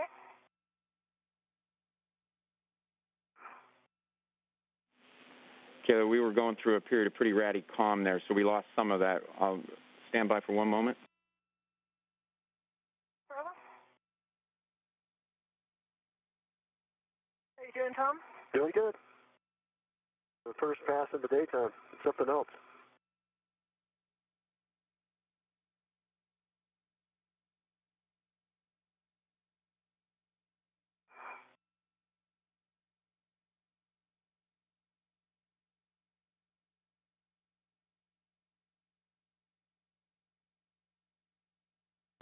Bэрron and Marshbёrn now preparing to power up the SASA. This is the spare that they took from the express logistics carrier over to the P1 truss to replace the degraded unit. Following its successful power-up, they will head back to the ELC and stow the degraded unit. I'm sorry about cutting you off there. No problem at all. I was just also mentioning that some of the spots that look like MMOD strikes, it looks just like, sort of matte silver metal underneath. And then other areas are more like a brownish orange color around the area of the hit. I don't know if that is just some sort of oxidation or something, or like the age of the hit.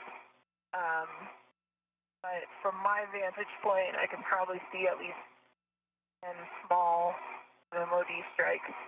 I was able to get some, what I think will be decent pictures of the faces I've described.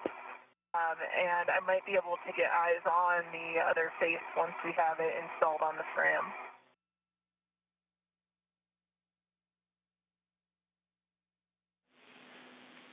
Copy all. Kayla, that was a great description. We may take you up on that offer to do further inspection once we get it installed. And then we wanted to confirm with you the number. You were describing a number of MMOD strikes, and we just want to confirm that number again.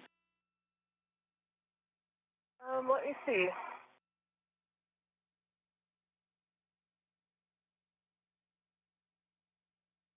I would say I can see 11 from my perspective.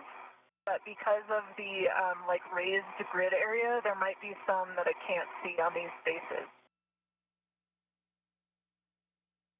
And I'm only really counting what I can see on 2 of the spaces, and not really the size, but where the most. All right, copy that, Kayla. Good words, and we will come up with a plan if there's additional inspection that we'll take once we move it over there to the frame. Roger. Kayla. Yes, sir. You could take your right hand and stick it out to the right. To your right a little bit. Fingers out.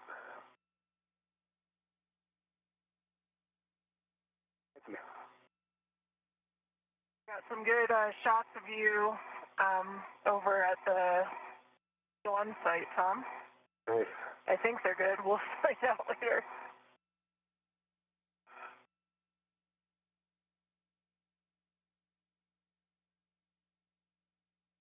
About 90% done with the move. Copy. Roger.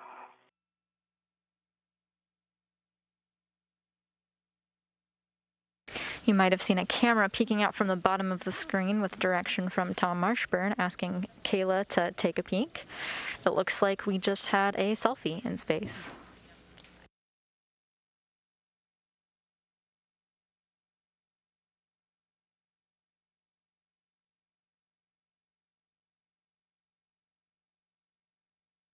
There we go. Before the quick photo, Кейла Бэррон was communicating with the ground, giving a visual inspection of the outside of the International Space Station. And we are ready for maneuver to GCA to publish, to SAS transfer position. And I'm ready for GCA to publish. Are you good with comms? Yep. All right, start GCA. Publish. GCA, it's to be about 2.5 meters nadir. I'll let you know before the motion starts. Copy.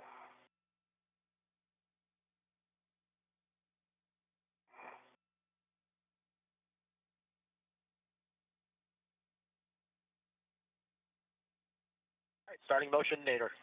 Copy. Secret motion.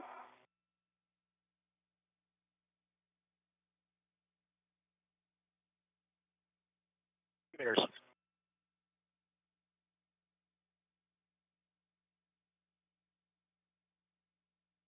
It's tough to tell on your screen, but on the right side, the robotic arm of the station is gently moving astronaut Tom Marshbёrn. 1 meter. Copy. You.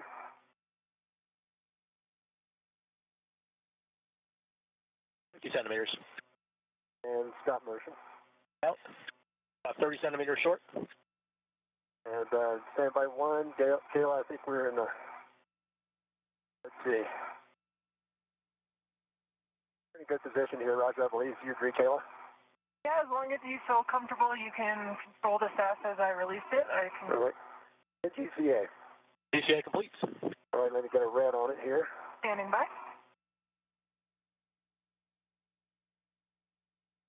Marshbёrn communicating with the robotic arm operators Matthias Maurer and Rajachari. Release my ret now while the handrail is still near me. Okay. And I have control. All right. My ret is removed. And Tom, I'm going to unlock the jaws and then I'll release them. Copy. And I have control. Roger, you have control. Jaws are unlocked.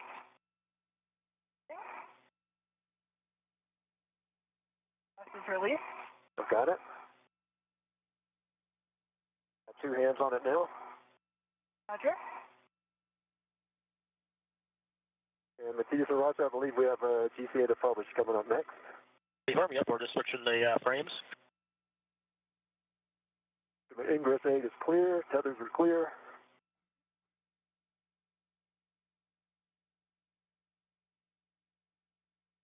Well, that's in work, Tom. I'm going to work on getting into a better position to monitor the alignment pins. Copy.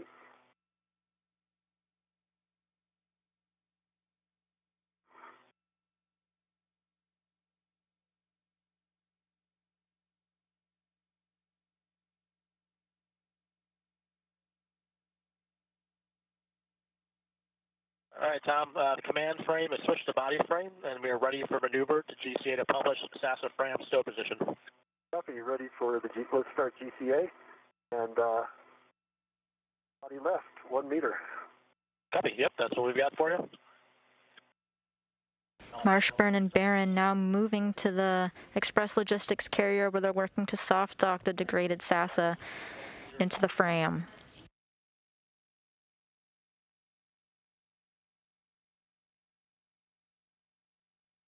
Good motion.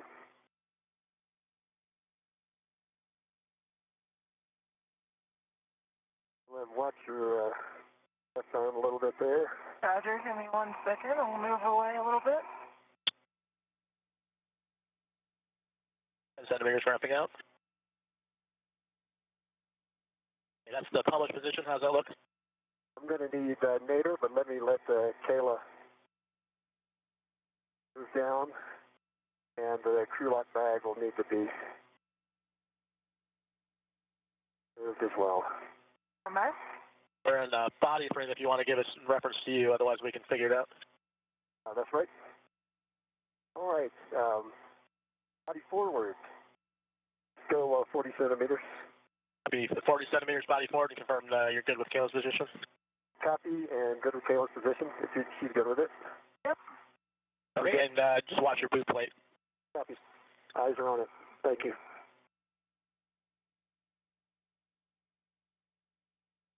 Be good motion. 20 centimeters to go. Continue. Continue. There's. All right. Let us assess this. Okay, there's your 40 centimeters. Position hold. Tom, you will need to go to your left. Yeah, well. Now go towards the plate.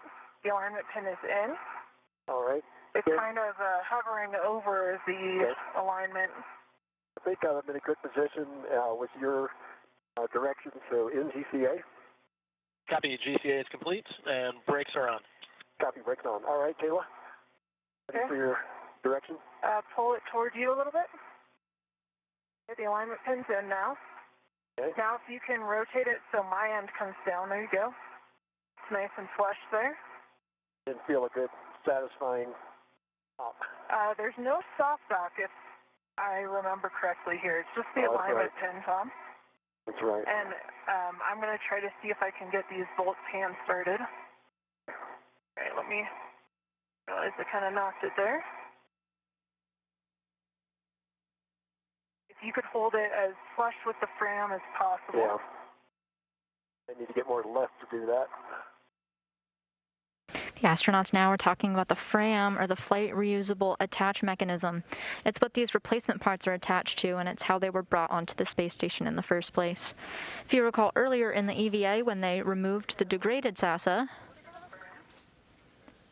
they temporarily stowed it back onto the Express Logistics carrier, but now they're doing a more permanent installation of the degraded unit.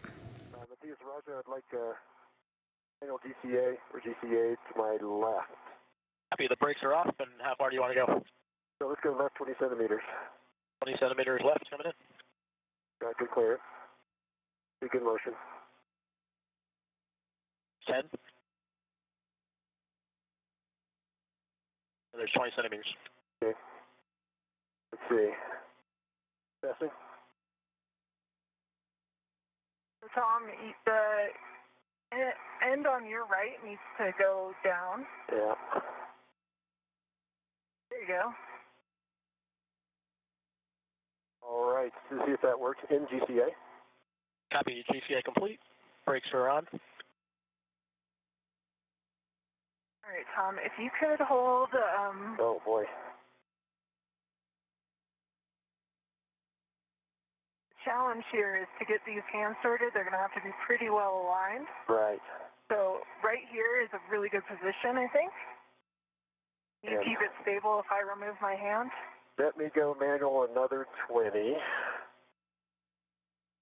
Roger Matias, another manual to my left 20, or GCA to my left 20 centimeters.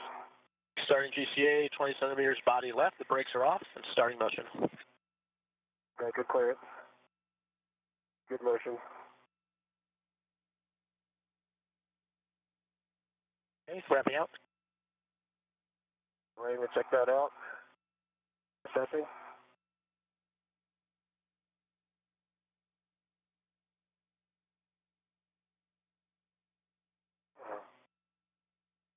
Let's try this in GCA.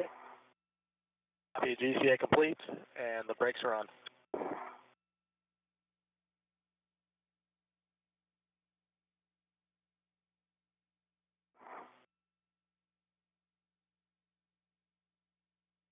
Looks like it was turning.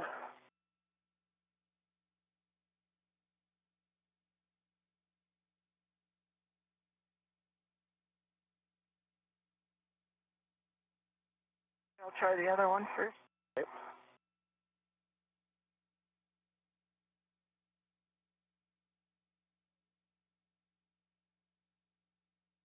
Maybe I will put down my VRT, Tom, and that would help us. Okay. The next move would be to move in the arm again, so I'm more in like your position. You could do.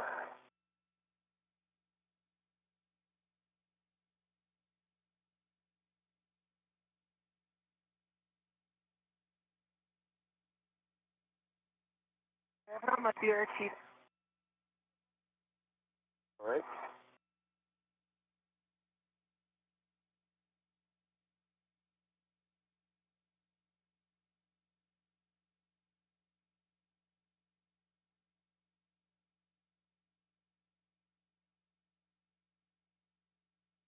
Okay. I'll tell you what, I can get into a much better position here if I get some arm motion. Give me one chance to Absolutely. try it. All the chances you need or want.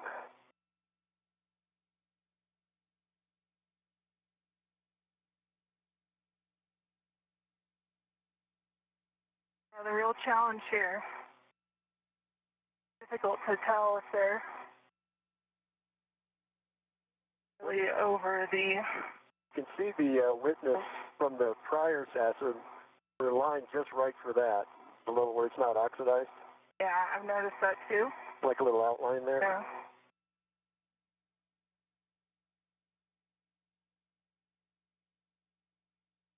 You got some engagement there, maybe? Nope. Popping up.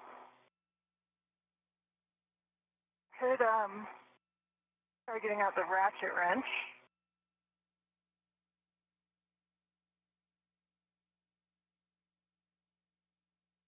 Or Let's see. we could ask if you could just try driving it with the PG. It's got some play in it, but it's not just coming all the way up.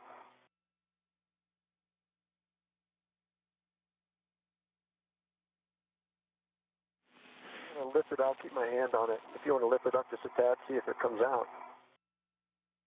Oh, it's I think it's a...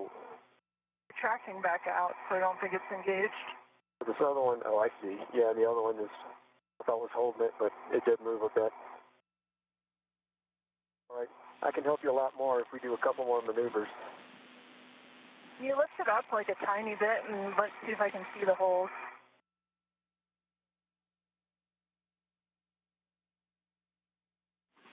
Kayla, we wanted to give you the... Go back in.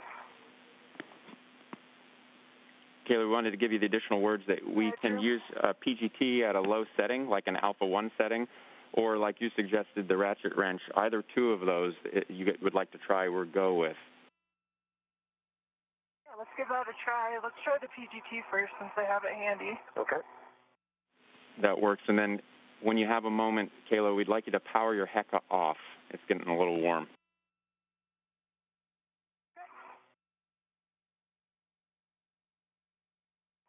Let's see.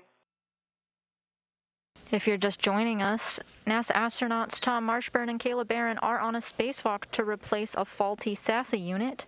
Right now, they're stowing the degraded one. Earlier in the day, they had worked to remove it from its original position on the P1 truss, grab the spare from the Express Logistics Carrier number 3, and replace it in the degraded SASA's original position. They had temporarily stowed the degraded SASA, but now they're working to permanently fix it onto the spare parts section of the International Space Station.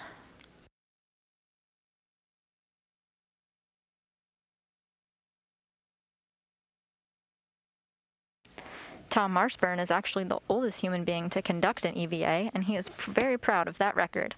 This is his 5th spacewalk overall, the first 3 occurring back-to-back on his 15-day STS-127 mission back in 2009. The 4th spacewalk of his career, alongside NASA astronaut Chris Cassidy, happened in 2013. Oh, I inadvertently turned it off. Bye.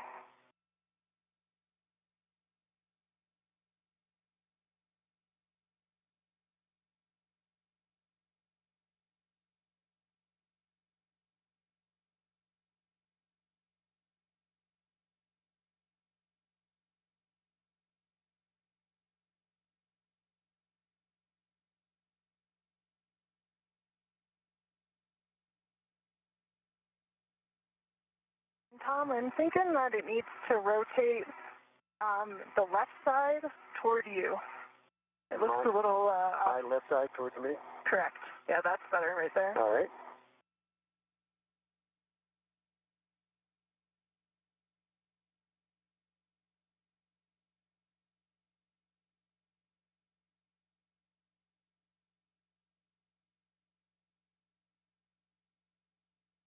And, seemed to be no joy there.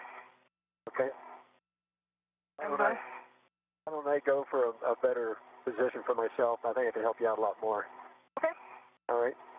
And T.S. Raja, another GCA. We're ready. Brakes are coming off. Where do you want to go? Okay, 20 centimeters body left. 20 more centimeters body left. Starting motion. Good motion. Centimeters. Wrapping out. Okay, body up. Taylor, if you can check over my head, I just can't see it. I think I'm good. Stand by. All right. How far do you want to go up? I'm going to go up 30 centimeters. Okay, copy. 30 centimeters body up, and Kayla's got your head clearance. Your head's clear. All right. Starting motion. I see good motion. That's great. And then body pitch forward, 20 degrees. Got good clearance. Okay, body pitch forward, 20 degrees. Good copy. Starting motion.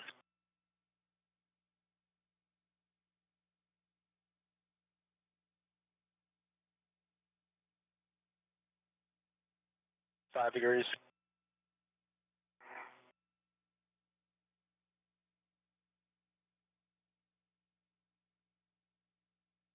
Degrees. 5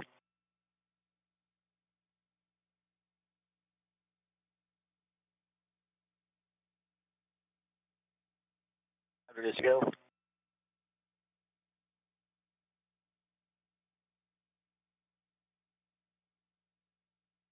Wrapping up. Right, and I'll take body up another 20 centimeters. Copy. Body up 20 centimeters. Copy. Motion. And there's your 20 centimeters. All right, stop motion in GCA. Copy. GCA complete. Brakes are on. Copy. All right, try not to side load it, but now I can control it a little bit better. It's not currently flush. Okay, working on that. Yeah. Need to get my hand on the inside here. Yep. The astronauts here are attaching the SASA to the FRAM, or the Flight Reusable Attach Mechanism. Go down. The astronauts are using mast bolts to keep it secure. Left hand needs to to go down towards the fram. Left hand. This particular fram allows the communications antenna to receive heater power. They'll also affix thermal blankets to preserve the antenna's integrity in case they ever want to use it in the future. Go towards the fram, straight down. You push down on it. I've got, how's that? We'll see here.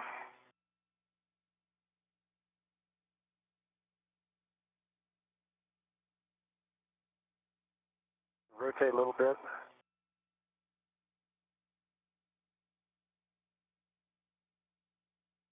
Do you think you can reach the bolts? Give it a whirl. If I were to hold it down? You can hold it down? Yeah, I might be able to do that. This one certainly.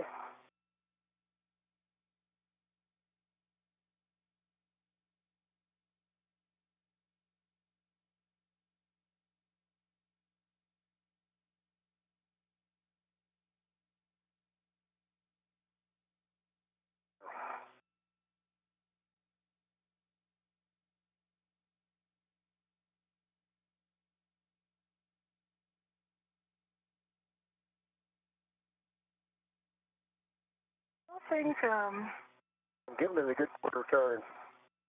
Tom, we've got good clearance if you want to go body forward, if that would help. I'll take it. could you put a hand back on it? Yeah. Hey, Roger, stand by one. I'm going to put a hand back on there.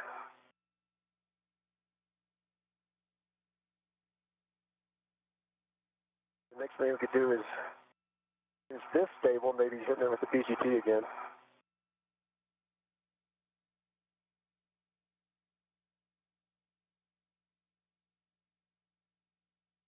I think we're just not quite aligned here. Yeah, just slight. And let's get the PGT out and push down on it. I can wiggle it until you feel it go in. So doing all that plus trying to turn it with your hands is just not. And Roger, I'm going to take you up. Oh wait, I might have gotten it. Oh, okay. Stand by. Roger. Oh man, I think we're this close. Let me just round up in there. So guys, we've been following along, and so one of the suggestions that we had was maybe try, like Tom described, is go ahead and engage the PGT on the bolt. And if we need to put Tom in a better GCAM, just in a slightly better position, and then Kayla has the PGT on, and then when we feel it in position, give it that less than one turn with the at alpha 1 setting. Sounds good. So I'm going to do a quick GCA. And Roger, GCA, body forward, 10 centimeters. Copy. Brakes are coming off and giving you body forward 10 centimeters. Starting motion. We just reached the 4-hour mark into the planned 6.5-hour spacewalk with NASA astronauts Tom Marshbёrn and Кейла Bэрrон. They are now working to stow the degraded SASA, this one that failed, or part of it went down back in September. They replaced it with another unit, and now they're just stowing the SASA onto the fram. We'll try this. Complete. Brakes are on. I'll see if I can rotate it a little bit. And Kayla, go ahead and go for 2 turns. They're discussing now the best way to get this done with their ground IV, Drew Morgan, and the EVA team here in Mission Control. That involves getting their PGT, their pistol grip tool, it's like a cordless drill in space, configured, and using astronauts Matthias Maurer and Rajachari to get Tom Marshbёrn in a slightly more advantageous position on the robotic arm.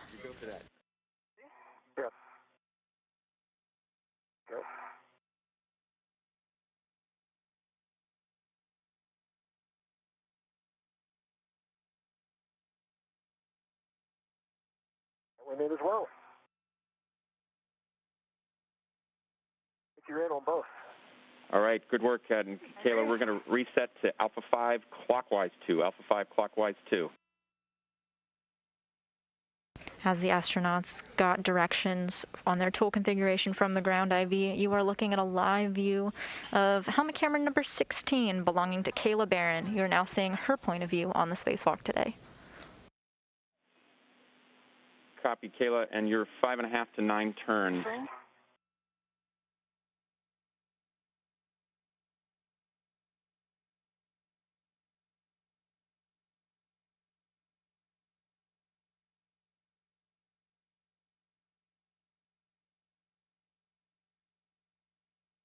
If it'd be easier for me to hit this one, or do you have a good reach for it? That was about 8 turns, and I think it torqued out. You agree, Tom? You trying to say that? I'm just going to put it back on there for you if you want to do it again. I think it's torqued out, Tom. Okay. I got a green light. 8 turns, 4.7 pounds. Okay.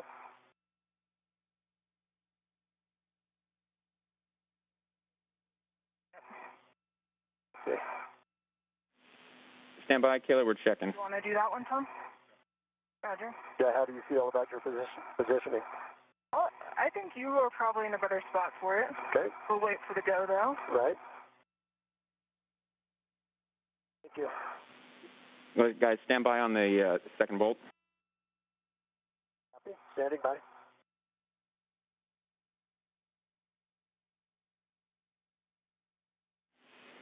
Okay, on the bolt that we just drove, we're going to just double check settings, alpha 5, clockwise 2, and then we're going to attempt that bolt one more time. We're expecting a little higher torque. Alpha 5, clockwise 2 are set.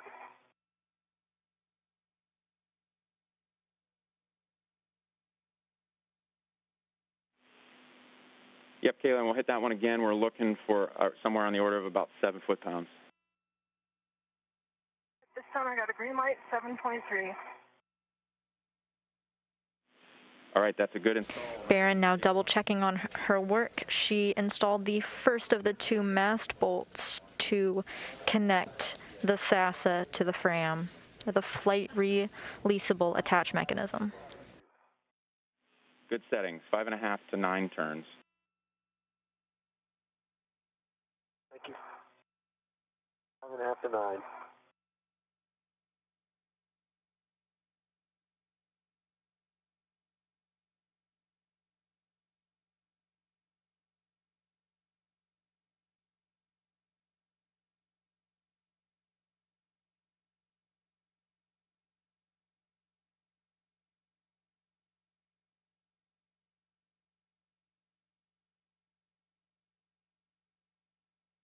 As Кейла Bэрrón drives that second mast bolt to secure it, we'll sometimes get some Earth views poking out of her wrist mirror. The International Space Station is about to cross the English Channel. 6.4 and 7 turns.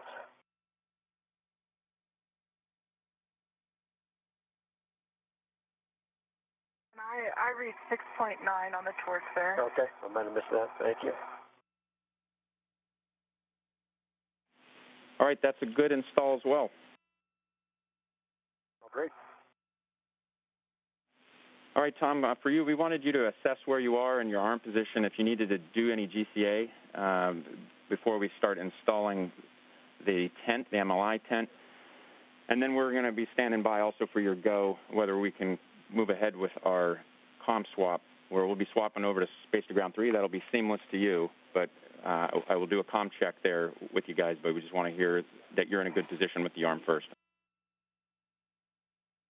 Okay. And I'm going to need to move around a bit. Let me just talk to Kayla for a second. So the shroud, don't need to worry about this side so much. We're going to be putting in portatory fasteners on this side and there. Yep. The folks here in Mission Control confirmed a good installation of the degraded SASA unit. And Matthias, Roger? Copy, we're ready. Do you want us to back out those other inputs you put in, or just go from here? I'd start by doing some of that. That is body back by 20 centimeters.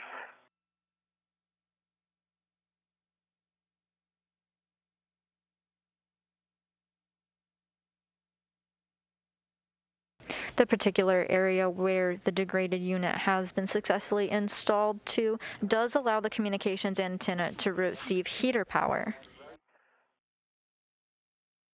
20 centimeters. Pretty soon, Tom Marshbёrn will work to reinstall the multi-layer insulation, the MLI, which is another layer of thermal protection for the unit. More if you want. That's the 20. So that's good. And I will need heat down a half a meter. Good motion. And stop motion. That'll be stopping motion. I think that'll do it. I can reach everything. Guys, I'm going to break in real quick. Kayla, we're going to have you stand by on the MLI tent for just a couple moments. Okay, standing by. Okay, in GCA. That'll be GCA complete. Brakes are on. And just so you know, I will need another one over to the right side. Get the other quarter turn fasteners. So we're good for now.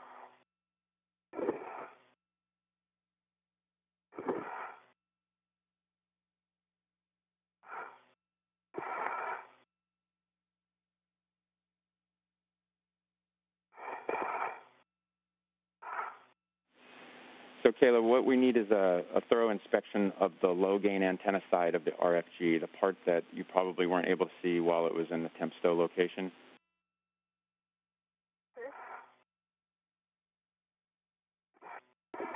And if you can grab some photos for us, that'll be appreciated as well. Stand by.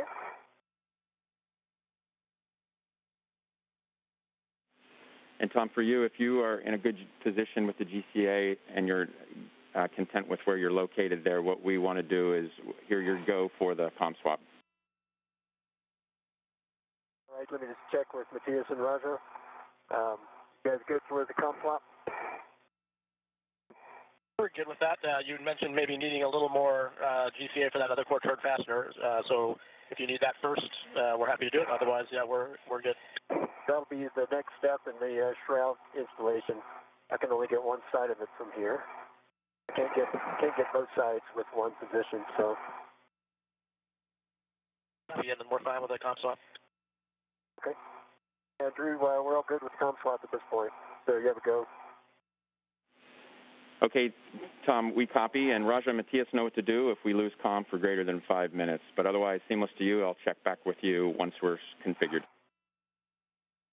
Copy.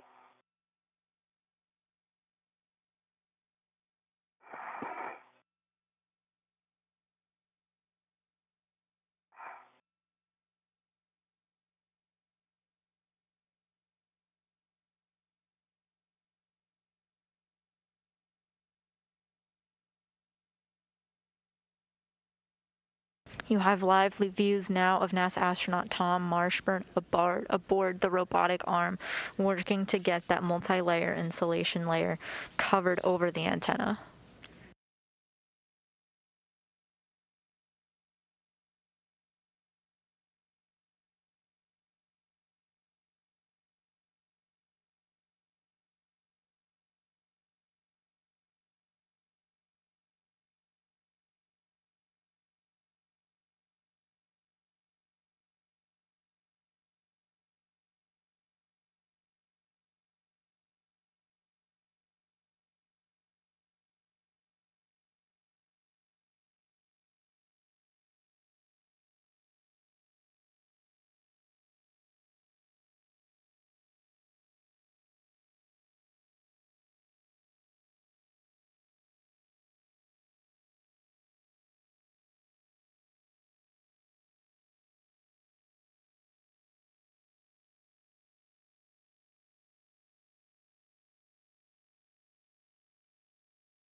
Getting live views now from NASA astronaut Кейла Bэрron's helmet camera on her very first spacewalk of her career as she puts the finishing touches on the stowage of the degraded SASA unit back onto the Express Logistics carrier.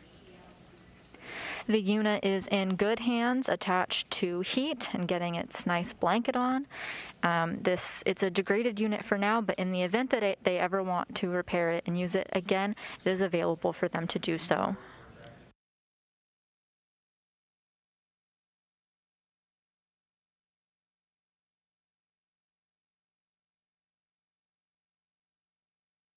A new unit to replace the spare did not have to be launched to the International Space Station for this operation, as it already lived right here where the degraded unit once was.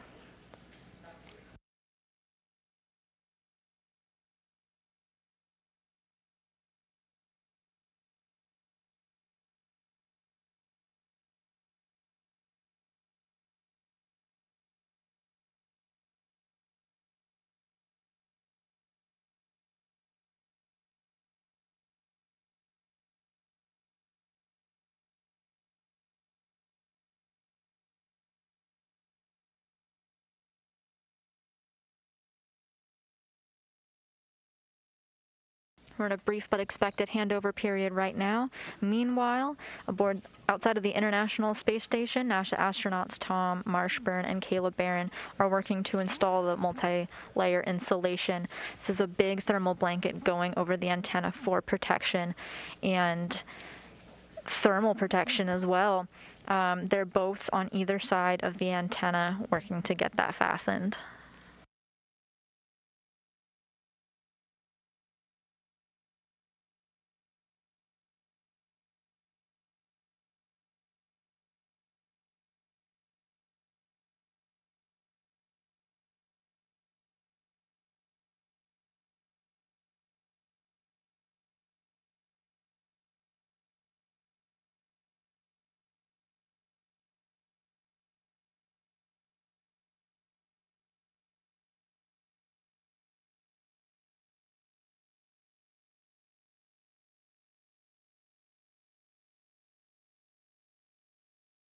These two spacewalking astronauts launched to the International Space Station as part of the Crew 3 mission just earlier this month, and as you can see, have already hit the ground running.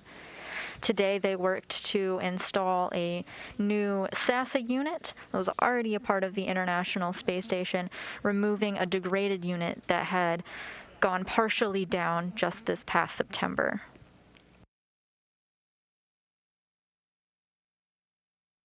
Because of other communications redundancies aboard the International Space Station, this spacewalk was not a huge rush when it went down in September, but now the International Space Station operations has time to do the spacewalk, and Кейла Bэрrон and Tomas Marshbёrn have executed it ahead of schedule.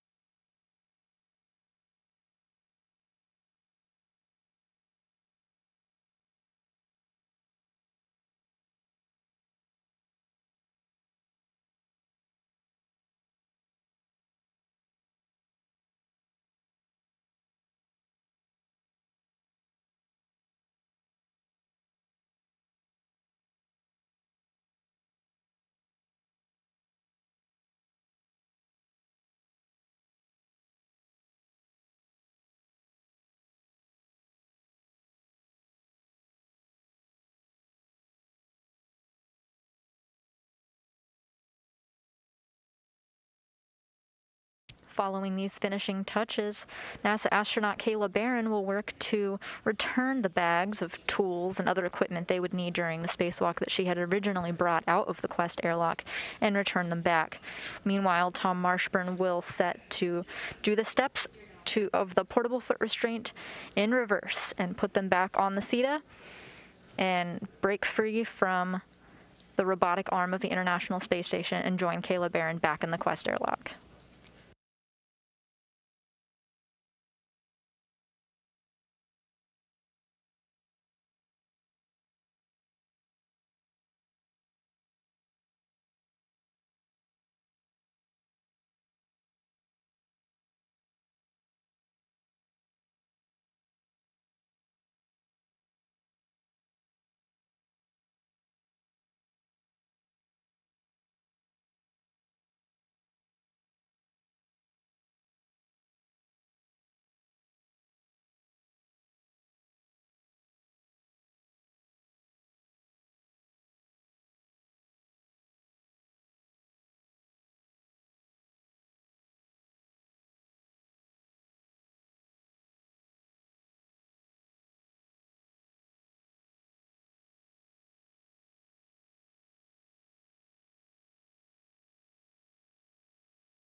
You're looking now at a live view, this time from the helmet camera of NASA astronaut Tom Marshbёrn, as he gets that thermal protection covering hooked onto the communications antenna.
During the installation of the spare SASA where the degraded unit once was, Кейла Бэррон had attached some wires that gave the unit power, and Tom Marshbёrn was able to switch the unit on. This all occurred before they went to go stow the degraded unit.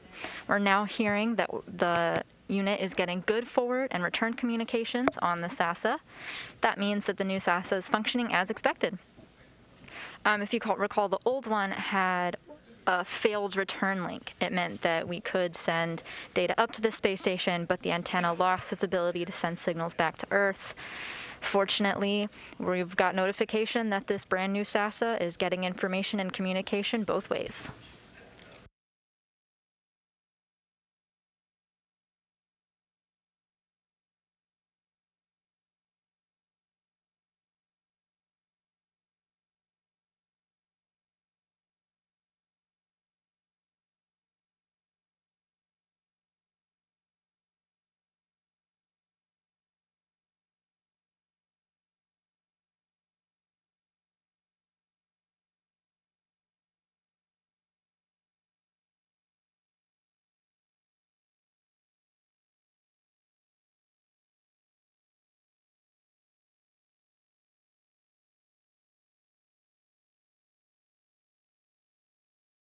You're getting a live view now of NASA astronaut Кейла Bэрron's helmet camera. Her heck of use, these high-definition cameras.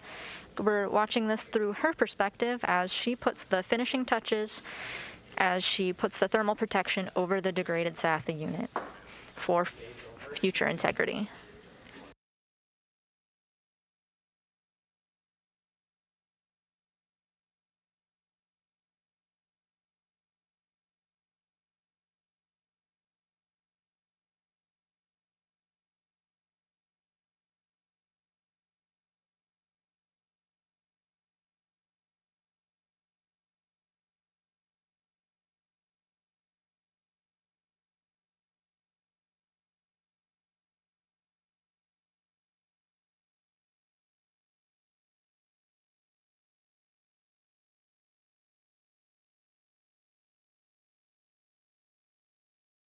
While this blanket that you're looking at may look thin, it's actually made up of several layers sewn together of varying materials, including mylar, for the purpose of being able to withstand the swings from hot to colds that the space station experiences several times per day.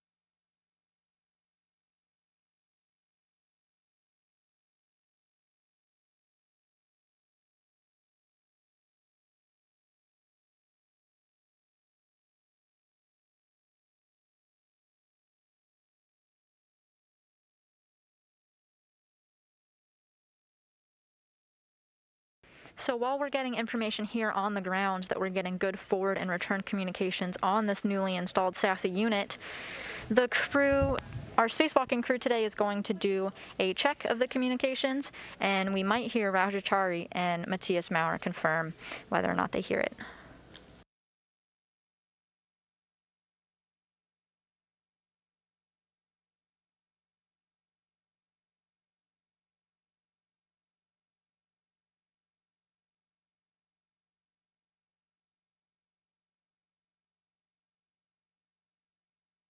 In addition to these voice checks, the spacewalking astronauts are also going to check out their own equipment. They're going to do a hap check and glove inspection, as you've heard them do several times throughout the spacewalk. This is just one more step before they go back into the Quest airlock to conclude the EVA.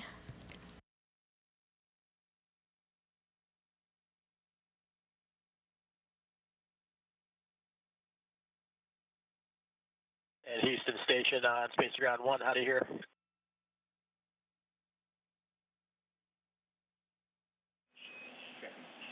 Station Houston on Space Ground 1, read you loud and clear. Let's move to 2.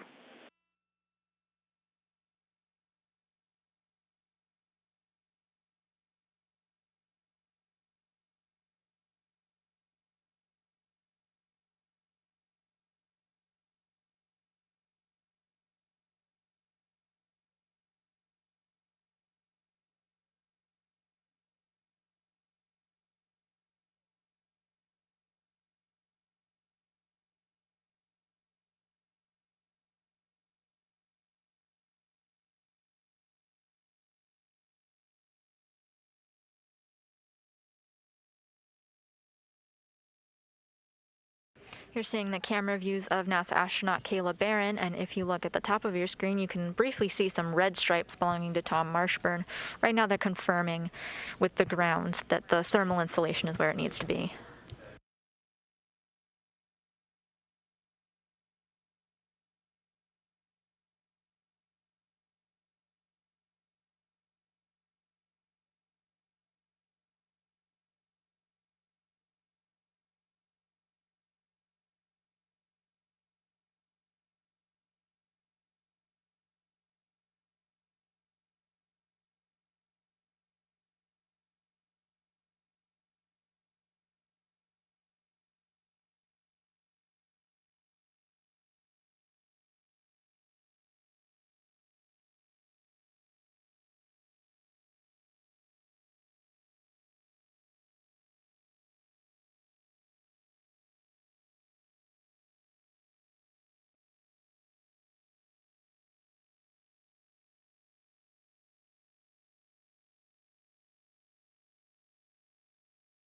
see what's going on because of my, from this position. side.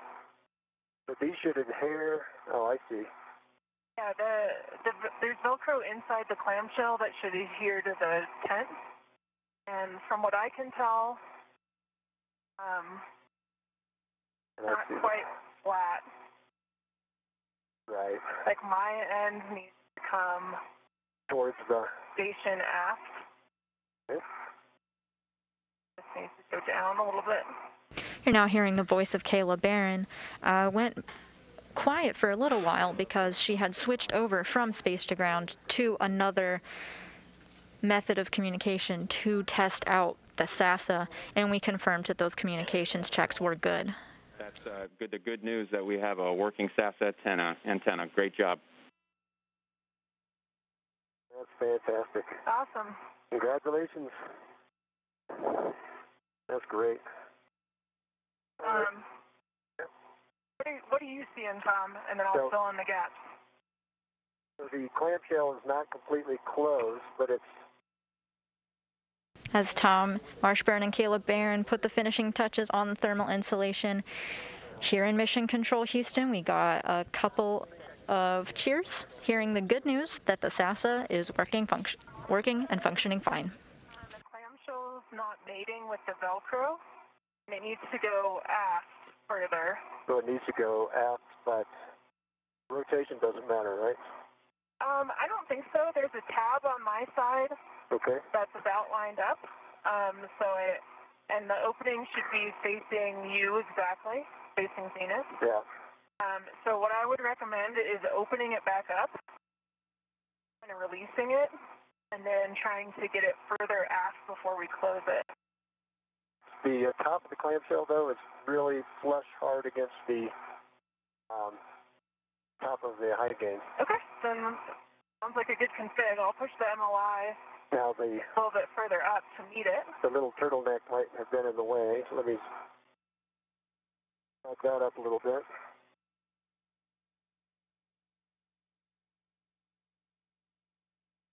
Yeah, that little turtleneck piece is, for lack of a better word. That's looking pretty good right there, Tom, if you close it. Okay. I think there was a little flap was in the way, but trying to close it now.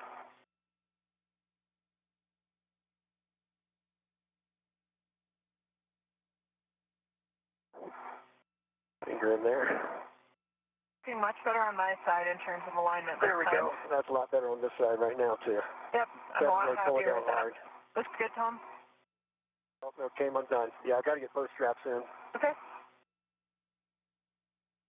There's one.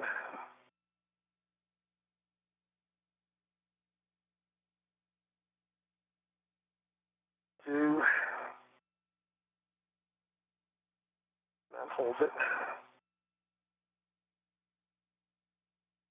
Okay. Looks pretty good. I concur.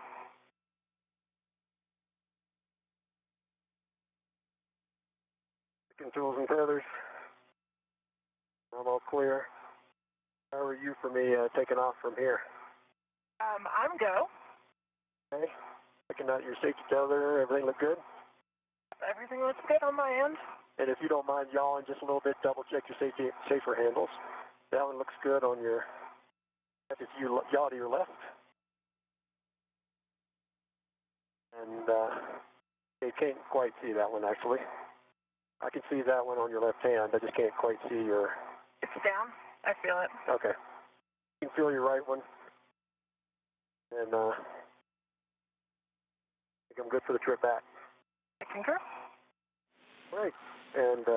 so guys, just real quick, I just want to check in with you. Check with you on a couple things. First, we want to get a glove and hap check from you. And we also wanted to give you the big picture that we're still about an hour or so ahead of timeline, and we think that we're going to have the opportunity to get to some of these get-aheads.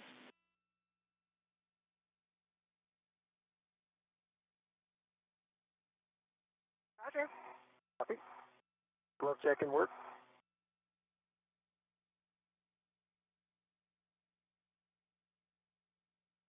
All right, Tom, and while you guys are doing the checks, we're ready to get you set up for the next maneuver. We'll have to back you out of some of the GCAs you gave us first, if you're ready. Okay, stand by. Just a little quick comment. I've got a dry half through, and the small finger of my right hand has a couple of very small smudges on it, but otherwise the RTV looks really good. And for me, I still have some of those. They started out as kind of black, but now they've rubbed off a bit, the dark smudges on my fingertips. And I've noticed on my very fingertips and kind of the fingernail side, there's some sort of like eraser wear-ish wrinkles, kind of wrinkle ridges. I'm trying to show you guys that in my camera. I don't know if you want me to turn my Hecka back on for you. Checking.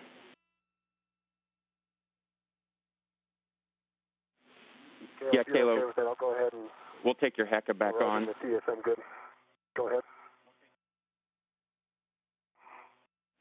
Stand by, Tom.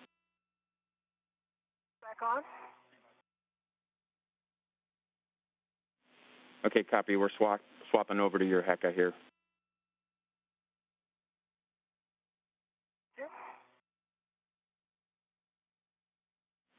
And Kayla, can you confirm that those wrinkles you're seeing are actually on the RTV? Get it up, yep, they're on the RTV. Copy. It's like on the. Can you see my right hand, Drew?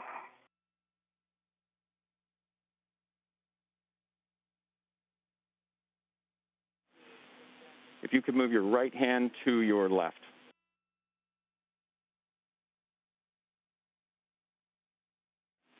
Touch more.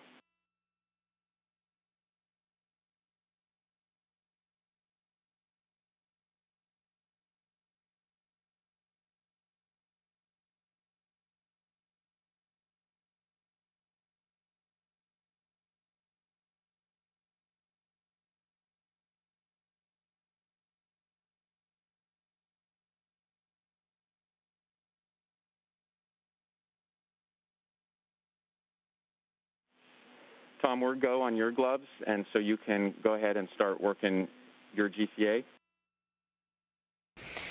You're now getting views through NASA astronaut Кейла Бэррон's helmet camera. She's providing a glove check as she's done periodically throughout the spacewalk. Go ahead. Okay. Matthias and Roger, ready for GCAs to back out. Okay, so first we're going to undo the GCAs we gave you sort of all at once, and then we will reset the command frame and get you to the back off position. So when you start in GCA shortly, you're going to go body aft first. Body aft first. Copy that. Starting motion. Good motion. We're also pitching you is the same time here. Copy. At the completion of Кейла Bэрron's glove check, where she reported the status of her gloves down to the ground after handling the SAS equipment, we've now switched to views of Tom Marshbёrn on the robotic arm.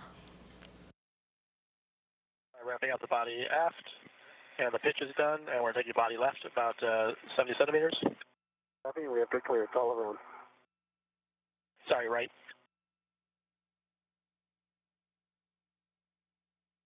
Good motion.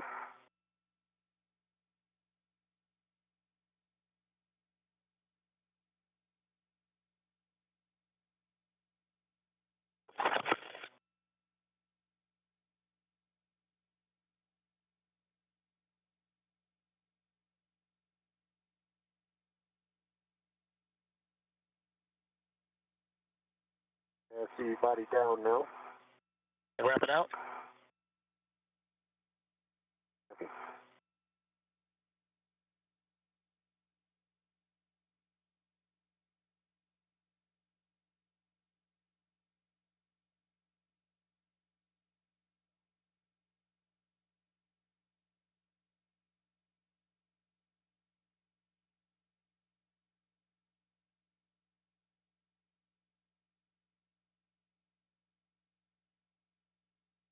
All right, we're just reconfiguring frames, and we'll let you know when we're ready for the next motion. Copy.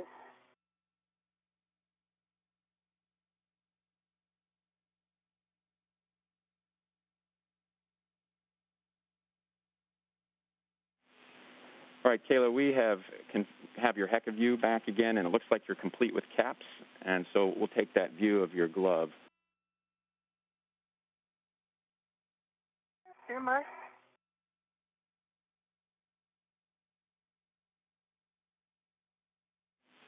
Checking. And we're handing over.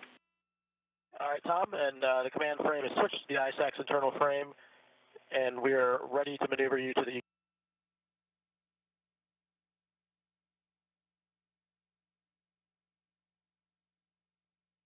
We're on a brief but expected handover period between satellites.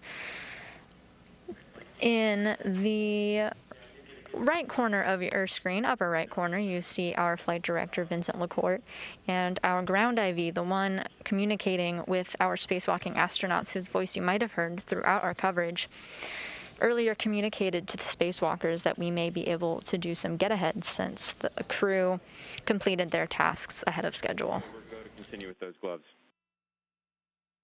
Roger, good to continue.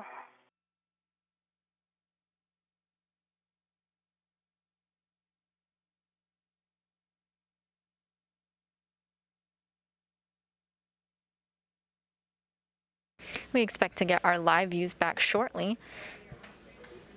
We know that Кейла Bэрron's helmet cam is on and is looking at her gloves for an inspection at the moment.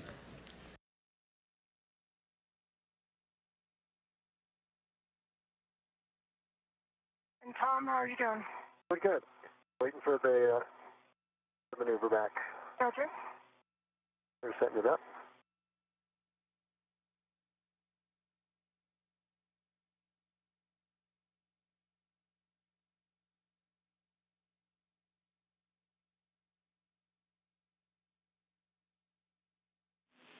Tom, for you, when you have a break in GCA comm, we'll take your bag inventory. Copy. I'll do that once they start the maneuver. Copy, that works. You're not currently in GCA, correct, Tom? I'm not currently in GCA, that's affirmed.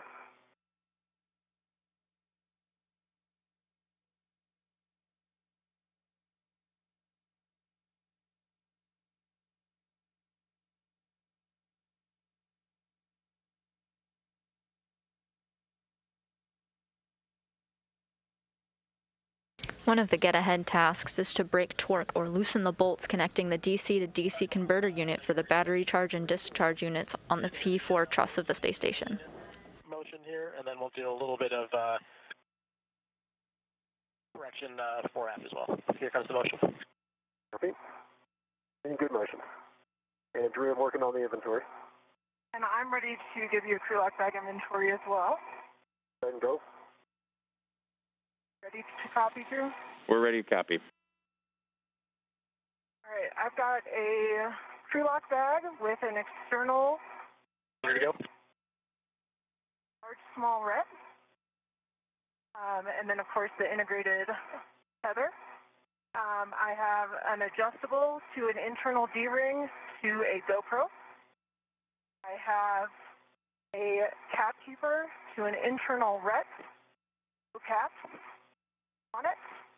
I have a large, small ret with a small hook to an internal D-ring, and an adjustable with a large hook to an internal D-ring. That's everything on that side. And for the other side.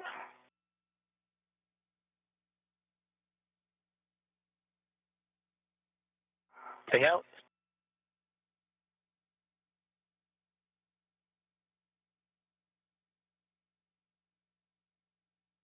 Кейла Bэрron now completing one of the first tasks in her work site cleanup and including taking inventory of a bag that she brought out there with her.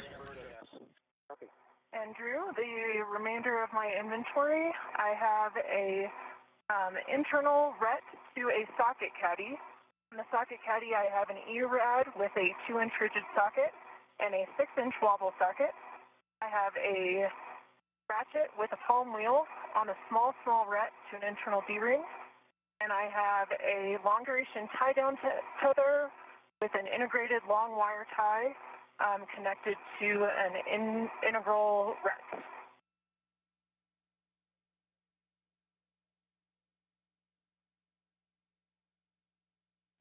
checking. All right, Tom, are you ready for the Joecast? Ready for the Joecast. It's about 7 minutes long. Copy. 7 minutes. The crew on the ground just confirmed that Кейла Бэррон brought back with her everything that she brought out. Another step in the worksite cleanup. Starboard and nadir back towards the front of the truss. Copy. One of her first tasks of the day was to bring these 2 bags out of the Quest airlock and over to the Express Logistics carrier, where they worked for a lot of this spacewalk. Stand by. We just wanted to confirm that you were in motion. Copy. I'm in motion. Seek in motion. And Tom, if it's okay with you, once Drew gives me a go, I could finish my ORU bag inventory so I can work on getting things packed. Yeah, go ahead and finish that up. Okay. Kayla, you have a good bag inventory, and we just wanted to remind you that we do need the ratchet with the 6-inch for the get-aheads. Yep, I concur. I was going to ask you if you agree with me putting the wobble socket on the ratchet and taking the ratchet on my mini workstation. Yep, that works for us. Okay, and for the medium ORU bag, I've got a large small ret to the bag, to an adjustable, which is tethered to the MLI, and there's also an adjustable across the bottom of the bag. Externally, I have a large small adjustable and a large small ret.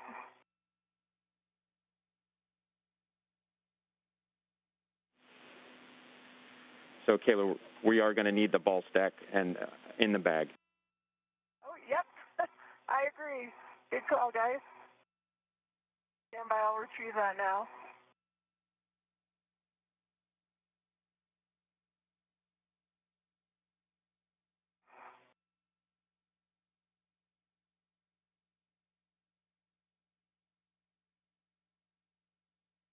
Hey, go ahead, Tom.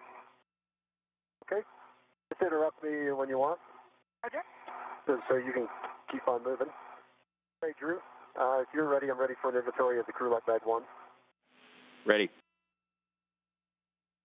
All right, I'm looking on the outside of it. It's got a small set from the external D-ring, and also a large small adjustable on the other D-ring. Have a GoPro on an adjustable to an integral ret. Halfway through the motion. Copy. Long duration tie down together with the wire tie, integral ret.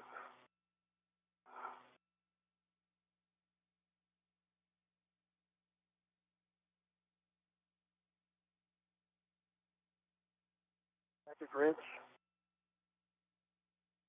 The palm wheel. Small ret.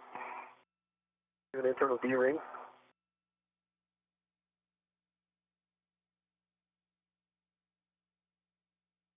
Bar to an integral ret.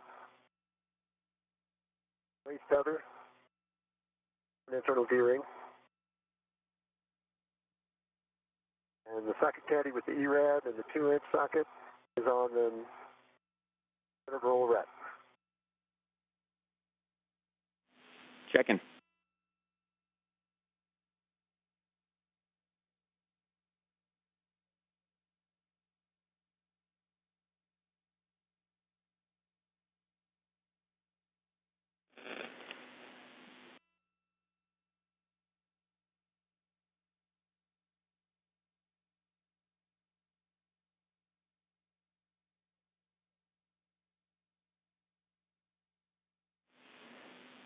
And Tom, that's a good crew lock inventory.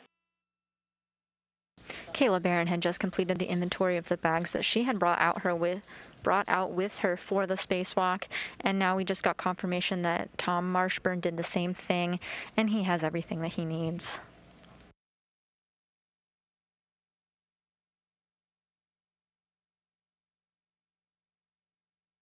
These will be brought back to the Quest airlock with the exception of the tools needed for some of the get-ahead tasks.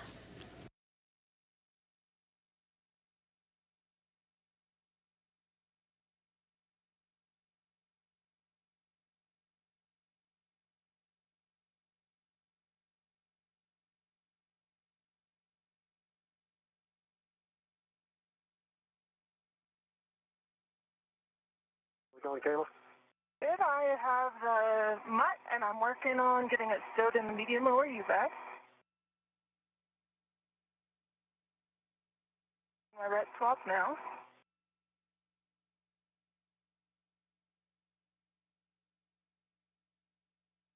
That's a beautiful fastness, isn't there?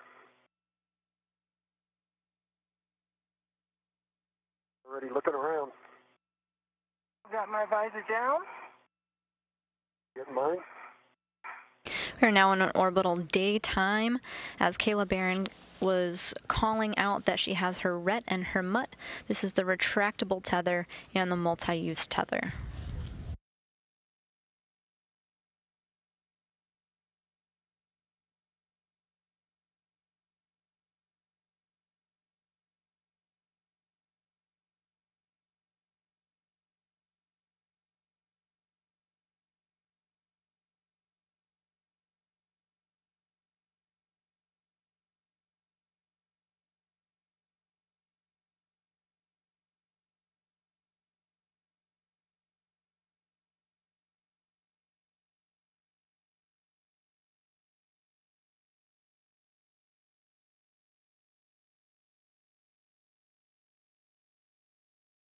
Motion wrapping up. Copy.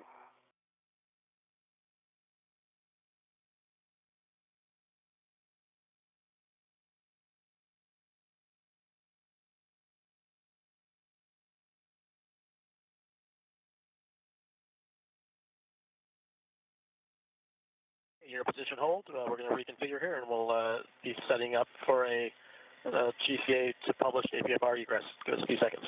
Copy.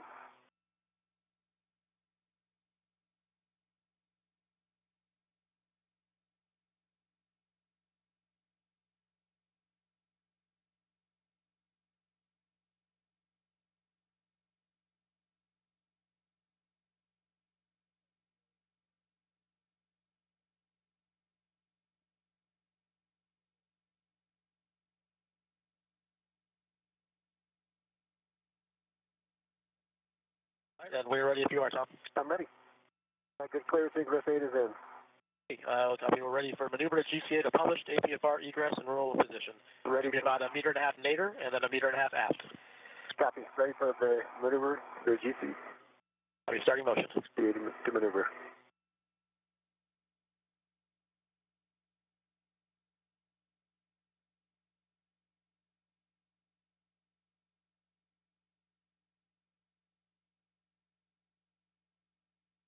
Clear.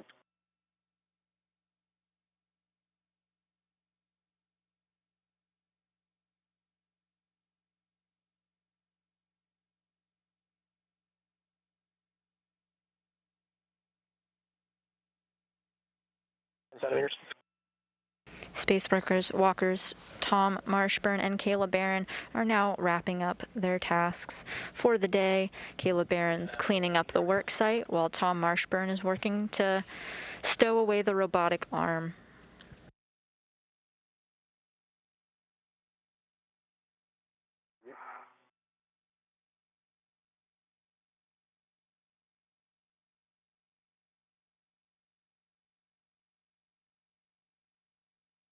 Continue. Copy. 1 meter. Continue. Embrace 8 is in.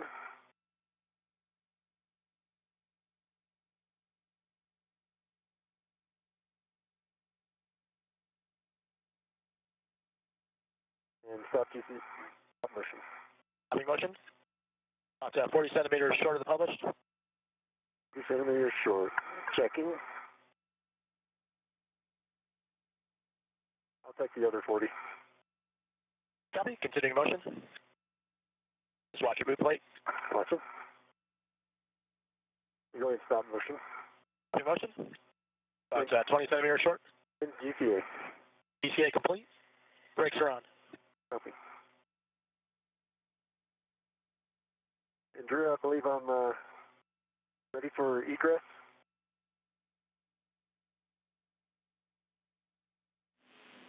Yeah, Tom, it looks like you're in the egress position, and then you can stow your crew lock bag on the truss. Just let us know where you put it. Copy. Aggressive. And Drew, I have an update for you on my bag inventory. We're standing by. The mutt ball sack mutt is attached by a large small ret to a D-ring on the adjustable equipment tether that's tethered inside across the bottom of the bag. And my ratchet wrench with palm wheel has the 6-inch wobble socket installed with a PIDS hole test. That's on my mini workstation now. And if you agree, I will stow the crew lock bag in the medium ORU bag. That sounds like a good configuration, Kayla. We'll go for that. While Bэрron works to stow her bags that she brought out in the Quest airlock, Tom Marshbёrn got the go to egress the robotic arm. He'll then work to remove the portable foot restraint and store it on the SETA, which lives on the outside of the space station. He will not need to bring it back into the Quest airlock with him. And Tom, you can go ahead and retract that ingress aid. Copy and work. Thank you.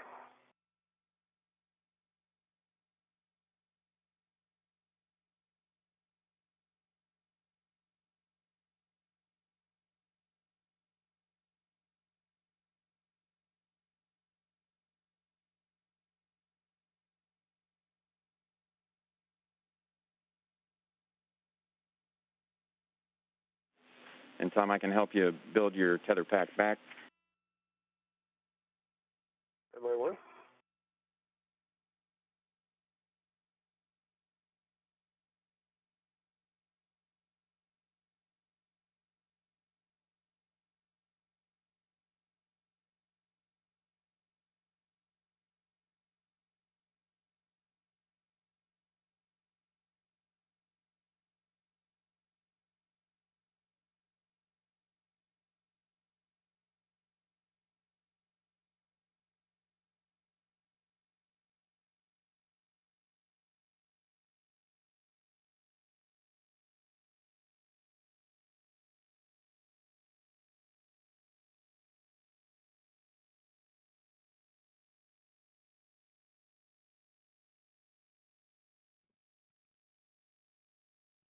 Hey, Drew, the crew lock bag is stowed at 8,700.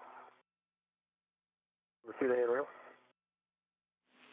Okay, copy. And then when you find your green hook, then we just want you to tether to that.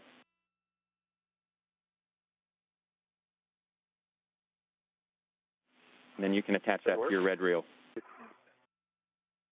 And it's going to be our key in place here.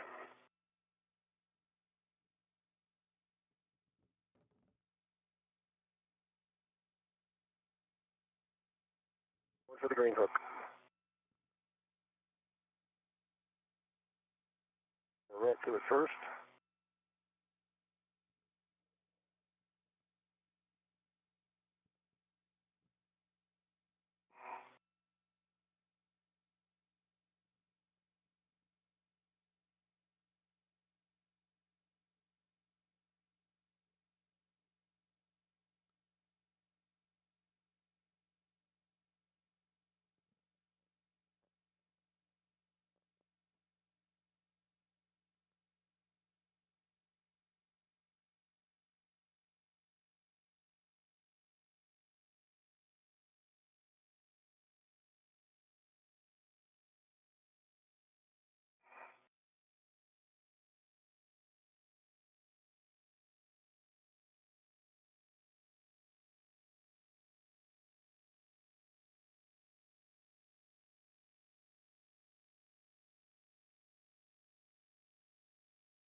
Kayla, we're about 2 minutes from handover here, from a handover, and I just wanted to double check you were feeling good to work some of these get-aheads for us.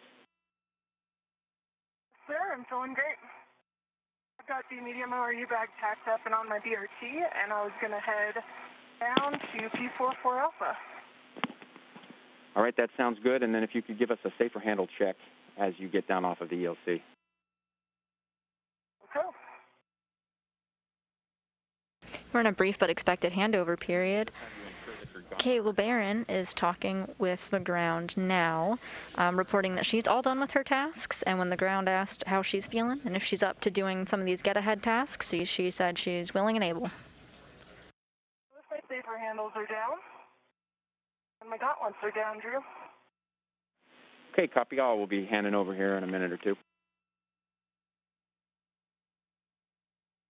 Drew, my green hook is going on to the red reel, and I'm locking it. Copy that, Tom. That's a good check. And then you can release your yellow hook from the arm. Okay. Release my rat and nothing work. And then you'll attach it to your green rail and lock it in place. Copy.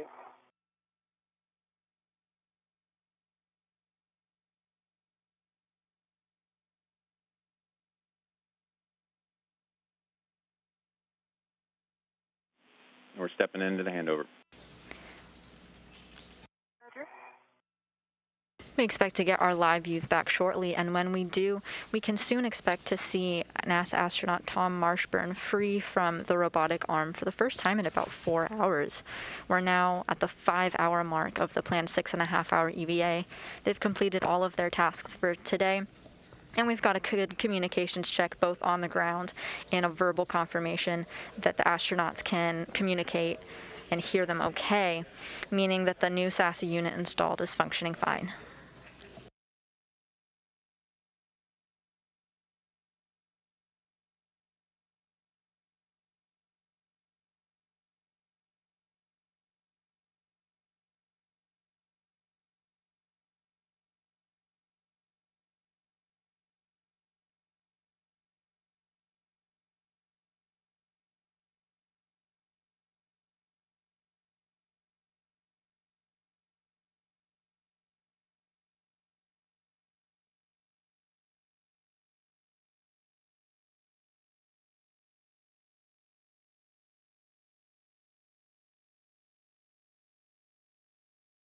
Tether check.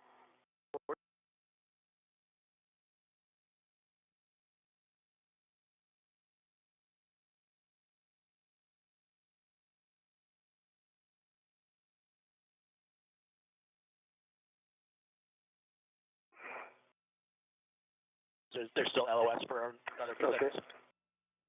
Thank you. I figured. Okay, guys, we're back with you.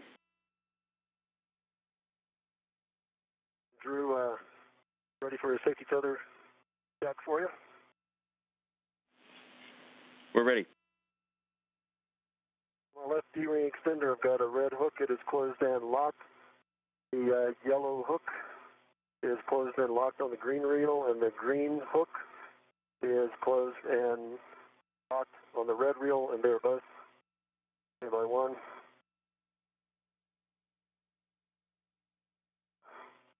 Second, they're both unlocked, and they're both unlocked.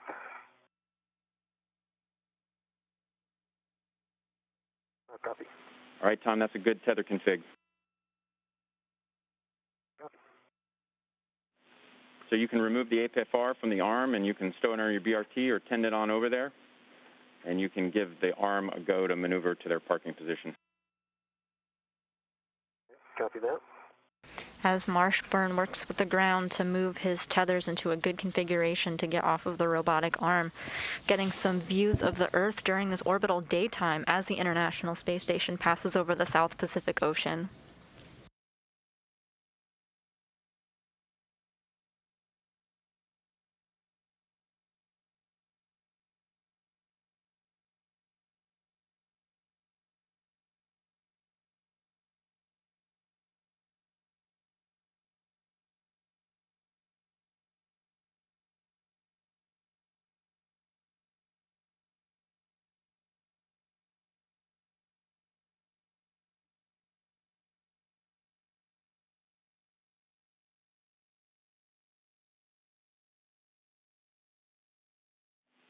And Kayla, we wanted to check in with you. We know you got CUP checklist pages that were probably guiding you over there to the 4A IEA, and we're going for the 4A3 BCDU, which is there in the aft corner on the non-radiator side, on the part of the IEA nearest to you. I believe I'm looking at it right now. What I see is, let's see. CADDC, well, actually, yep, a battery charge, discharge unit ORU, serial number 0032. We're checking.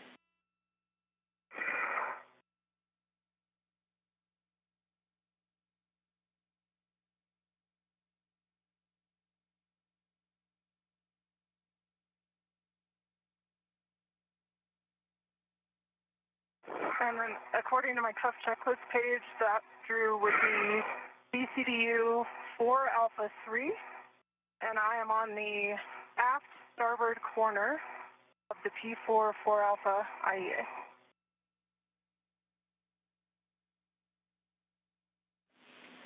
All right, Kayla, you are on the right BCDU. We'll have you take your ratchet wrench, and then we're only going to do a half to a quarter turn on H1, and H1 is the non-doghouse side. Bэрron now working on her get-ahead tasks. You'll note that she only needs to slightly turn the bolts. This is because we're just generally loosening them for possible future use.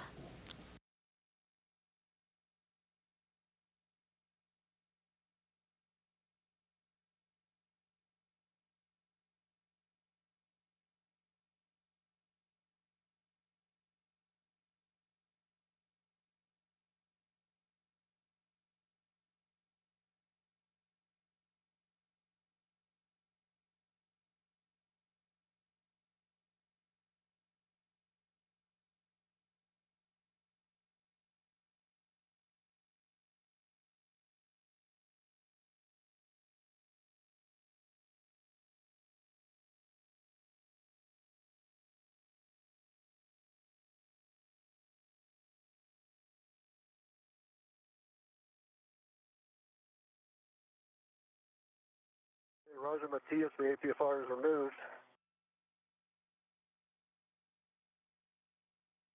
And by for sec. Here's a half turn on H1. Okay, copy that, Kayla. And one thing, a caution that I needed to give you is once we break torque on those, then we won't be able to translate on those micro squares. Roger. Problem?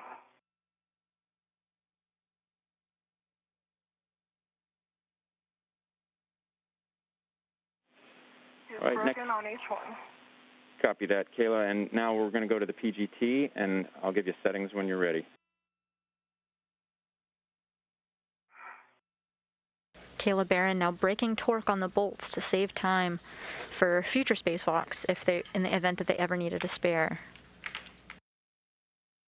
Loosening these bolts, connecting the DC to DC converter unit to the battery charge and discharge units on the P4 truss of the space station. Thanks for flying Canada Arm Airlines today. Make sure to tip your pilots if you enjoyed the ride. Certainly did. Great words from Rajachari there, who assisted with the flying of the robotic arm containing passenger Tom Marshbёrn. I'm going to read you. Okay. I've got Alpha 7 counterclockwise 2 set, and I'm listening. Okay, those are good settings. First of all, we want to just make sure that you ensure that the socket's fully engaged before you turn the bolt to prevent bolt damage. And torque is broken when you feel motion on the bolt head. And to prevent bolt damage, we don't want to exceed a half a turn on release. So a little bit late in giving you that one, but I think we're still in a good place.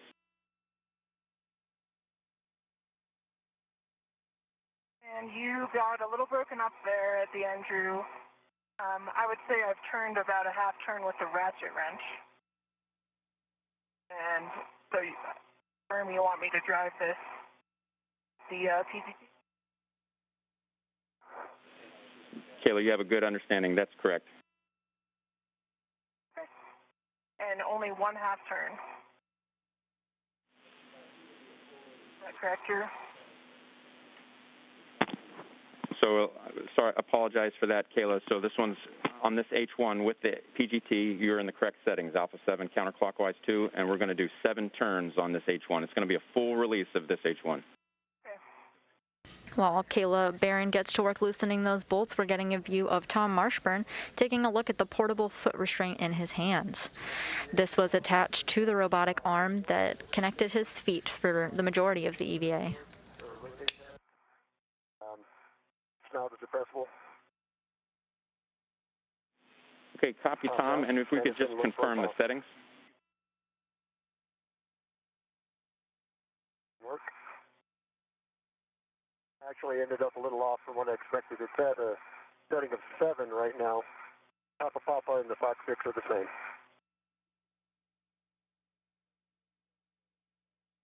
H1 is released, and I did get 7 turns, and right at about 7 turns, the PGT skipped a little.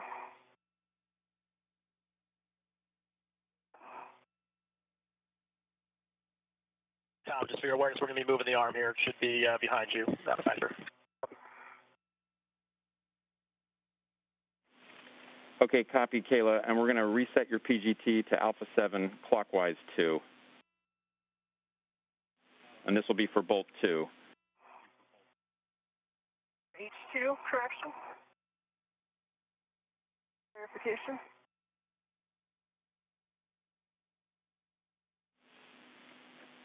And Kayla, you're going to do this H2 bolt on the 4 Alpha 3 BCDU, and we'll just take your torque turns and light. And Tom, for you, we just want to confirm.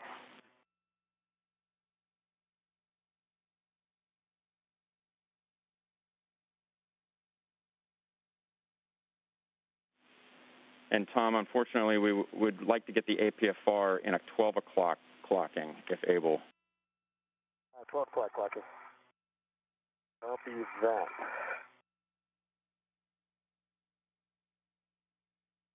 Okay. And then I'll probably roll it around, right? Because it's in a low profile position now, but I flip around the clock and then redo the pitch. Not the pitch, but the roll. And it'll be in a low profile, but I'll copy. And I'm going for the 12 o'clock position.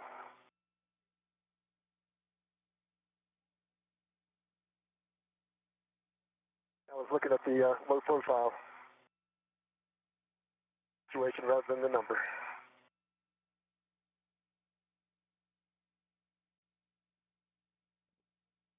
Drew. We're with you, Kayla. Alpha 7 clockwise. Alpha 7 clockwise 2 set. H2 torqued out pretty much immediately at about half a turn. And green light, 9.1 foot-pounds.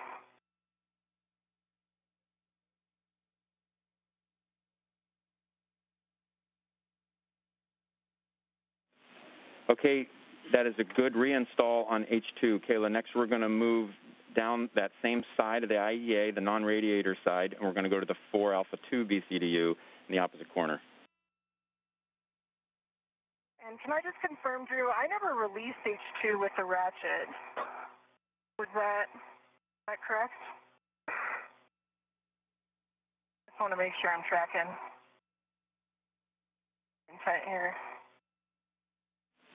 You are correct, Kayla. You understand it absolutely correctly. I will stow my PGT and head over to the other VDC. Yep, we'll meet you over there, and that will be ratchet wrench first. Roger, ratchet wrench first.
You're getting a live view now of NASA astronaut Tom Marshbёrn as he puts the finishing touches on putting away his portable foot restraint. This connected him to the robotic arm conducted by Matthias Maurer and Raja Chari. This means that cleanup of their work site is pretty much all complete. Now that Tom is out of his robotic arm, Kayla has stowed the bags and did an inventory on her tools. The crew is reporting that they're feeling quite well, and a couple of the get-ahead tasks are well underway. Ready. I'm looking at H1. And I am on the BDCU that is on the most outboard aft corner of the IEA.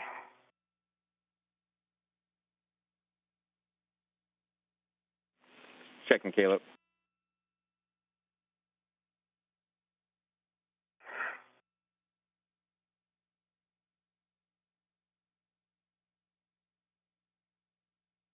While we're talking about tools, we did get a question from YouTube, kind of calling out some of the pistol grip tools that the ground IV communicated with the crew. For instance, you might hear Alpha 5 CW2. Well, Alpha and Beta are different torque settings. Bravo is the more powerful of the two. B7 is the highest torque value. Kayla, we're just checking a couple things here. The first thing, if you wouldn't mind moving your mini workstation end effector to a handrail rather than... The second number indicates speed, being 1 through 3, 3 being really fast. So for instance, if you call out Alpha 5 CW2, it means moderate torque value, going in the direction clockwise, with a speed of 2, so perfectly in the middle, between 1 and 3.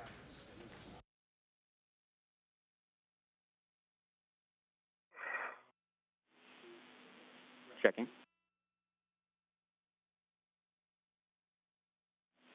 Okay, Kayla, you are go to brake torque on both H1 and H2. We're about a quarter to a half turn.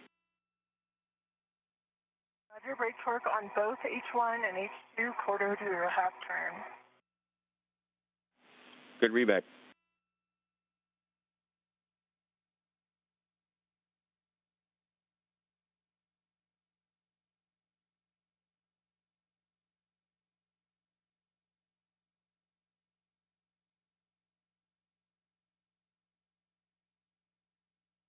Andrew, got it to the 12 o'clock. Back on black, good pull, good twist test. We're in Papa Papa.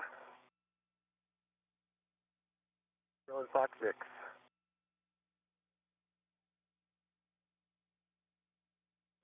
Okay, Tom, take that Fox to an Alpha on roll, and we are in a good config. Copy.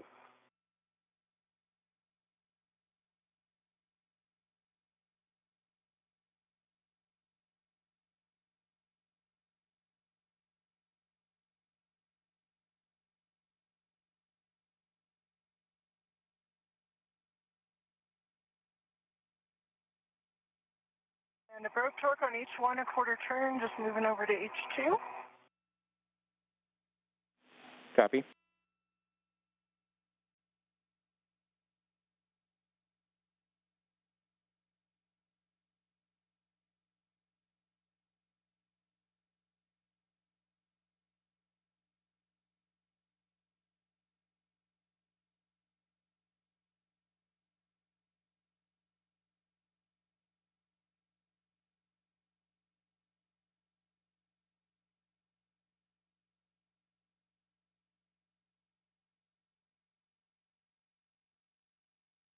Drew, the roll was at Alpha.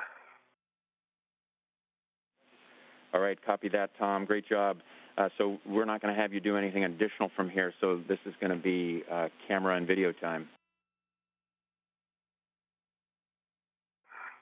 Are you in procedure, Kayla? I just broke torque on H2. I'm just finishing up the second BDCU, and then I have the sob restraint tie back. This is out.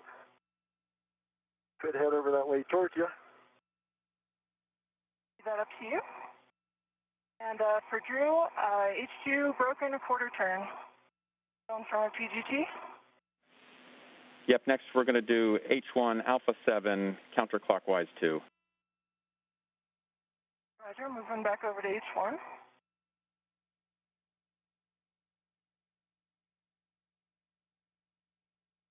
Drew, I was thinking about heading over towards Kayla. That's all right with you?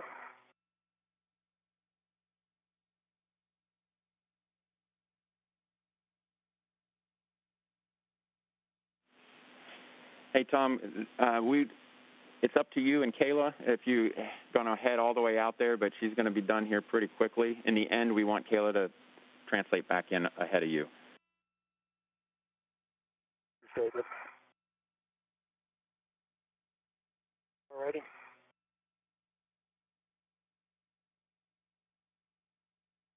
Kayla, I'll get some snaps here.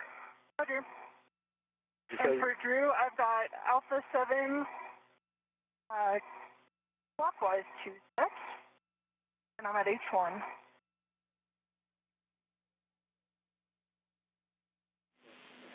Kayla, the settings are going to be Alpha 7 counterclockwise 2.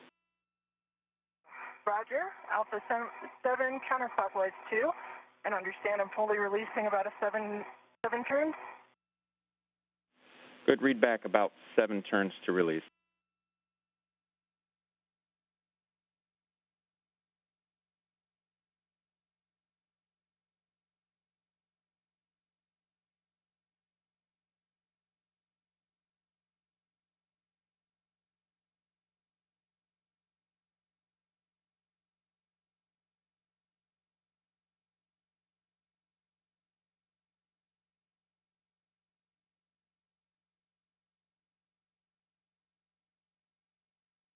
I will go ahead and get my crew lock bag on me. And Drew, sounds good. That was 8 turns on H1. The PGT did not skip this time, but I believe it's fully released. I'm not sure what indications I have of that, though. I did notice the lock-unlock indicator is indicating it was kind of like bouncing, I guess, clicking back and forth near the lock indicator.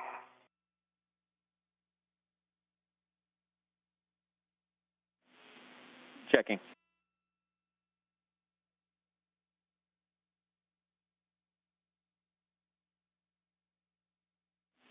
Okay, let's give it 2 more turns on H1.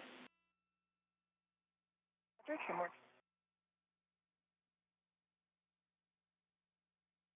I'm giving the paddle a couple of pushes on the seat of cart.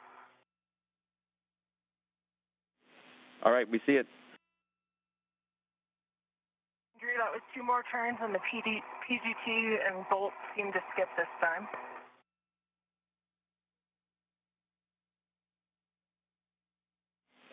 Okay, copy, Kayla.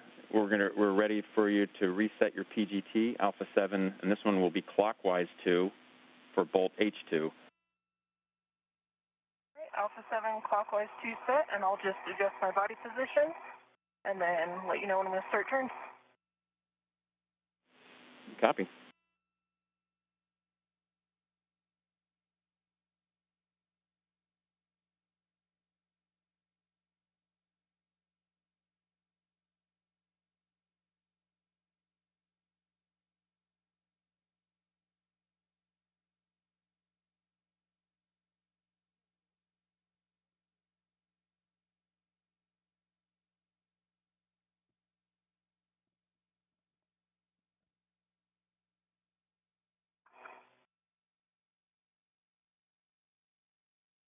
All right, I've got Alpha 7 clockwise 2 set, and I'll be driving to torque, about a quarter turn. Copy that. That sounds like good setting. Green light, 9.2 foot-pounds, and that was about a quarter turn.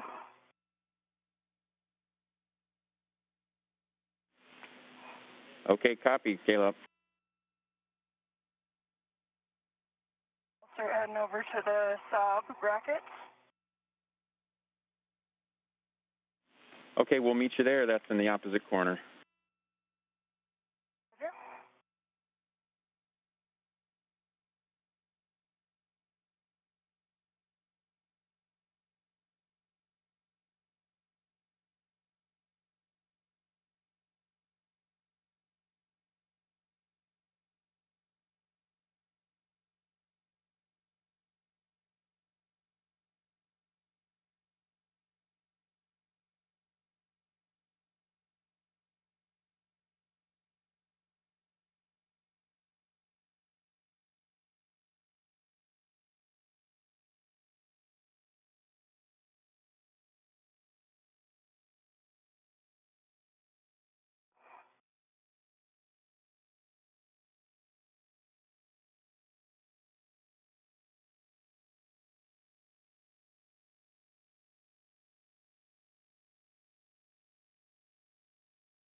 Drew, I've got my crew lock back.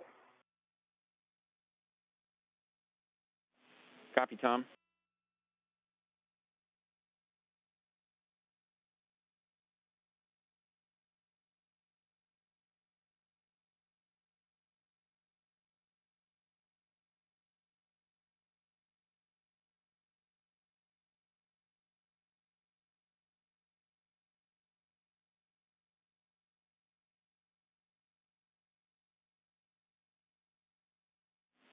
Kayla, while you're making your way over there, we know that you still have that ORU bag on you. If you want to temp stow that out of your way, because we think you might need the BRT in order to do these wire ties. Roger.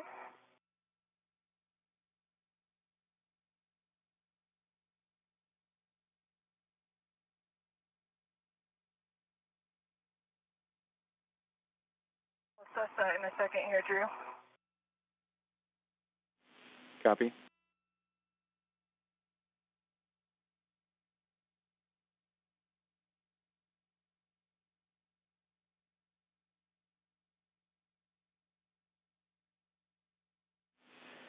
And Kayla, a couple more words for you. Those micro fixtures there on that lithium-ion battery by the sob that we're going to restrain, those are, unfortunately, are not able to translate on those. Roger.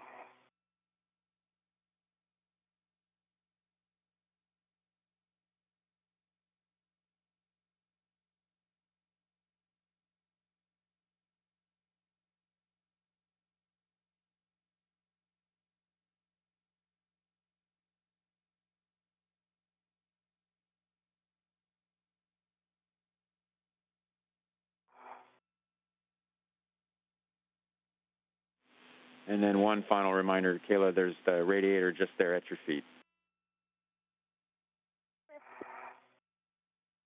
Clear.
Working on temp still in the medium ORU bag.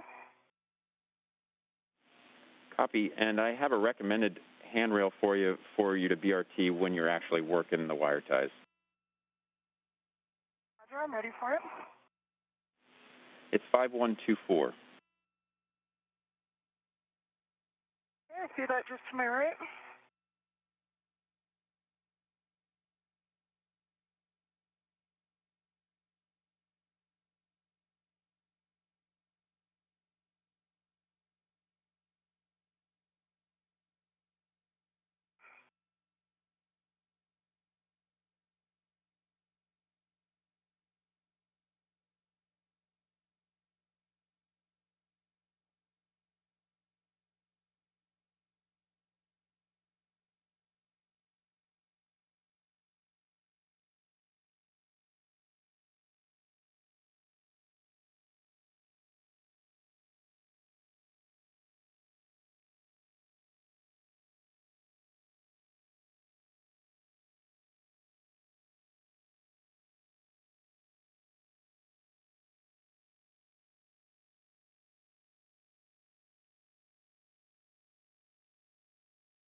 I'm going to go for my first long wire tie.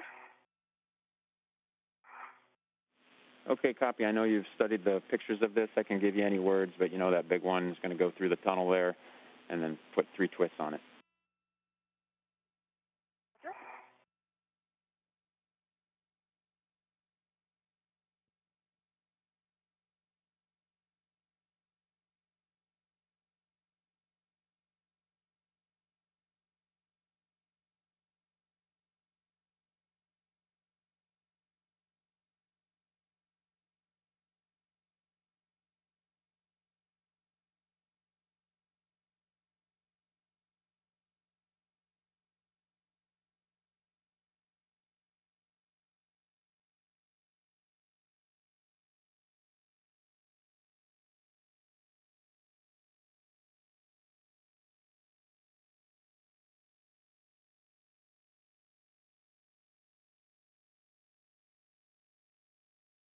Switching now to live views from astronaut Кейла Бэррон as she works on a couple of get-ahead tasks before the conclusion of this spacewalk.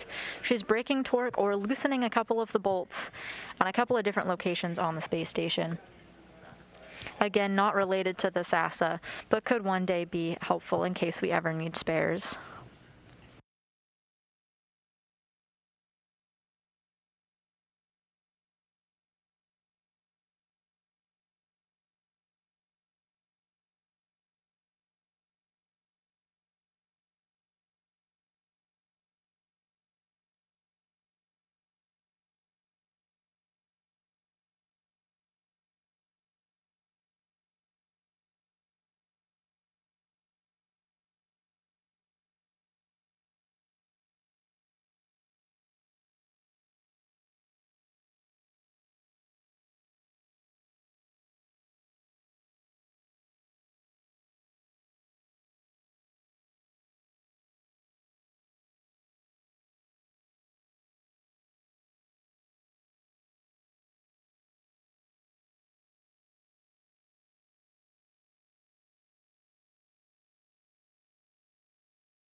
Right here, I've got the wire tie through the knob restraint tunnel, both of them, and I've got 3 half twists.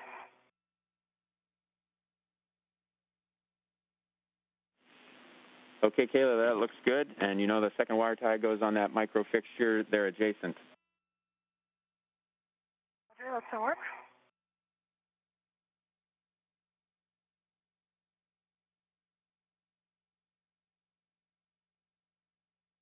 And that's on the lithium-ion battery to the inboard side, correct? Affirmative.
After completing her task to break torque, Кейла Бэррон is now working on her second get-ahead task.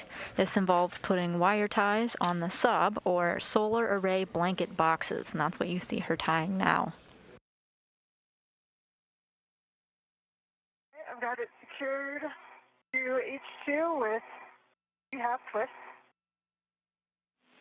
Copy, Kayla. And so now we're going to take that wire tie that you just placed, and we want it to go across that cable connection there. So it's kind of capturing it, depressing it down, and then use that wire to then grab the lasso that you just did on the sob itself. Exactly. Stand, and it's going to work.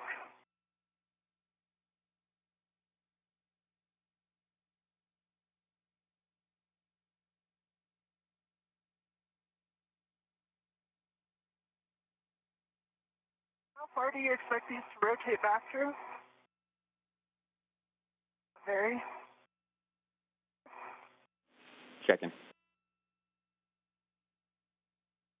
Maybe like, I don't know, 30 degrees away from straight up. Stop. Yeah, Kayla, we want it to... Clear, so I think I'm meeting the... We want it to rotate all the way against that hard stop like you have it, exactly closest to the micro square. So you are doing it exactly correct. And let me get this cable underneath. So.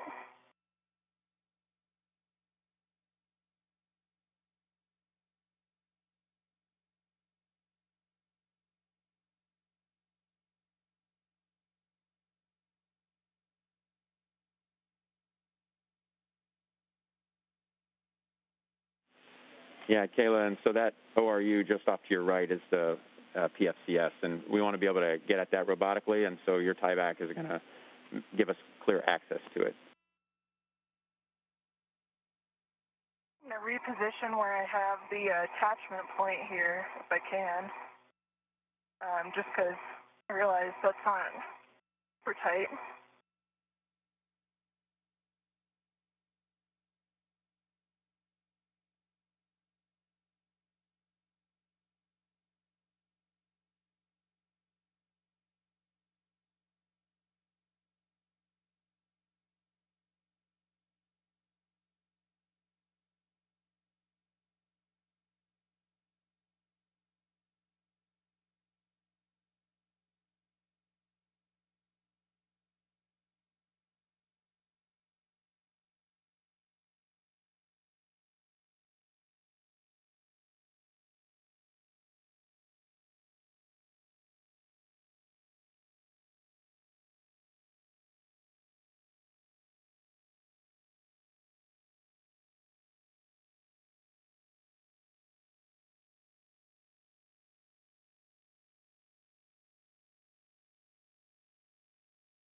And Drew, got an idea for you guys.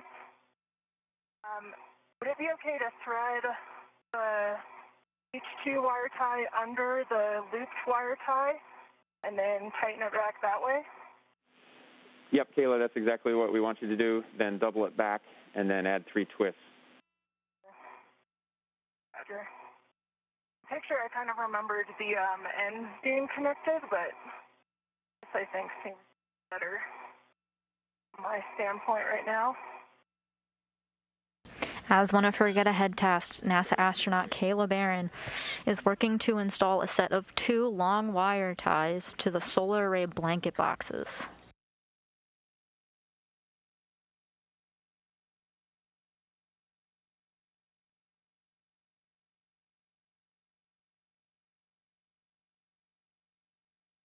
Drew, I've got it restrained back, and I will try to, tell me if you can see it in my WVS, I'll show you how much play remains.